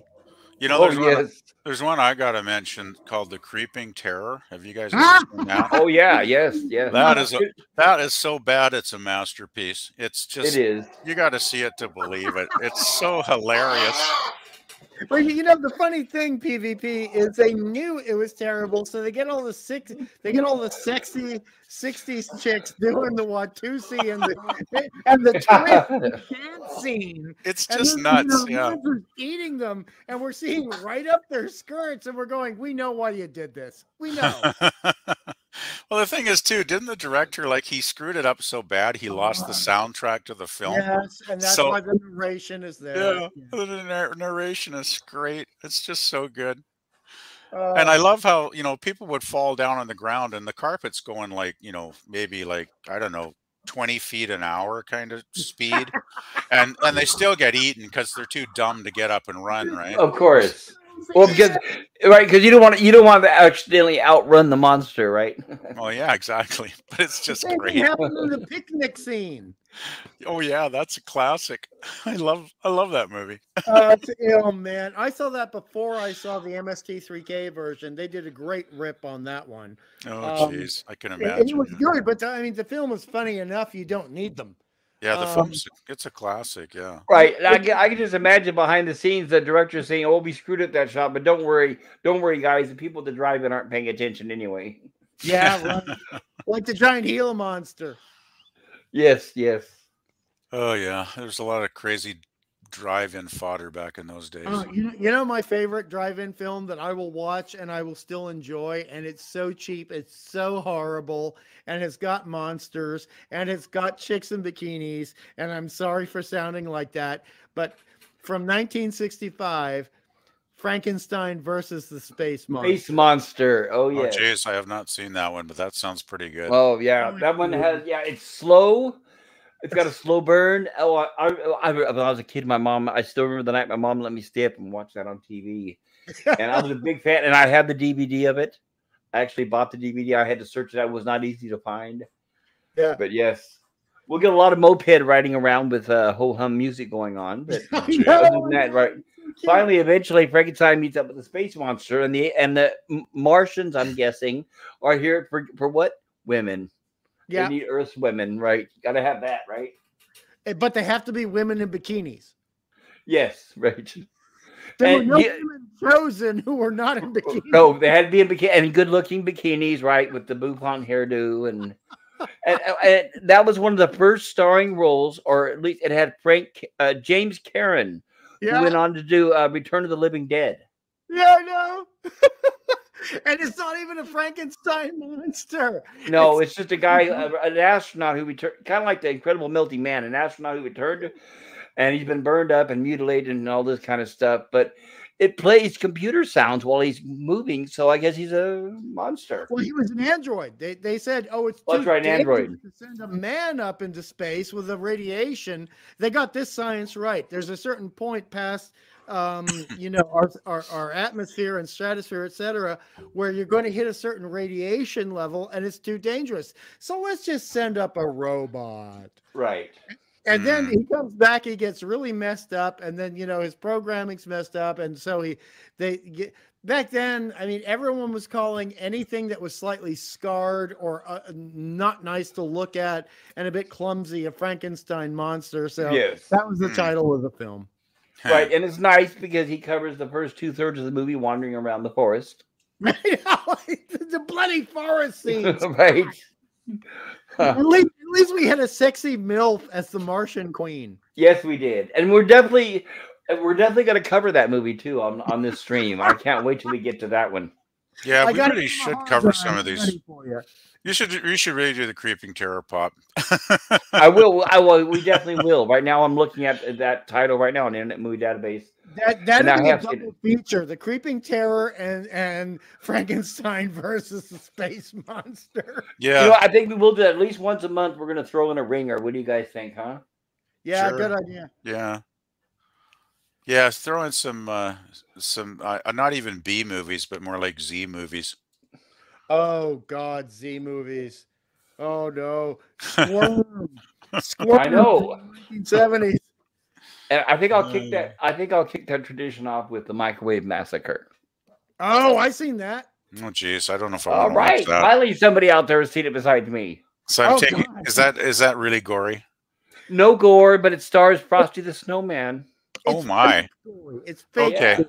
I'd like to see that one. I haven't seen Right, that. fake gore, and it's the same guy who played the cartoon version of Frosty the Snowman, so you'll recognize the voice Oh, immediately. It's jeez. also very, very sleazy. Very, very sleazy, low budget, campy, cheap. Sounds worth Oh, a watch. before I forget, Hungry Boy. Okay, you'll get this because you've seen it, right? Microwave Massacre. Pardon? What? You've seen Microwave Massacre, is that right? Yes. Okay, so I have to mention this because this is something that really happened because it was hilarious. I used to live in a house. I had a house that I bought, and it had the mail slot was inside like a little closet. There's like a front door of the house. Next to that's like a little closet. You open the door, and then in there you check the mail where the mail slot is. You got that? Yeah. Okay. Do you remember the scene from Microwave Massacre where he ties the mother-in-law up in the closet and leaves her in there? Oh God, don't mention this. Well, what's funny is I had guests over once, and I was checking the mail. I can't remember what it was. There was something I was really anticipating, and I had people over. They were in the living room, and every hour or so, I'd open that door and look in there, and there was no mail. I'd close the door and just go back. I wouldn't say anything. I was just checking the mail, but they didn't know. And then finally, somebody said, "Why do you keep going over there and opening that door and looking inside?" And I said, "I'm just checking on Grandma." Oh! Oh, that hurts, but it's funny. That hurts, but it's funny. Oh, dude. I'm just gonna Right. be back in a minute. This guy has some water, guys. Okay, I understand. But there are so many movies like that which were considered so awful back in the day, but now they're laughable. Oh, and you know what's sad is they're better than some of the stuff they make now. Seriously. Yeah. Even Ed Wood stuff, we're gonna cover Bride of the Monster and all that stuff eventually. It's just I can't wait. It's just I would rather watch Plan 9 from Outer Space than Megan. I'll put it that way. I can relate, and anything with Tor Johnson is gold. Oh, absolutely. Oh, the poor Tor Johnson, the man who or accidentally became a very popular Halloween mask. I know. But I adore him. I think he's great. I love his line delivery and the fact that he used to be a professional wrestler. Yes. And and don't you, by the way, Ed Wood, that movie is my favorite Tim Burton movie. And Johnny Depp. Right. If anybody asks you what's your favorite Tim Burton movie or your favorite Johnny Depp movie, it's definitely Ed Wood. I was the one that actually saw it 3 times at the theater. That was me. Nice one. Oh, jeez. I mean, but a whole bunch of like the very early what are considered to be the early gore films are now so ridiculous by today's standards, and some of them have been remade. Such as 2000 Maniacs. I was just thinking of that. We're going to cover that too. But at least that was remade by Herschel Gordon Lewis. You got to give him credit. Yeah, and Herschel Gordon Lewis is great. And the sequel or remake, I don't know what we call it, had Robert Englund in it. Yes, the remake. Oh, Freddy Krueger. I guess it's like a sequel because it's the same director, and I think it's supposed to be the same town like 20 or 30 years later. I think they called it 2001 Maniac. Yes, they did. 2001. That's about when it came out, somewhere around then, right? Right, and so it was perfect. But both of those, I mean, you look at it today. You look at the original one from the '60s, and you're laughing your ass off at it. Right, and it was so corny because they used real townsfolk as actors, so it looked authentic. I know. It did look like a bunch of hillbillies in some small hick town, which actually led to the authenticity of the look of the movie. Oh, jeez. But I mean, all those Herschel films, there's something so funny about them to people who were not in their 20s when they came out, if you know what I mean. Right, exactly. And Canadian Spider-Man is laughing. Canadian Spider-Man says, "Hey there, pop culture. I'm glad you came back, Canadian Spider-Man. Hail to you, Captain Finity." Hi, Canadian Spider-Man. Yeah. Hey, Okay. Spidey. Did you guys have any comments? I guess we're going on 4.5 hours. I'm gonna Yeah. wrap this up. My dogs Yeah. are staring at me. I need to let them out. Yeah, I got to cook some quick food and then hit the sack because I got to get up at 7 tomorrow morning to head to work. So. Well, I'm glad you stopped by, PvP. I No, I appreciate couldn't. that. I couldn't resist. I mean, it's just too much fun. You know, it's not Yeah. like I get a chance to talk about this stuff. You know, with my coworkers at work, right? Because they wouldn't know it. No. They would have no clue what we're talking about. Well, no, so it's not like 25-year-olds on YouTube are talking about these films either, right? Right, exactly. Exactly. Right, we're true connoisseurs of horror, so it's Yeah. great to have the knowledge that you guys have to share. I really appreciate that. Yeah, well, decades of being a couch potato. Yeah, that's one way to put it, isn't it? But Well, it's like you said. A lot of what we learned was the stuff we used to rush home from school to watch, or they had those midnight shows or those late night shows on Friday and Saturday nights where they show the old horror movies, and they had the I horror love it. host. Yeah, we used Right. to have a Friday night. It'd be like a double and sometimes a triple feature. It would start at midnight, and it was called Suspense Theater on one of the local channels, and they'd show like 3 horror films in a row a lot of times, and so I'd start watching at midnight, and as a teenager, on a Friday night I'd be watching these bloody things till 5 or 6 in the morning. I remember I was visiting an aunt in Las Vegas, and this is the early 70s. They showed on their horror channel because they had a horror host and a goofy looking guy with he had bags under his eyes and all that kind of stuff. The Vegas Vampire, he called himself. Oh, God. They showed uncut early 70s. They showed Night of the Living Dead, and I still cannot believe that. Whoa. Wow. Yeah, and I wasn't even 10. I was maybe like 7 or 8, and I was like, oh, I love that movie. And my sister's next to me crying, turn it off. Wait, hold on. One second. When you say uncut, does that include the naked booty shot of the walk? Oh, wow. Uh-huh. Do Yeah, you know completely the exact uncut. one I'm talking about? Yes. The one that ate the bug off the tree. Well, no, she eats the bug off the tree. Then we switch to the zombies moving towards the house. And there is a naked chick who's very tall with short brunette hair. And she's in shadow. And she moves out of shadow. And she is naked from the top of her head to the bottom of her toes. And what's funny that you mentioned that is I have to mention really quick is on the DVD that I had that had the commentary with George Romero, he said that when they filmed that movie, the town people heard that there was going to be a naked woman, so everybody was there to watch the shooting. Oh, jeez. And they showed her twice. In the uncut film, they show her twice. Yes, they do. They take advantage of that, right? Wow. I got to get the audience somehow, eh? Okay, I'm going to wrap it up. I wanted to say hello. Thank you, everybody.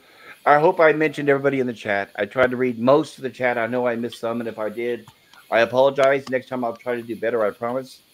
I'll also try to do better at keeping these streams a little shorter, but hey, sometimes you got a lot of stuff to cover. And as you guys can see, we've got a lot that we could talk about in the future. Well, definitely. I'll tell you what.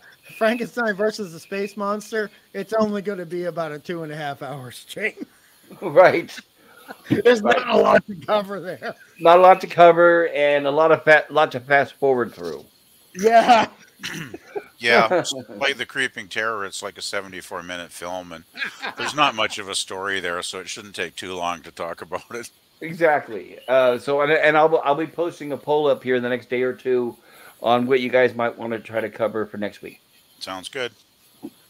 And I want to thank. I know Nemesis of Eden here was on the panel for a while, and thank you, Hungry, for being here. Hungry, would you like to plug your channel?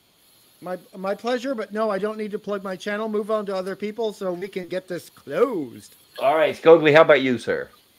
Cheers. You can follow me at Scogli Jotun. That's Jotun with the J, but it's Jotun. Just type in Scogli Jotun and you'll find me. And PvP, how did your channel? Tell us about your music collection. Yeah, well, I'll just keep adding, an album or two every week. I can't remember what the last one I added. I think it was Oingo Boingo Dead Man's Party. Oh, Uh, nice. yeah, that's a pretty good album. I always like that one. It's great to have an album with a theme of death. Put to a sort of up tempo pop rock. Hey, nice. Happy Right. sounding tunes, right? I think it's pretty funny. Hey, if you're gonna go, might as well go happy, right? Might as well have fun, Right. But yeah, just basically add some music every week, and you can find my channel at pleasantvalleypicker.ca. Should probably do it if you type it into search. So that's pretty much it, I guess. All right. Well, very cool. And thank you all. And I appreciate your patience. I wanted to tell you I had a fantastic time tonight. It was a blast. Yeah, it was great fun. Great fun Yeah. after 9 hours of boring office time. It is, and to really examine a movie in detail like this, it really brings out a lot of things that you don't realize upon first watching it. Mm-hmm. Yeah, definitely. It was fun discussing a classic film that I haven't seen in a long time, so it was nice to rewatch it finally. Me too. I was thinking that when I rewatched it the other day, I was like, "Oh, I'm glad I did this because it was years since I had seen it, and so much I had forgotten." Yeah, I probably hadn't seen it in like 20 years or something. So yeah, it's been a long time. And okay, so with that up, to thank you everybody in the chat, and most of all, thank you guys in the panel. And like I said, I will be putting a poll up soon. What we will cover next. I hope you all can make it back next week. It'd be really nice to see you guys again. We'll try to. Right, and feel free to vote in the poll for what you want to see next. And I know we have winter going on for a lot of people, so if it's really cold, please drive safe and try to stay warm. Mm. And have a great night, everybody, and peace.